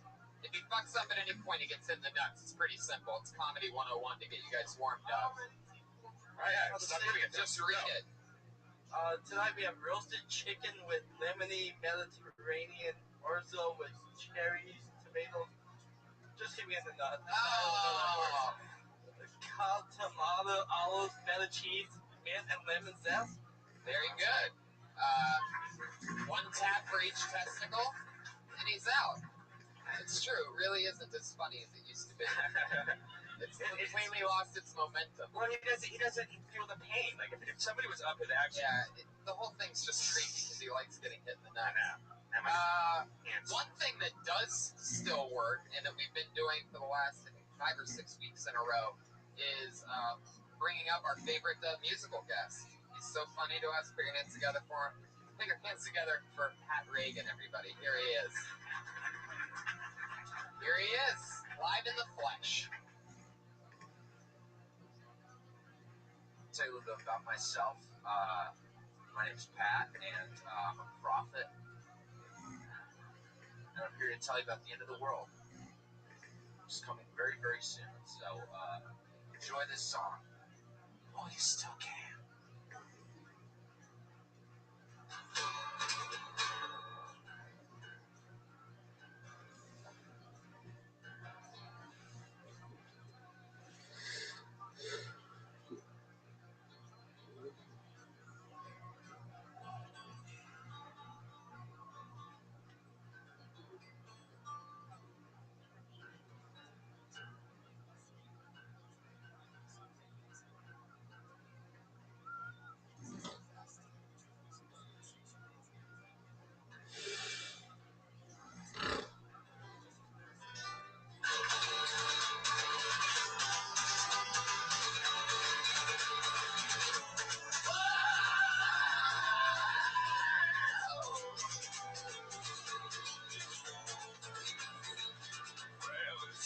Damn hot in Los Angeles, all the birds and bees can fly. Instead they end up dead in my swimming pool. Makes you sort of wonder why. Why do we live here? What the fuck are we doing? And where we gonna go in the big gap? We can't survive here. It's a fucking desert. Have you seen the trip? Hey, yeah, do it well.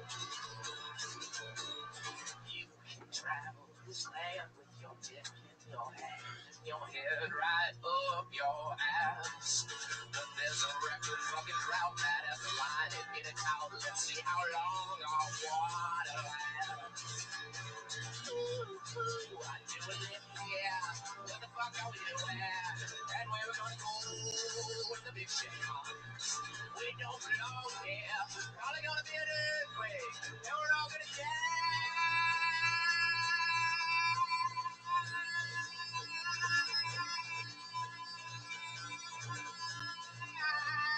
On the world.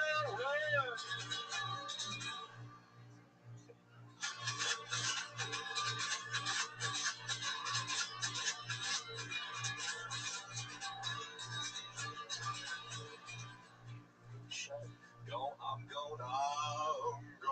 gonna shut my windows, close my blinds, turn on my AC. I don't aim to be there from in times. I'll just watch it on TV.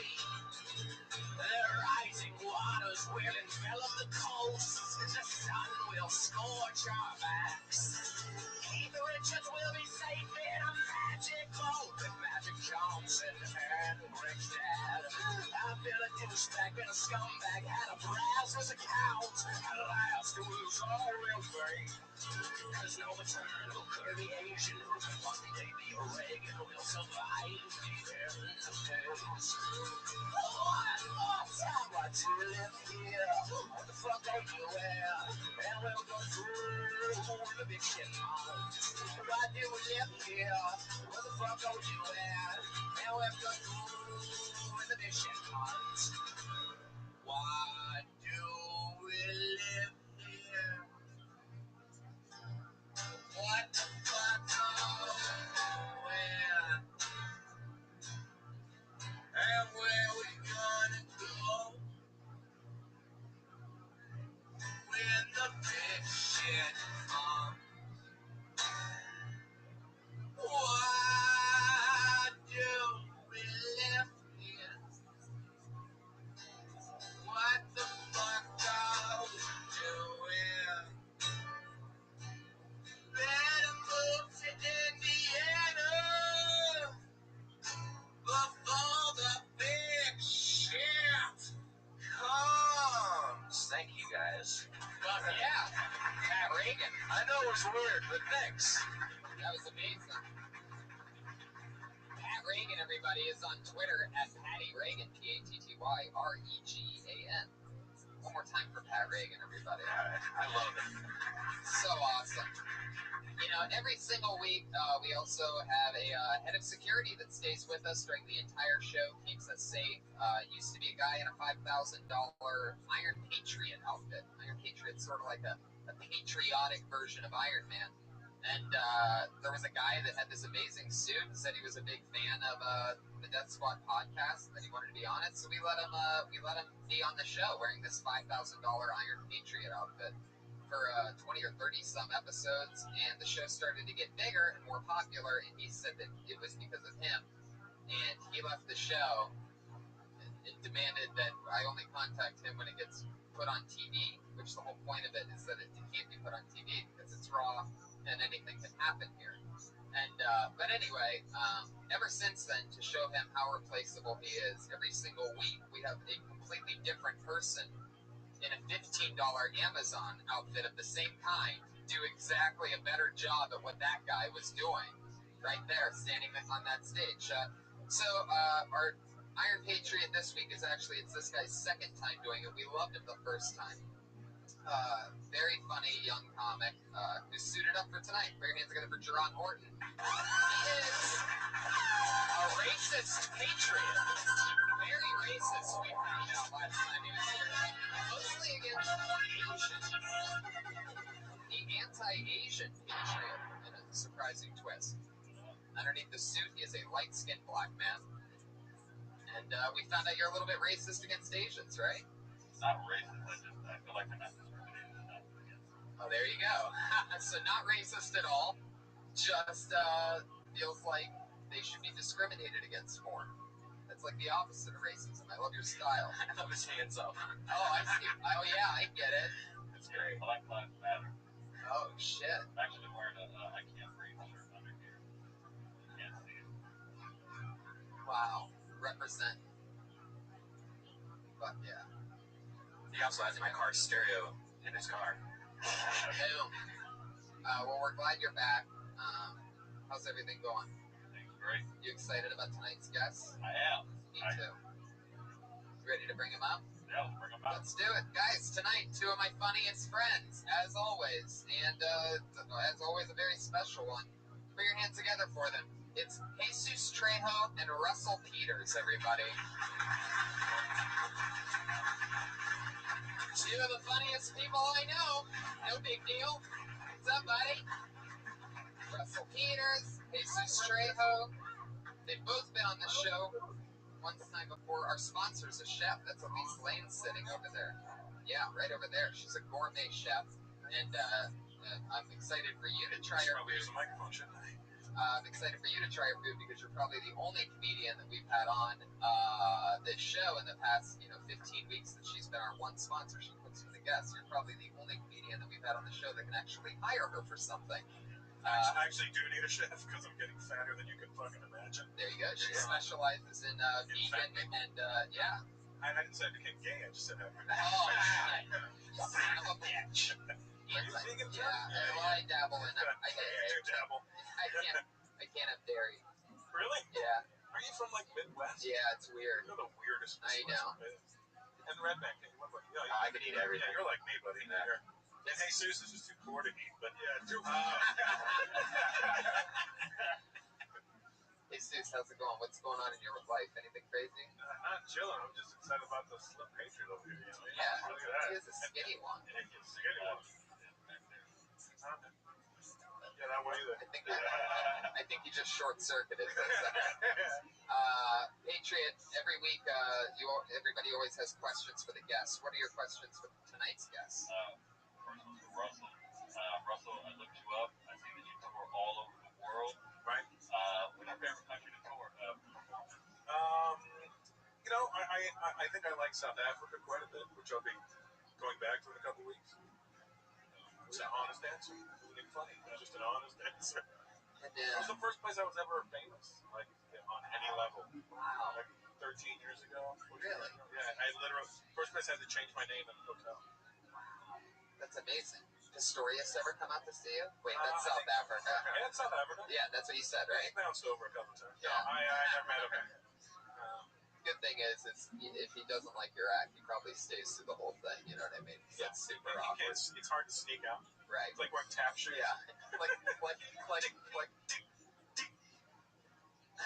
Going somewhere? By the way, Patriot, I love that you said that you looked that up, that he tours around the world doing stadiums. Good job. I appreciate your awareness.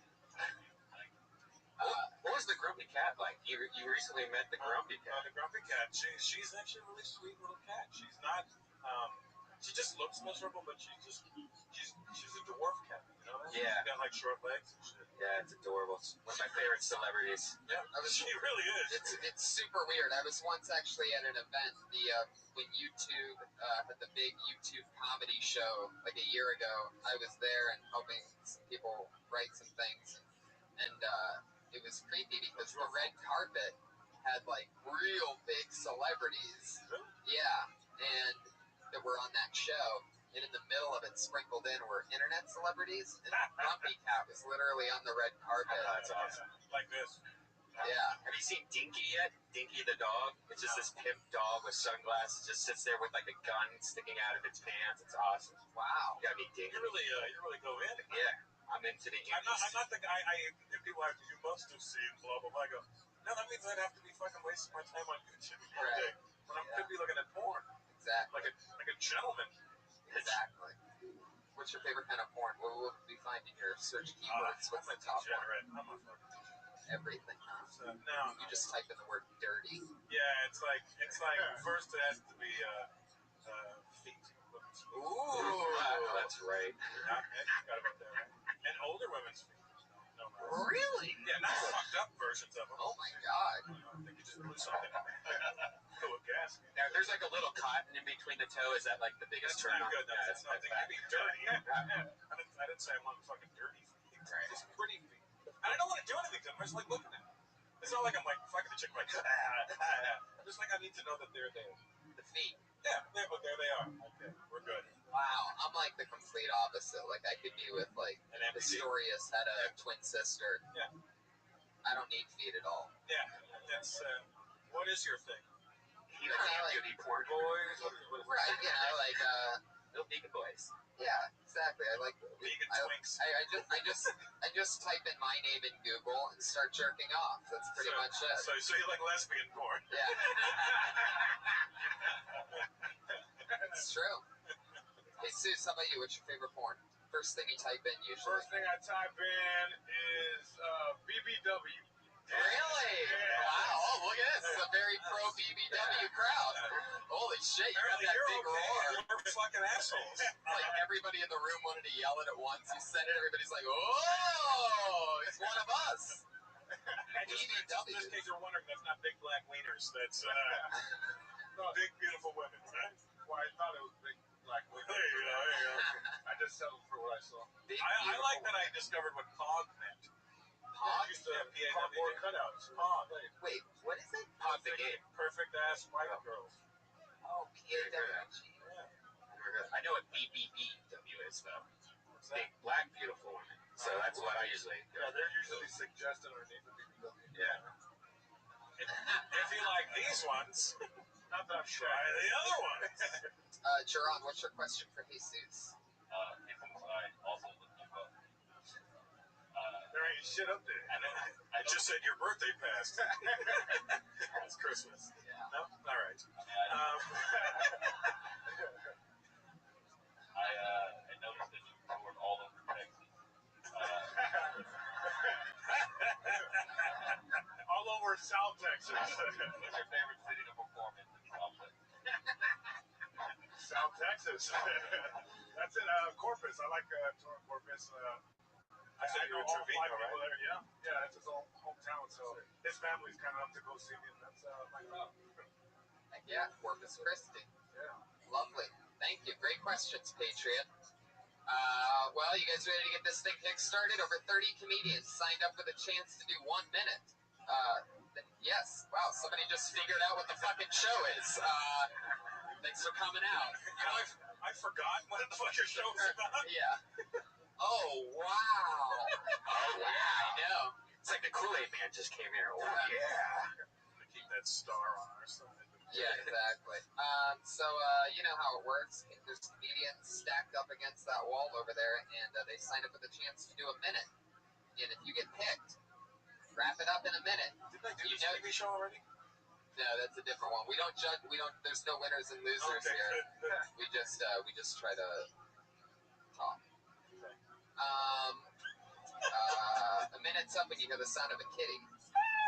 Aw, that means wrap it up then, or else you're gonna bring out the angry West Hollywood bear.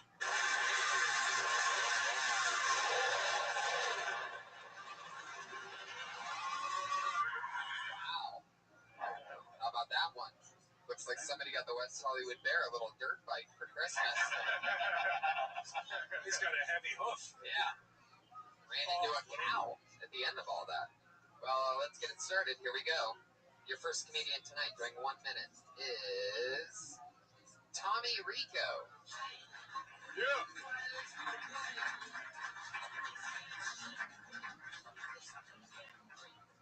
Thanks, everybody. Appreciate that.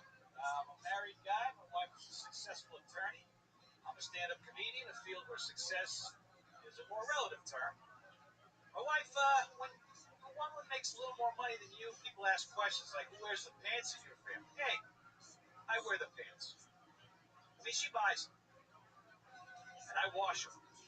But then I get to wear them. When I put them on, if I look good, she smacks me on the ass. And I feel pretty. We got a 12-month-old son who I helped make. He's the cutest thing I've ever seen in my life, which is becoming a huge problem. Because you can't spoil your kid. You have to make sure the rewards match the deeds when they do something new. And a few months ago, my son learned how to hug his father. I wrote him a check for $25,000. I thought it was fair. It didn't clear, by the way, because I thought that was a lesson my son should learn right away. Daddy's long on love, but he's short on dough, kid. If you really want something, hug your mother. That's what I do. All right, thank you guys very much. I appreciate it. Tommy Rico, 53 seconds. Tommy Rico. Hey, can I ask, 12-month-old son, wouldn't that just be a year? Yeah, it's Okay. Yeah. you have to commemorate when Fucking ADD was fixated on it. I'm like, that's a year. We just turned some. And what's your son's name? Lorenzo. Lorenzo Rico? That's Holy a- shit. I know. Look for him in 18 years anymore. Yeah. Or 345 months. That's a math joke. There you go. That couldn't work out. It can't possibly hit the 5. Fuck. Where are you from? I'm from Boston. I can tell. Appreciate it. How long you been here? Been here for a little under 2 years. You didn't hear that? I didn't hear it. So I went home to my son. He was like, hey, what are you doing here? I thought he was doing a character. That's what I thought. Comic in the 80s. No, I talk like that. Like Phil Hartman or something. It's a medium.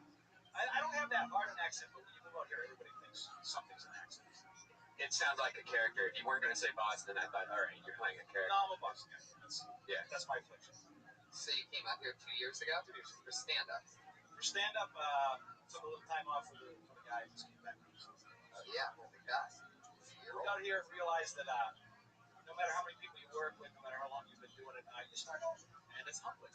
It's a punch in the fucking face. And if you can take it, it's a beautiful place. We love it. How long were you doing it in Boston? I did 11 years there, 2 years in San Antonio, Texas, and I've been here for the rest. Wow. Exactly. Crazy. What does the wife do? She's an attorney for a government agency. Now pay attention. No, I missed that. An attorney for a government agency? Wow. What? CIA? I can't tell you because the homeland would be less secure if I did. Wow. Don't run. You're okay. Hey, Jesus. Oh, goddamn. It's not INS. Is your real name Tommy Rico?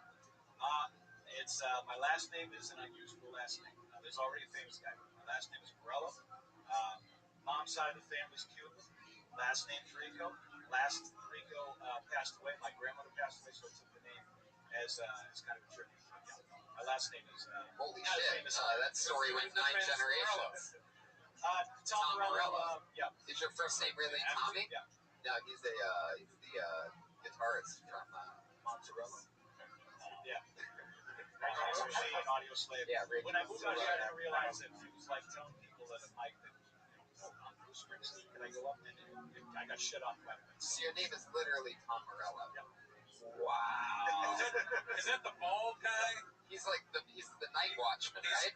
He's the guy that introduced Kiss at the Rock and Roll Hall of Fame. Yeah, he's a badass motherfucker. He's an Italian last name, but he's like an ethnic Hawaiian. Yeah, he looks like me. I thought it was me. Like, walked up like, hey, what the fuck am I doing there? Do you play any instruments? I do not, and that would make it difficult to know something about hard to use. Have you ever met Tom Morello? I have not. He's a Harvard grad, and he lives up there, so he was aware of me because I did stand up under my own name for a while. He doesn't call. He's a Harvard grad? Yeah. Wow. How'd you do in Boston? Because I know Boston's comedy scene's coming back lately. It's kind of had like a weird time. Yeah, I love all the top comics. Yeah, but when I was there, guys, there was a generation before me. There was like Eugene Merman and Brendan Small and those guys. They kind of grew up with that. While I was there, it was Mike Kaplan and Shane Moss. So I mean, and Gary Goldman. I was there for a fun time, and I figured it was like should have been on the podcast show. So I had to be somewhere up in Boston to try.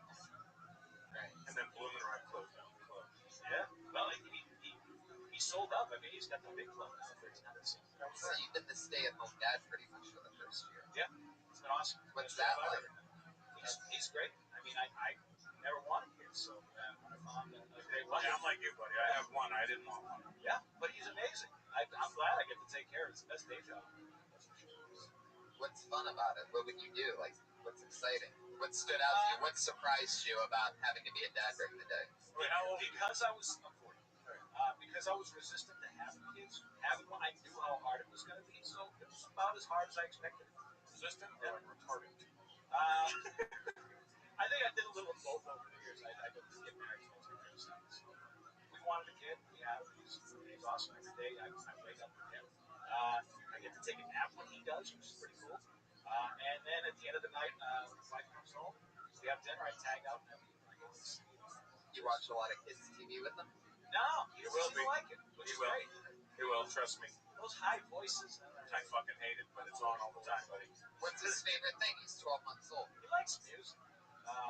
He likes like he'll fix TV for that, but like in the morning I'll just to have white noise in the background. I'll have like First Take or ESPN on, and he'll only respond when that rap song comes on. And then he checks out. Shit. He has the name of a rapper too, Mauricio Rico. I mean, he has the name of a black rapper, but he'll be able to work with it. So, yeah. He's of colors. And then did you call him Lauren in the joke? You call him that for short? No, I just call him Lorenzo. Oh, you said that in the short. You said that in the. Right. Yeah. I thought I heard you say Lauren in the middle of the. No, I don't mention it. I don't mention the name. Oh, gotcha. Just to a podcast full of thousands of people listening. Right. Not to the 20 people. Thousands of people. Yes, there are. Did you know listeners of this show jerk off to comedian names, kids' names? Well, some of them do. Not all. Right. Well, fun times, Tommy. It was nice to meet you. I appreciate it. Thank you. But yeah, there you go. We got to talk to Tommy. Talk to Tommy Rico. He's got the jacket of a comedian for sure. That's a hardcore comedian jacket. David off. Yeah, totally. Black leather zippers and find him on Twitter. He's at Tommy Rico Suave. Everybody, so you can look him up. Follow him. He's one of the more experienced comics we've had on. Wow, you hated that guy, huh, Patriot? It's starting to seep out over there. Yeah, I can smell hate out of that suit. Looks like an old ass shop. Wow. Wow. Like a just dad state in his life. Holy shit. You went back to 96 for that reference. Yeah, actually before that. Boy Meets World. I still don't know what the fuck you're talking about, but I'm impressed by the reference. Like, I don't know. I can't put a face to it, but damn, it must be perfect. Yeah, I don't watch crappy crap. Anyone seen it? I saw Jungle Fever. Fuck yeah. That's for the one person. Okay, well, I pulled out another name. Your next comedian goes by the name of Jeremy Lopez. Jeremy Lopez.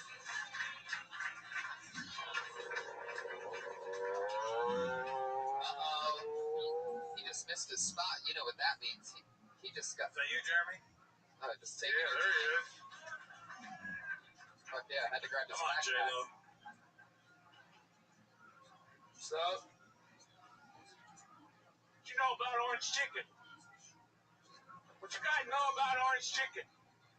Orange chicken is the best chicken ever invented, man.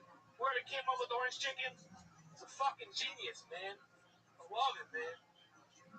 What you know about chocolate milk? What you know about chocolate milk, dog? Whoever made up chocolate milk should be awarded a medal, dude. I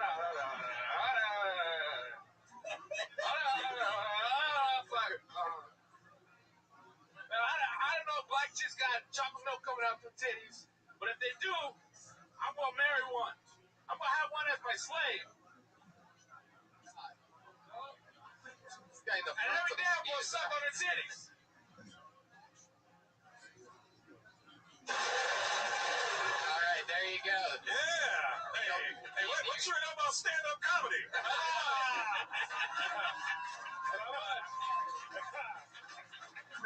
Yeah, man. Boom. What happened, man? Did you get orange chicken and chocolate milk for the first time ever this week? Yeah. Like, You can't eat those two together. You're going to shit yourself. Right. He showed up with premises to a gunfight. Goddamn. Jesus. Yeah. Get off the premises. I was waiting for anything. You just kept naming things that you like a lot, huh? Well, not so much that. It's, you just want to know what you knew about it. Right. It was like I think it was kind of like it was like a group Google search. Yeah. Orange chicken. What you know about that? It was like an aggressive Jeopardy or some shit. What you know about orange chicken for 400? Goddamn. Aggressive Jeopardy. Yeah. So you know, chocolate milk and black women and slaves. 3 words that should never go together. Right. Yeah, the slave part. I mean, you would have told me that the worst part was still to come in the middle of that. I would have been like, no way. But that was the worst. I was waiting on the ironic part there. Like, And of all the nights for you to do it, the only time Lil Wayne is sitting in the front row. I mean, Lil Weezy isn't easy. like he kept tagging his ignorance and just kept going and going. And I was watching, by the way. You know, we have like the best cameras for people sitting in the front row. And as soon as he said slave, he was sitting there like this. This guy just I saw him react. I'm like, oh, his eyes just closed like this. Yeah, you know what it looked like? You know when you get that sharp pain, like you're sitting there, Right. That's what the fuck was that? Like you sat on a hemorrhoid or some shit. Shit about hemorrhoids. A full 100. What's in the backpack, man? I don't know, but if he leaves it behind, I'm out of here. I don't think he's gonna double bomb.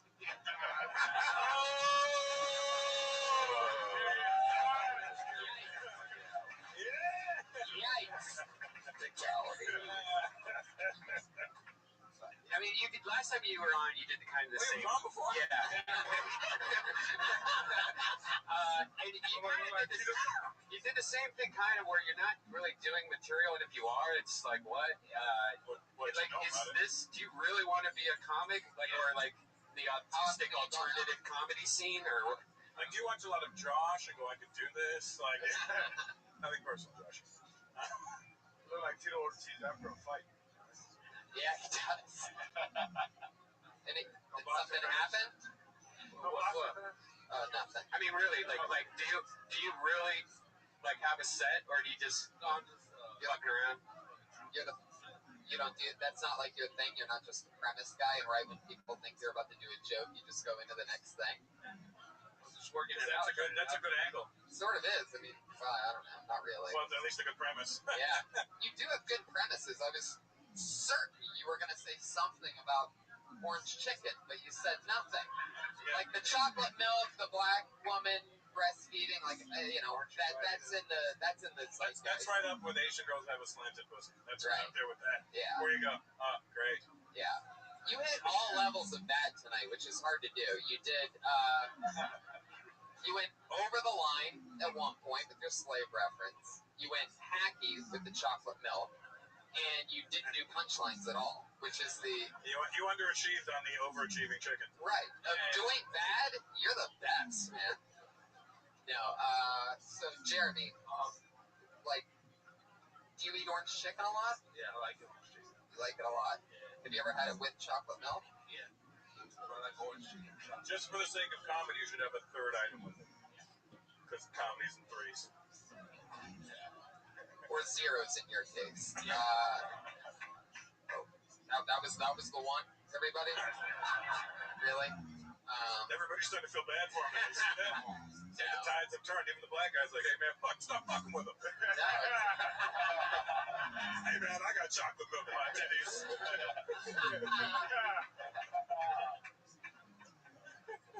What were you going to say about orange chicken? Did you forget something, or did you just... Or was that it? Were you thinking... That's about it. Oh, maybe you should think about it next time you're chewing something.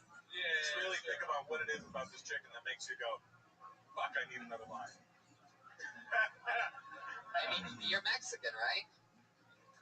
Yeah, well, Jesus was like, no. What? What'd you say?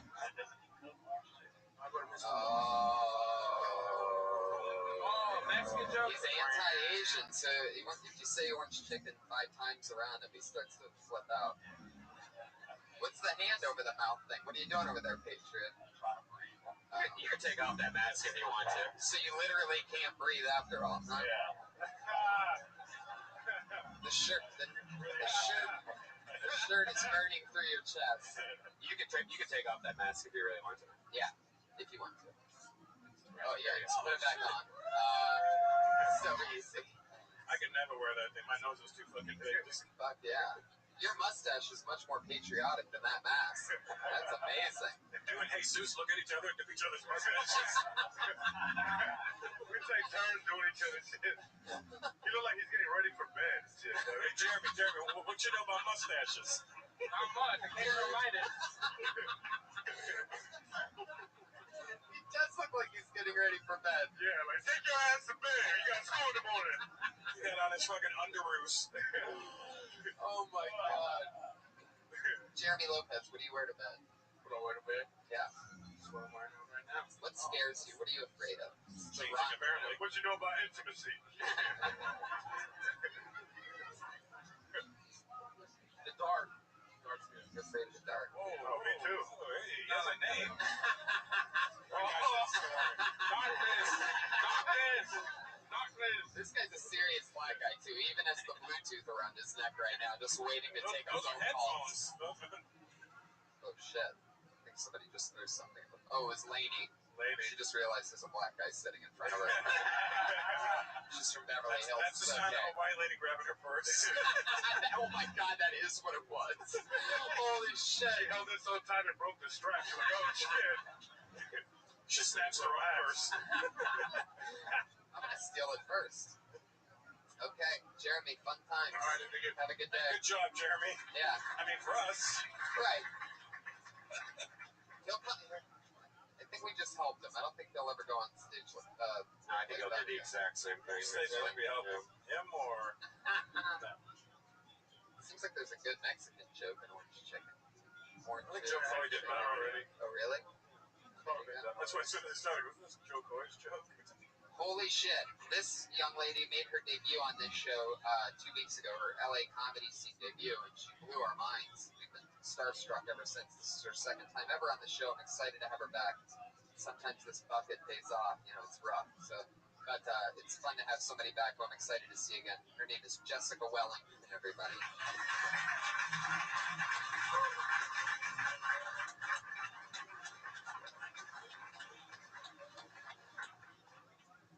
All right, so I'm a single woman and I moved here from North Carolina. Fucking laugh at that. I moved here from North Carolina. I went to, West Hollywood because it seemed to be popping to look for single men. You know, I walk in, they got like Shakira playing up on the screen. I'm like, this is awesome. You know, make my way to the back, there's all these dudes dancing, and I'm like, this is awesome. And they all started taking off their shirts. I was like, this is fucking awesome. And then they started making out with each other.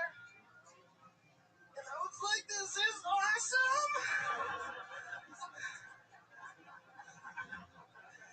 Yeah. By the time of that sports bra and this haircut, I might still have a chance. Business on the right, party on the left. Do we have any single women in here? Single women? I love being single. I absolutely love it. I can do what I want, when I want, how I want. I don't have to answer to anybody. But at the same time, I know I can't sit up here and lie to you guys, lie to myself. I know eventually I'm going to want to find that special person, that one guy that I'll try with again. Fuck yeah. I missed the punchline. It tapped me out over it.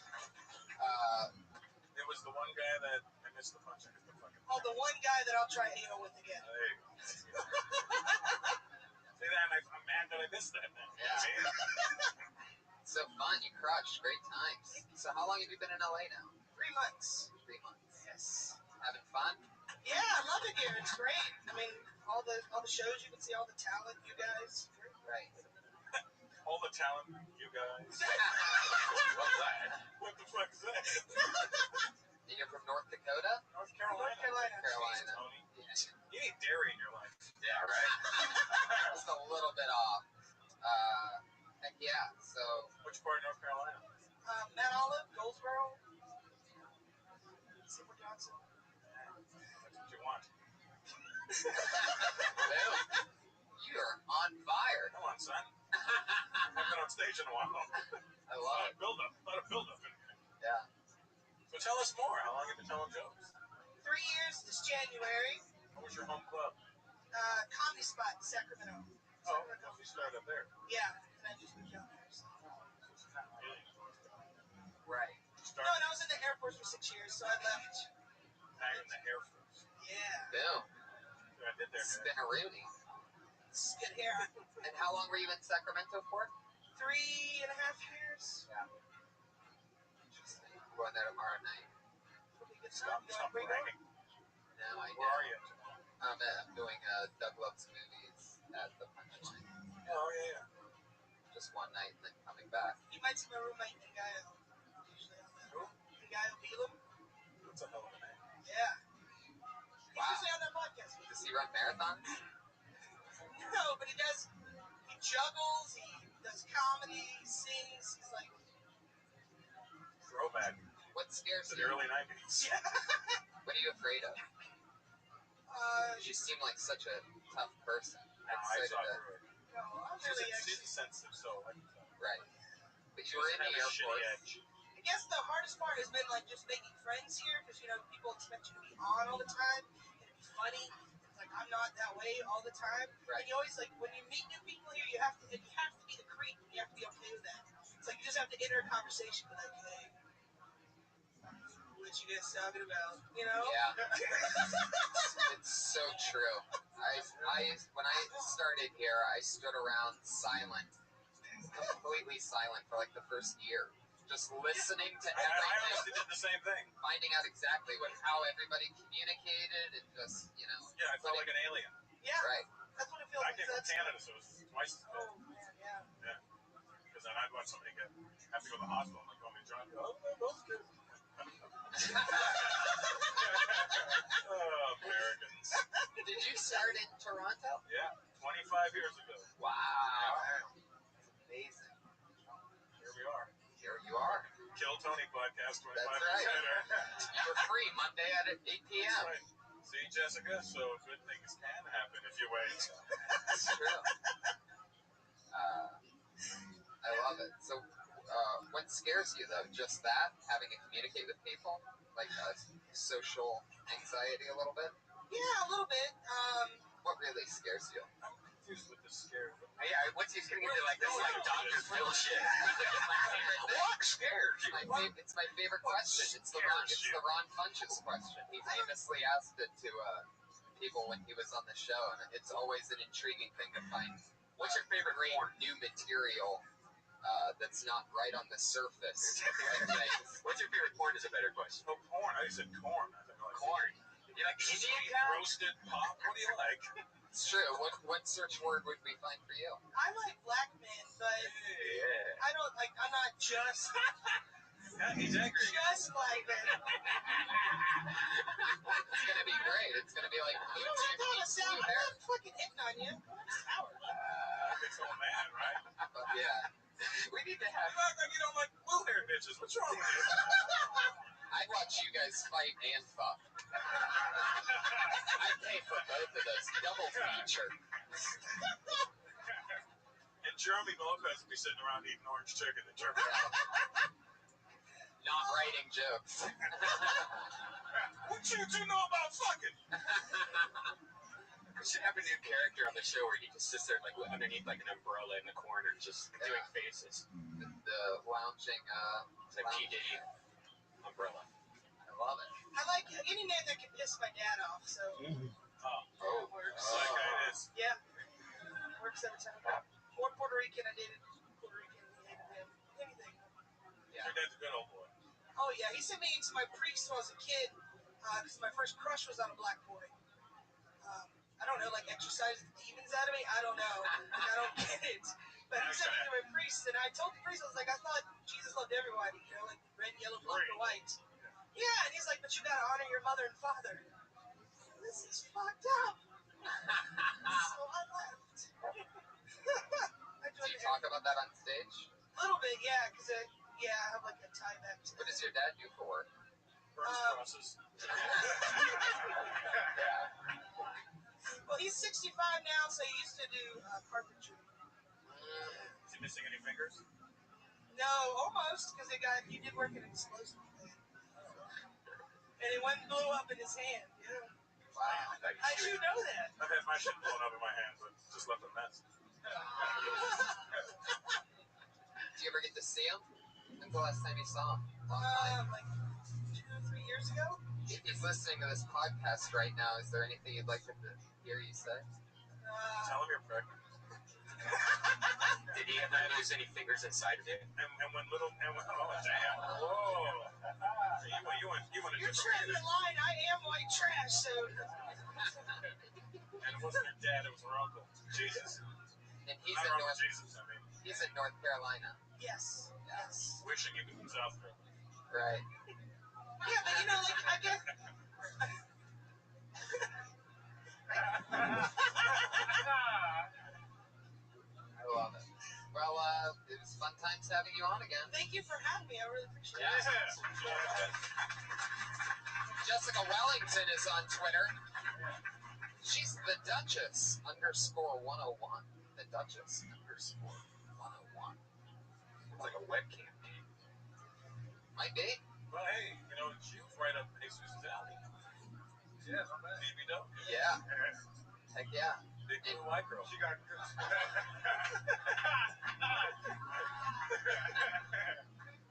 Have you ever been with a big woman, or it's just something you fantasize about? No, yeah, I'm usually into the bigger girls. Yeah. I'm not afraid of a bigger girl. Yeah, I'll play. Yeah, I can think. Yeah. Like a big girl, like, all right, I'll focus on that one part she has. I'm afraid of them. Personality. They gotta know, they can't be big and have a flat ass. Like, you see that a lot of times. Right. You're like, wait, what kind of shit deal is this? Yeah. Spend a lot of time sitting down, that's why. Yeah. They're tired all the time. It looks like a yield sign from the back. SpongeBob SquarePants head. I'm not into big women. Not in the bedroom, in front of me in like the movie theater popcorn line and shit like that. They just take forever. Anyway, Have you ever been with a big woman, Tony? Like, yeah, I got that drunk one night. it feels better. It's more skin. It's It's wetter. super fun. It's like hard to not laugh. It's like both a comedy and sex at the same time. What is Big women to me. They're good. It's like it feels good. I'll give it that. It's like the same thing. It's like the same. I'll tell you what, I recently banged a bigger Look, shit. Jessica can handle what I'm saying. I'm not into big women. Everybody's into different. I'm also not into black men, but I didn't go, oh, when she said that. Well, not anymore. Bunch of weirdos in here, man. Can't make fun of big people anymore. Oh my God, he said that they order a lot at the concession stand. It's like, yeah, they do. I love that you went into like a gay voice. Yeah. And back to your voice. Yeah. Almost the same. Yeah. Oh my God, they order a lot at the concession stand. Isn't that rude? Son of a bitch. He broke character. I do not even talk like that. Jerron, how you doing? Would you plow Jessica? What's your? She's got enough personality. I think she's funny. I think her dad would like me. I don't think so. No, You're a black guy in a fucking Captain America costume. You are everything her dad fears. But I have a deal with her card debit card. Oh well, that might work. Just show me debit card with no money on it. Yeah, rub it in, Russell. You should could just talk to him. you could probably pull it off with her dad. You'd have to keep the mask on the whole time. Yeah, I wouldn't have known. Yeah. That I was black. Yeah, with the mask on. What? I didn't fucking know. It sounded like you're like, hey, so Russell, let me ask you a question and shit. I was researching you like a motherfucker last night. That's why I didn't know.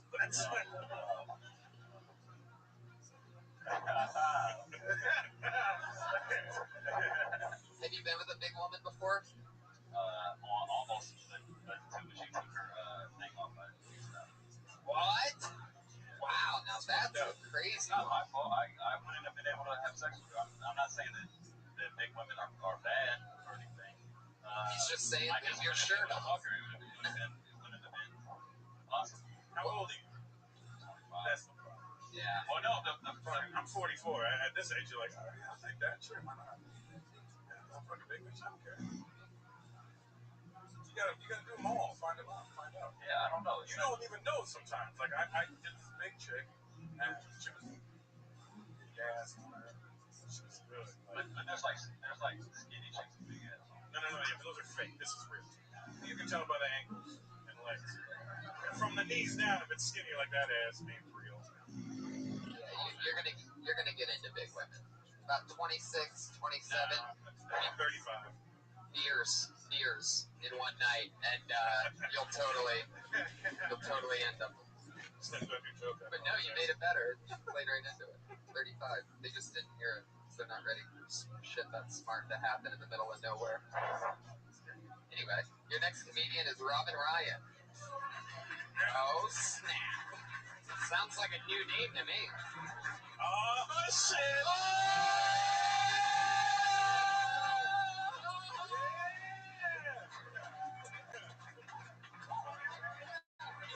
Standing ovation.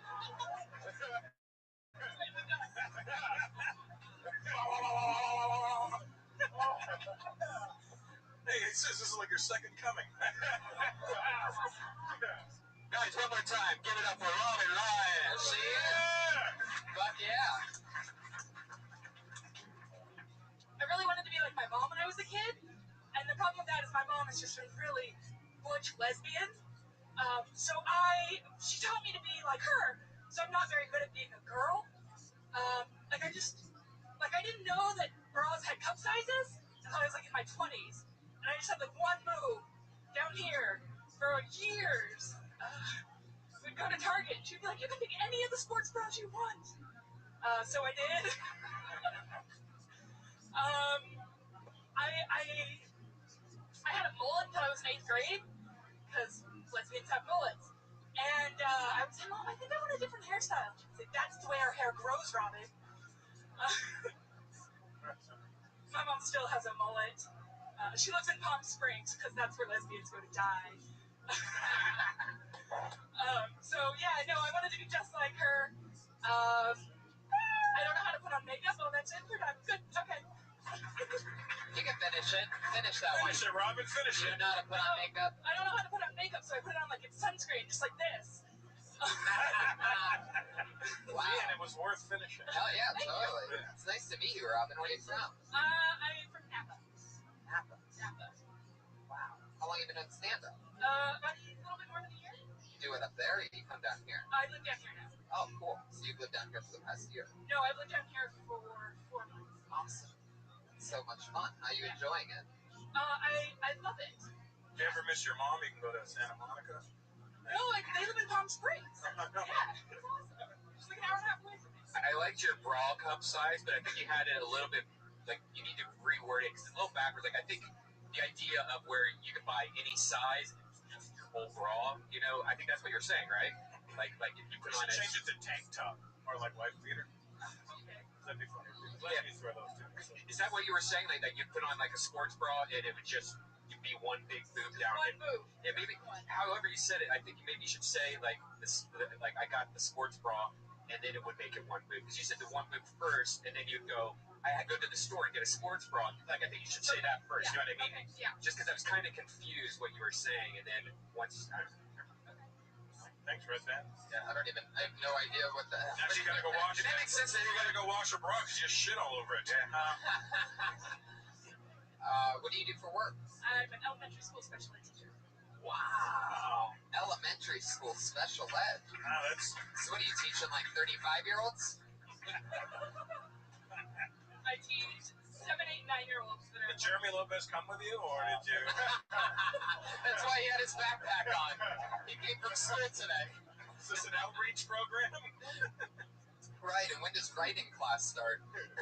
What you know about special ed teachers? Shit about one titty.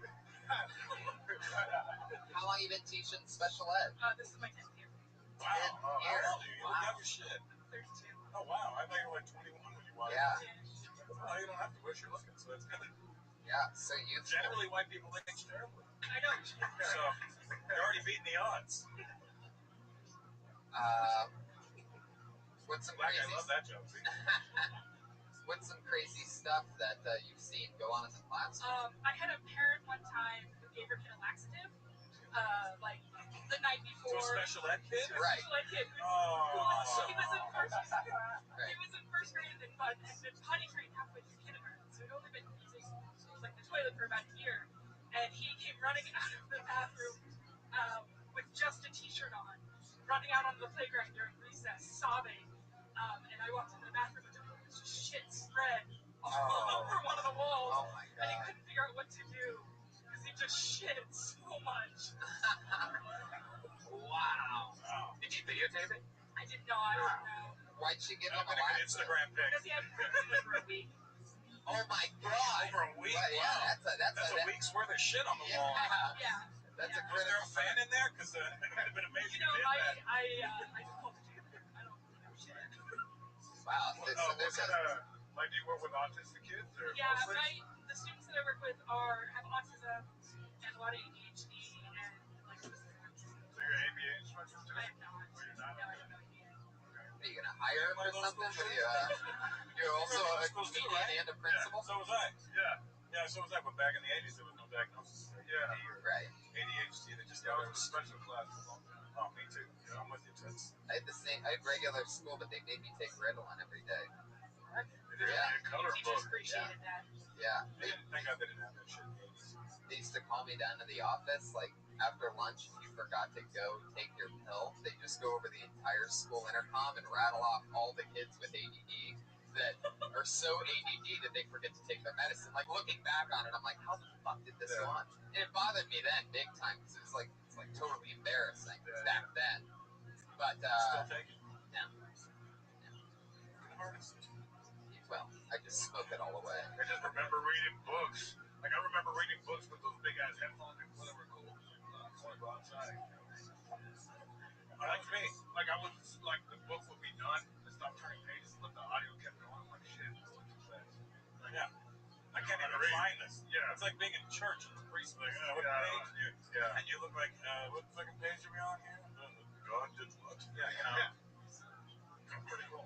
So, are there a lot of things? Do you talk about the special ed thing in your stand-up at all? I do.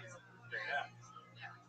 You have such a fun charisma. Like, I love how you laugh at yourself and stuff. I'm funny. Yeah. I think you got a natural funniness. Thank you. It's an easy thing for you. It should be an easy road for you to go down. I hope so. No. Stay with the tards. They need you. Because, Oh. really? That's where we are now? It's so weird. They're very picky and choosy. Fuck yeah, she high fives it. That means it's okay. Yeah. It's Jeez, we're just getting the tardy started in here. It's fucking younger generation and your political correct bullshit. Right. Rough though. And that's just me. That's a great song impression, Russell. Fuck yeah. Rob and Ryan. So what else? What else is He going wants on to know in your what life? scares you, apparently. What are you afraid of? Desks that fly every day. Strong deaf kids. Oh. Like, throw shit at me. Wow. Desks and chairs. But it's not really anger at you. Oh no, she screams, "I'm so angry," and throws a desk at me. Somebody has to teach them this, because I don't. You know, there were like angry kids in my school. They all went to jail for murder eventually, but it was never like, I'm so angry. They would just do like that. I mean, it's like somebody talks, and then she's like, "I'm so angry," and then she throws a desk. Can I tell you? Yeah, somebody facilitated that at some point, and then like, I'm going to use this. Just put her outside. I threw her chair. Yeah. There was an enabler in that person's life. Can I tell you a joke that I'd love to hear you do? Okay. Because only you can talk about this, and it's like I feel like it's funny. Okay. You can really set it up just by being honest. Okay. It's that, and I'm gonna follow it up with a question to get more stuff out of you. But if you were like, I've been teaching special ed for 10 years, and it's very rewarding.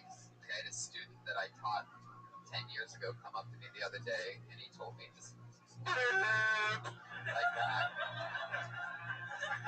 But in real life, after teaching for 10 years, have you gotten to see any of your students go on and do anything? Like, are there good, Salvation Army Christmas bell ringers and stuff that have gone through your system, like coupon clippers or something like that? And I'm not making this up, but I went to that kind of school, and there's a Denny's in my hometown of Brampton, and I walked in, and I see the kid in my class in the dish room, and in the dishwashing bag. I was like, oh shit.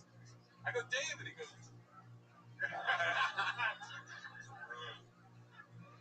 Yeah. he didn't remember me at all, but I'm like, I remember him. And fucking, yeah.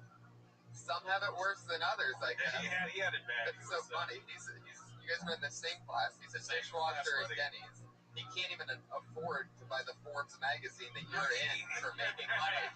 He doesn't even know what I did. Like, he still doesn't, like, nothing registers. It's not like, right. Oh, there's Russell. Wow, he did great. It's like, fuck you. Yeah. I'm like, we were in class together for 2 years. So I moved around a lot. I'm on my 8th school district. Oh, wow. Wow. Oh, yeah, you're one of those teachers that just, like, kills kids and then moves on to the next city. Yeah. We find out later that sleeps with the kids. So I'm from Napa, and then I moved to Georgia, and I taught in South Carolina, and I taught in Georgia. You gotta go where there's an abundance of them. Oh my god.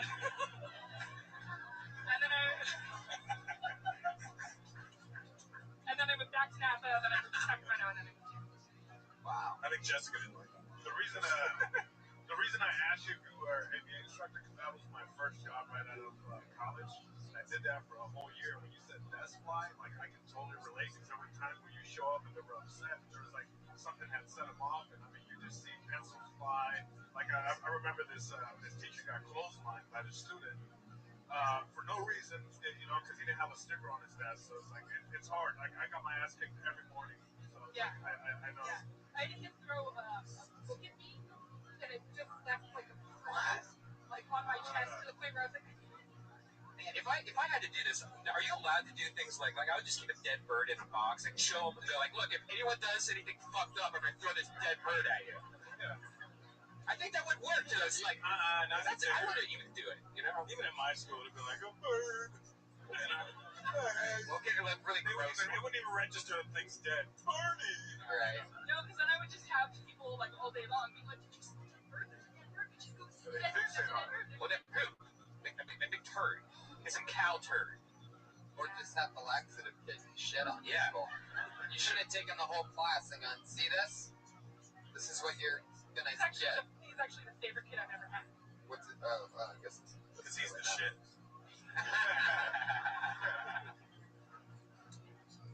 Why do you like him so much? He obviously doesn't shit on the walls like that every day. No.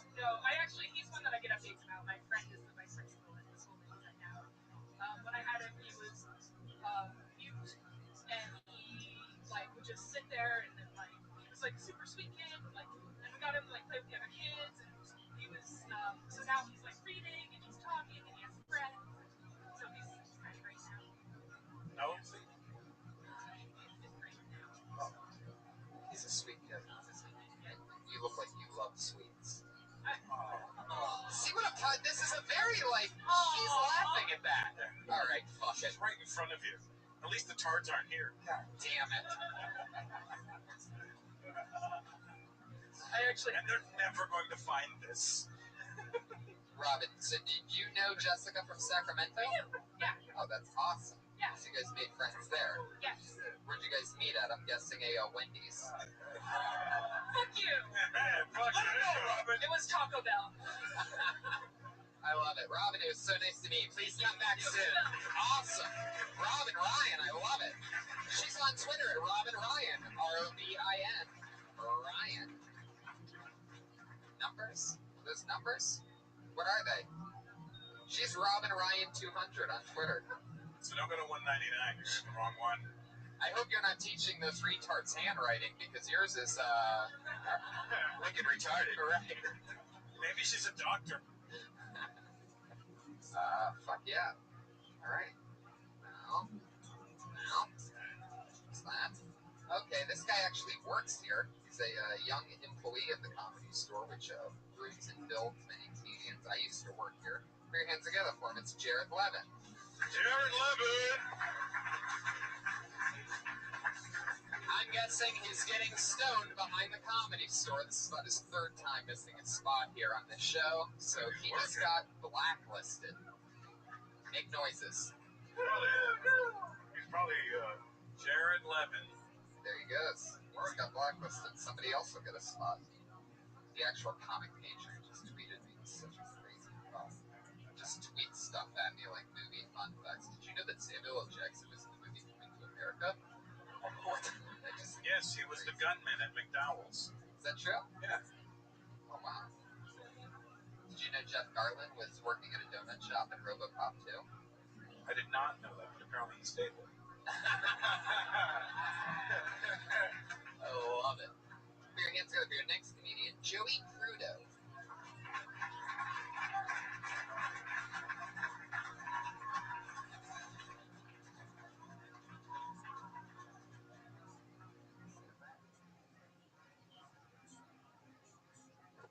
Hey guys, how's everyone doing? So I had a very interesting doctor's appointment the other day. The doctor, she had me take off my shirt for an x-ray, right? She just looks at my body and goes, Joey, you're overweight. I don't know if you know this, but men can also get breast cancer.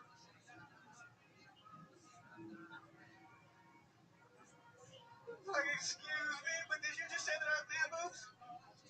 I swear to God, this is what she did. She looked at like cupcakes, right? And then she reached out and squeezed one. Like, she actually squeezed my titty, okay? And then she said, yeah, you have a handful. But you're a good size. I've seen bigger.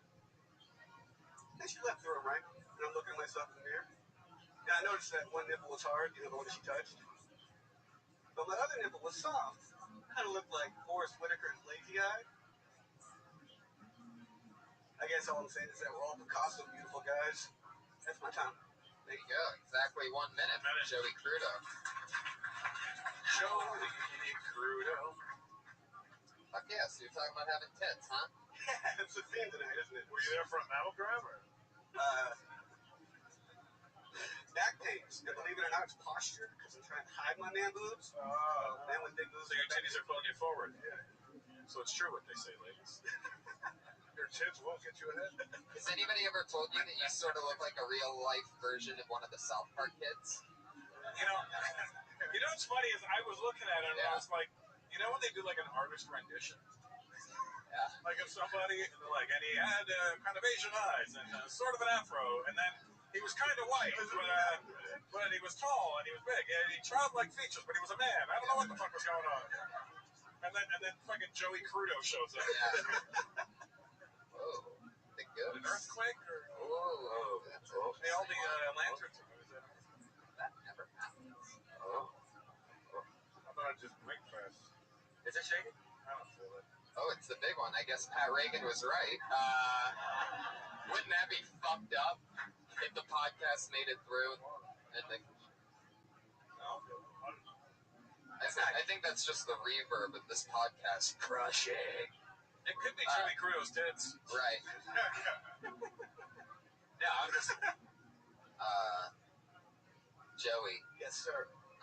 So when Robin Ryan taught you kindergarten, where are you from? Where are you from, Joey? Seattle. How long have you been here? We just came down. There's no Just visiting? There's no scene right now in Seattle for a lot of people. Why is that? Clubs closed, Christmas, holidays. Oh, gotcha. How long have you been on stand-up? Oh, not that long, 7 months. What do you do for work? Brand new. What do I do for work? Oh, I got fired. I'm unemployed. Where'd you get fired from? I used to be a doorman at a condo building until the boss gave me his penthouse for a week. And I invited all the comics over. Yeah. Yeah. You were the door guy at a condo. Yeah, condo building. So, like, what would you would just open up the gate for people and stuff, or what? Close the door, let people in. You know, Good gig. good gig, got me through college. I guess they have an opening now. They got you through college? Yeah. What'd you get your degree in? Psychology. Ooh la la. How's that working out for you? Not very well. Not doing much with it, am I? You should have known that the boss was going to get mad. Sure, I should have known that. As a psychology major, should have seen that one coming. Yeah. What did you and the comedians do to the penthouse? Wow. A lot of things. I had one guy blow chunks all over the wall of the bathroom. Didn't tell me. I didn't check it out, and it's right on the wall. So when he got home, he saw some puke hanging on the wall. Someone left their boxers in between the master bed sheets. So that was fun when they gave that back to me. Hey, these are yours. Did you invite any chicks over? Oh, I got this penthouse. Come on, guys. I got tits. Let's party.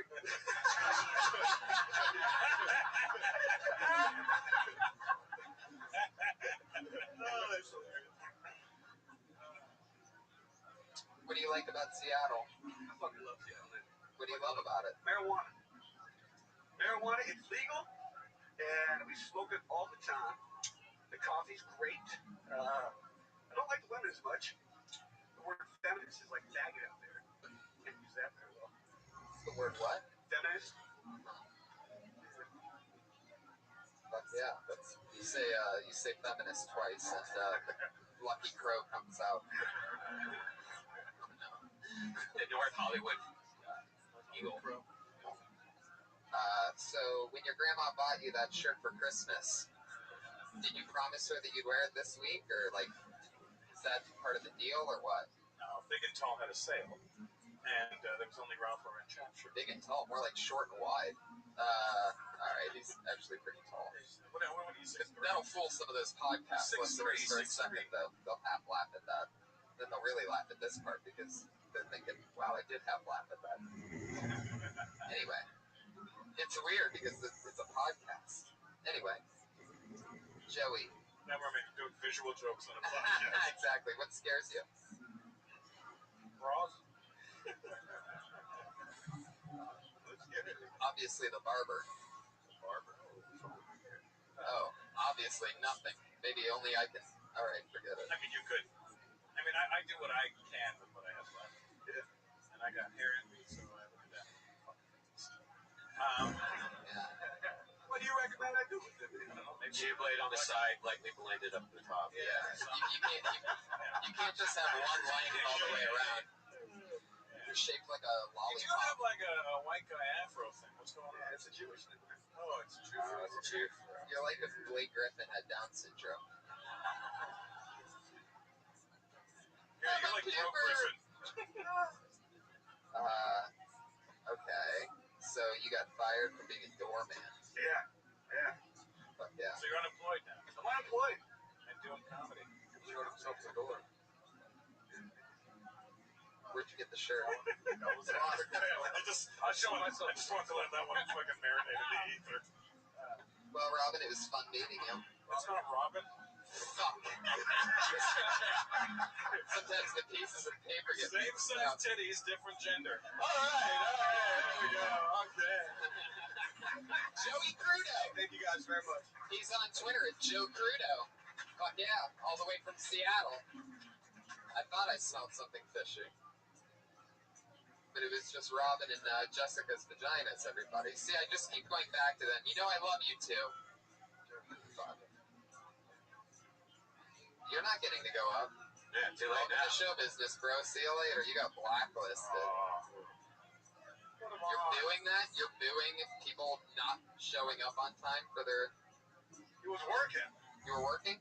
All right, come on up. Here, Yeah, buddy. come Jared on. Levin. Jared Levin. Unlike Joey, he's an employed doorman of this comedy club. Yeah, I feel safe Right, when he's man. there. People trust me. Yikes. I know, exactly. I don't know, man. Yeah, dude, my mom's like a stripper, and I think I got her ass. Like, somebody took a picture of my ass and then started jerking off. It's like, who's that chick? And then I'm like, that was me. I started getting that hot chick ego, man. I don't know, a lot of people ask me for drugs a lot. Like, dude, comics are asking me for drugs, man. I gotta stop dressing like a Charles Dickens character. You know, it's like, oh, I got a bunch of pills and I'll make you high as a kite. And I've got a needle and I'll make you go in a haystack.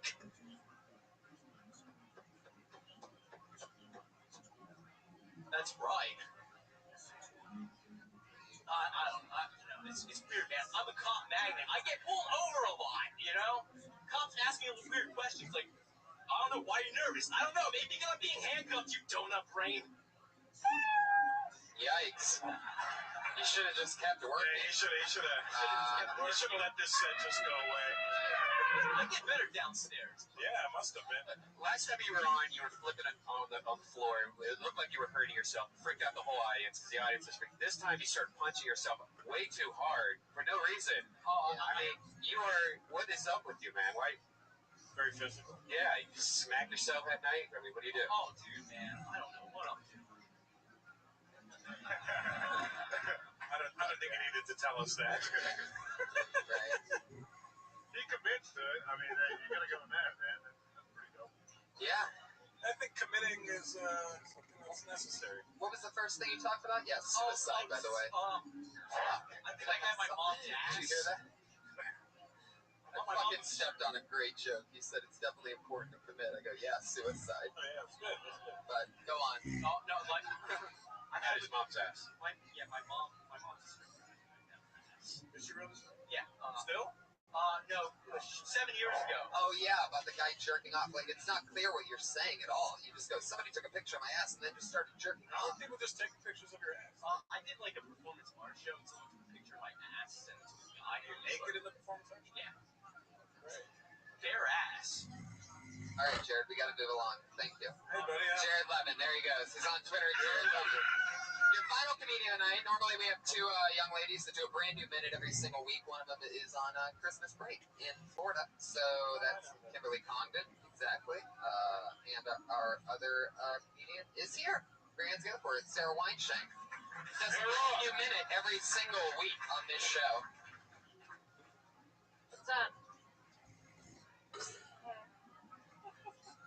There's something really fucked up about eating shrimp tacos in the food court of an aquarium. It's like, no, I'm good. Pass. Aquariums are bullshit as well. You want to come look at some fish sit in a tank? You want to pay money for that? If you want to watch a fish, you can just get a few, put them in some water. It's the same experience. It makes no sense. It makes no sense that the aquarium isn't combined with the zoo. It seems like it's kind of the same stuff, except fish are just more boring.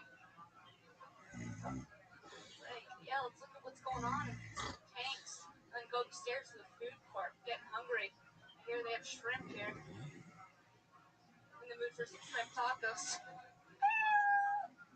Yeah, I like what you're. I get it. Great premise for sure. Like an aquarium is pretty much like if people paid to go look at Louisiana after Katrina. I feel like there's something there to where it's like if a zoo got flooded out and replaced with more boring animals. And plus, you can't even touch the tank. Yeah.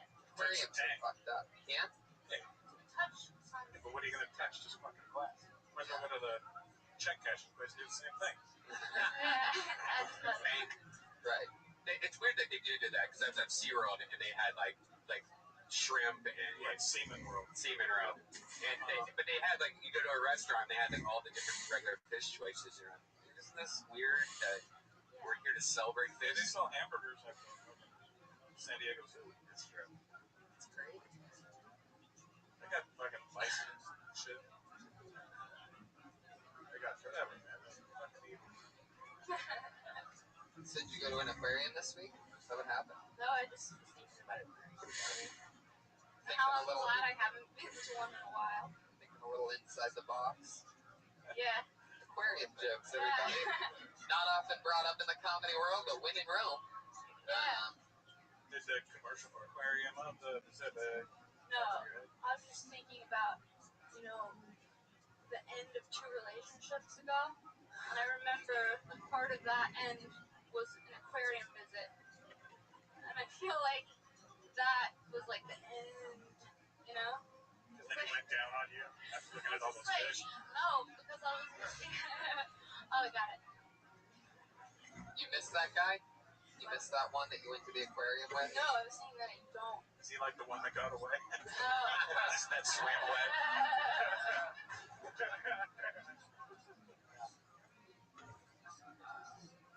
So you didn't have shrimp tacos at the aquarium. You thought of that. No, but I've been to the aquarium and I saw shrimp tacos, and I thought I would never stop to eat them. Right. Especially here. Yeah. That's exactly what I was thinking. I'm like, Yeah, that's fun. That's fun to play with, like the freshness of the fish. You could probably a lot there you could play with. hey, you can flip it into how much pressure does it put? Right. It's like picking your lobster at a restaurant. Right. What that motherfucker did. With shampoo. Screw shrimp. So how's it heal? Right there. Fuck shrimp tacos. Where's the sushi bar in this joint? Oh, obviously this audience can't afford sushi. turned on me again. Wine Shank. We got to wrap it up. We went a little bit too long on this show. We got to go. She's amazing, everybody. Sarah Wineshank. She writes a brand new minute every fucking week. All these other people just got lucky out of the bucket. She's on Twitter at Princess Shank. Does a brand new minute every week. So fun. Jerron Horton, thank you so much. A great patriot. Unbelievable. Follow him and his mustache on Twitter. He's at Jerron Horton. JerronHorton. Jesus Trejo, what's going on? Just chilling. I'm going to be in town, St. Louis, at the end of January. All right. St. Louis at the end of January. He's Jesus Trejo, JesusTrejo. Got it. And the amazing Russell Peters made time for us tonight on a Monday night, everybody. So grateful, so thankful. Thanks, buddy. Thanks for having me. You're going to sell out whatever you do anyway, so you don't need to promote anything. I won't be in town. I'll be good. I love it. I'm going to Sweden. I'm going to Stockholm, Sweden in the middle of January. I'll be there in April. Oh, cool. And hey, are you still with Rogan? Yeah. I'll be there tomorrow. Oh, cool. Okay. See you tomorrow. Awesome. Sorry to cross-promote podcasts here, but, Thank you so much to the live audience. And I'm Tony Hinchcliffe, Brian Redband. I'll see you later. Bye-bye.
Mondays feel like Fridays. How you guys doing? There's a lot of audience and podcast listeners in here again.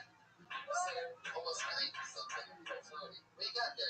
Oh, our lovely meal. What is it? It's fantastic. Yeah, it's fantastic. Oh, fuck yeah. You know you're in for a good meal because our only sponsor, Elise Lane, is sitting right over there, everybody. For me, Elise Lane. Last week she cooked for our guest Russell Peters, and he hired her to be his new chef. She started today at an all-new number 3 on the Forbes list of top rated comedians. Russell Peters was on last week. We have 2 more awesome guests tonight. We're unbelievable. I'm very excited about that. We had a fun weekend. I did Denver. Holy shit, I headlined Denver Comedy Works, everybody. If you don't know what that is, that's one of the best comedy clubs in the world. I did 4 1-hour-long sets in negative 12-degree weather. Was it cold as fuck? It was unbelievably cold. Snow? Miserable. Snow or You ice? get in there in January, you pay your dues, and I'm going back in the summertime. Denver, you buy pot from a store. So it's a whole different thing than an LA dispensary where it's like, hey, welcome, man, you want to try some shit out? There it's like a fucking New York deli. They're like, what do you want, you idiot? Let's go. We got money to make. Is it any more different? Is it less sketchy feeling? Like they more just It's like 1,000% less sketchy feeling. It's 1,000% cooler because they don't give a fuck. They really don't. It's literally like a New York deli. Like they're just slinging fucking meat. You're the idiot if you don't know what you want. If you're like, well, is there a... I'll come back to you. That's what they do. It's awesome. I have like meat forced down me like that. It's pretty pleasant. Normally when people are trying to sell you something quickly, it's like fucking used cars. It's a lot more less fun. Anyway, Monday, Kel Tony, how was your weekend, Brian? I think I'm going crazy. I'm like, there's parrots that live in Burbank, and I've been obsessed with these parrots because once a day they come to this tree outside my, like hundreds of parrots, wild parrots. And I've gotten to the point where I know the exact time they're going to go there. So today I filmed it and live streamed it where I'm like, Ross, you got 1 more minute till the curtain parrots. My girlfriend's like, they're crazy. You're a crazy person. And then 1 minute later, bam, the whole entire tree, millions of parrots.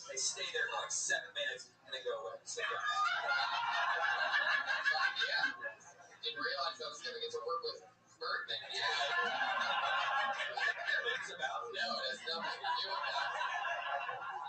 But that sounds like it'd be an interesting movie. Just some guy freaking out, like looking for parrots and shit. Well, now sure that the zoo isn't like looking for them. No. Parrots a special animal. No, they just fly around. And so now my next thing is to try to trap one. Are you sure these aren't butterflies? No, What are we talking no, about? they are parrots. I got a 4K video. Really? Yeah. Wow. Well, And me holding up the cell phone going, look, 1 minute to the parrots. whoa. Yeah. You become like one of those guys. It's like looking for an animal. Yeah. I mean, that deer's back in the backyard. And you have this crazy parrot thing happening. Well, this show has a long history of birds. We used to always ask, That's true. one of our famous questions was, have you ever killed a bird before? Yeah. Well, you'd be surprised how many people say yes. Normally when they're a kid or something like that, they, whether it's a BB gun or a rock or something like that. Bird's nest tips over, and you're 4 years old, you put a firecracker on it. Yeah. You did that. I didn't do it. All right. Well, I'm very excited. Tonight, Elise Lane made us food. She made us. Normally, it's something really fancy and long with French-sounding words inside of it that I have to try to enunciate. Tonight, she made a meatball sub. So, that's very exciting. I'm sure it's going to be one delicious meatball sub. So it's made from gourmet chef Elise Lane. That's her name on Twitter, ELYSELAIN. So make sure you spell it right.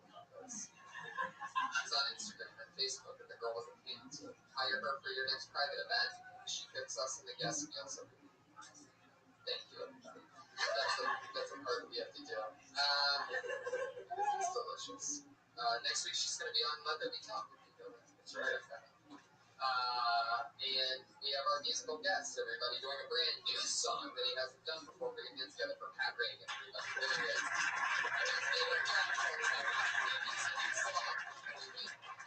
Very funny, man. He was playing before the show. Yeah. Great. Yeah, that's awesome. Double dose. Pat Reagan, ladies and gentlemen, here he is. Come on. Bring your hands together. Guys, I worked in an office, and people always come to me and ask me, Pat, hey, Pat, did you set up my laptop to print off the office printer? Sure. No problem. It just kept happening, and started to get a little frustrated, and a lot of times our frustrations come out in song form. So I wrote this song. I can't feel your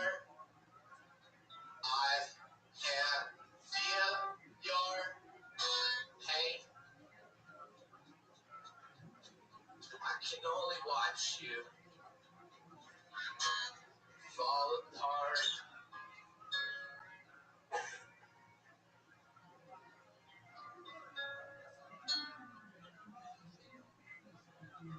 Go to system preferences. Go to print and scan. Select at printer. It's the HP. AR-550M. AR-45. Next step is far most important. It's really important. Cut up in your hand while you recite the hardest prayer. And anoint the holy printer with your blood.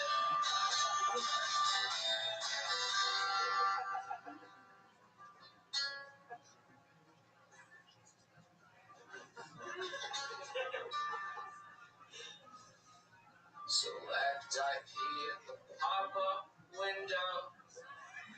Watch out for blood on your key. Or copy and paste this IP address 192.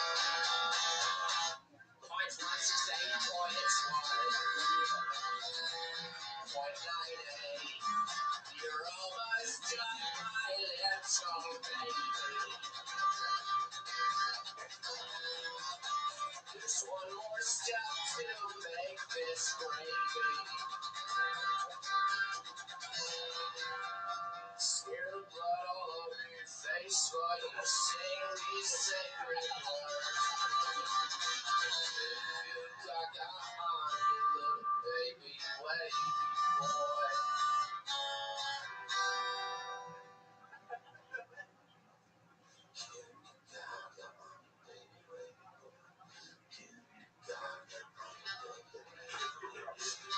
You gotta on it, baby, wait, boy. You gotta on it, baby, wait, boy. You gotta on it, baby, wait, boy. You gotta on it, baby, wait, boy. You gotta on it, baby, wait, boy. You gotta on it, baby, wait,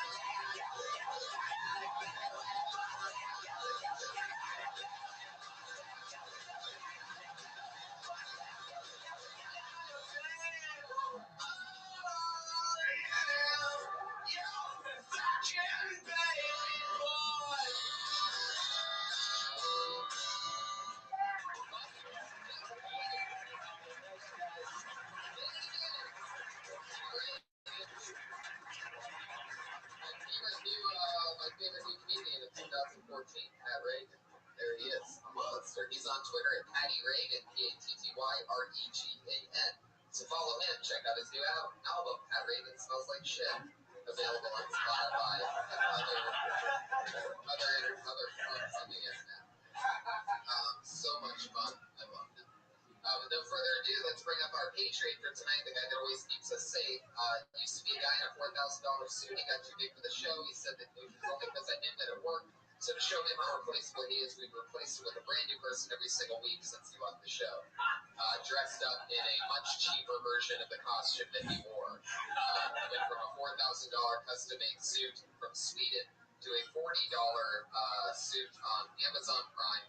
Our Patriot this week is a brand new one. He is the hillbilly Patriot, Eric Carter, everybody.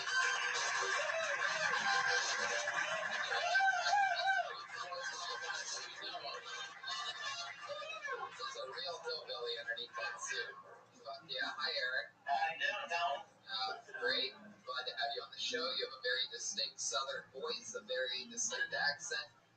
You've just been, we know you because you make a real imprint when you do stand-up. You talk about like your real life and shit, like raising goats and stuff like that.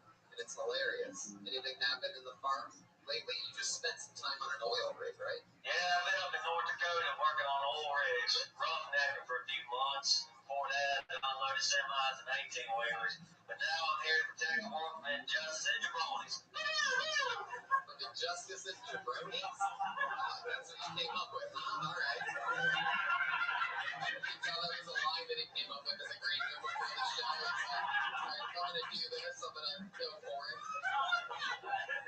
And you nailed it. I'm here to protect the world from injustice and jabronis. Eric Carter, thanks for doing this. We're going to have You're welcome. Much obliged. As always, we have two unbelievable guests that are just absolutely hilarious, and it's so great that I'm able to even get people like this to come back on the show or do it for the first time. Here they are, everybody, two of my favorite comedians in the world. It's Dom Herrera and Steve Bird, everybody. Absolutely. Dom's been on about 3 television nights, one of our favorites. Steve Bird was making a TV show ever since we started Kill Tony, so, and I don't think you knew about it before, but I'm glad to have them on for the first time. Here they are, everybody. Dom Herrera and Steve. And well, because you have a Monday Night Football party every week at your place. You got one baby boy. These tunes are good. Yeah. Great. Great. How are you? Pace a little of the show. We're working on it, you guys. Yeah. There, it's volume. I've never been invited to that Monday Night Football. Have you ever been invited? You never invited me. Well, that's good. That's good. Yeah. It's only me and the priest.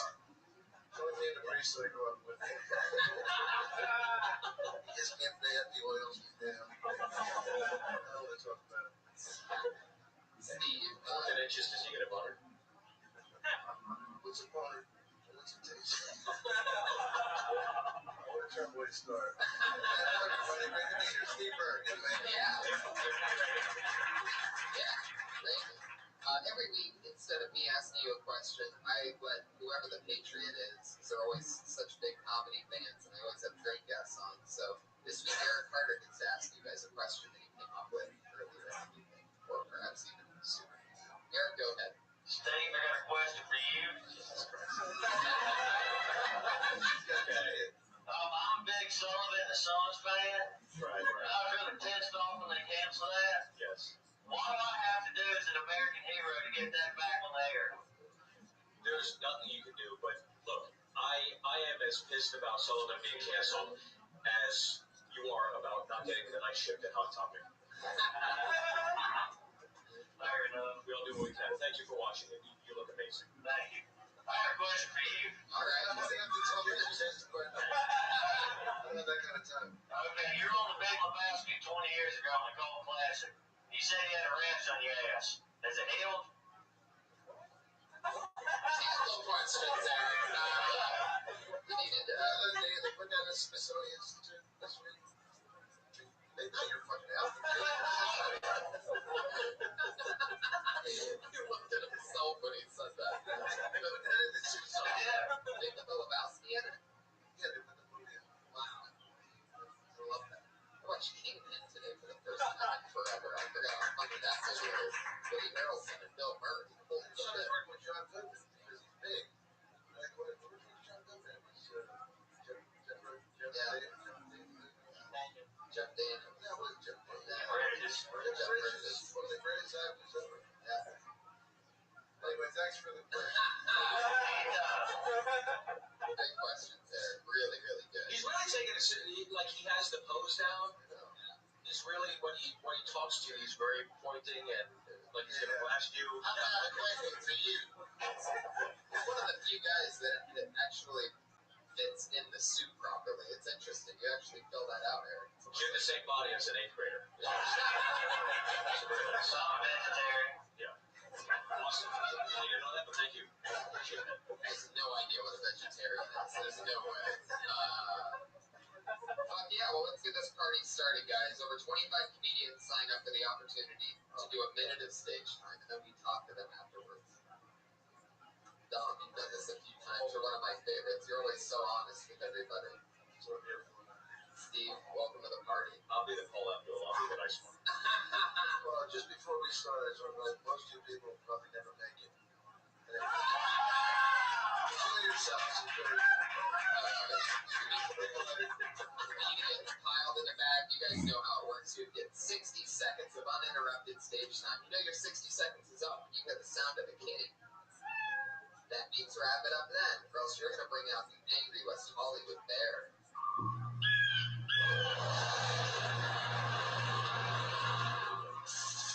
There he is. But he gave him a gun. So, there it is. You don't want to do that. Let's get this party started. Here we go. Your first comedian doing a minute in front of all of us to talk to us afterwards about anything at all. Anything can happen. Is GT.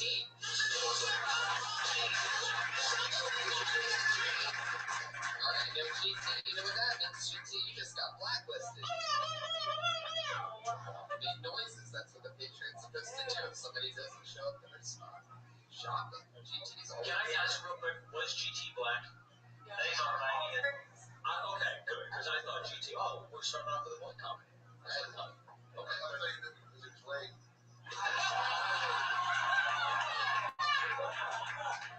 Alright, I pulled another name out of the bucket. Let's see if he's here. Chris Los. Chris Losman. Here he It is. sounds like a white name. This is definitely what it is. Here he is. Chris Losman. So I got a haircut the other day. Went to my girl Amy. She's from Korea. I sat down in her chair. She looked at me. She said, "How you want it?" I said, "What?" She said, "How you want it?" I said, "Amy, I want to look professional. I want that professional look. I want to get out of the faux hawk that I was rocking in my 20s." And she looked at me and she said, "You need comb over." So I'm waiting for the bald spot to grow in. I'm actually a professional server. It's kind of an oxymoron. Can't wait for my career to take off. Really, the haircut hasn't worked yet. Working in the hospitalities is a lot like working. Working in the hospitalities reminds me of when I used to play high school soccer. I'm one of two white boys on a whole Mexican team. I'm saving up for a house right now. The only thing is, hoping on a server's wages, it would take forever. Yeah, first day, right? All right. How did I get first day? Sure, close.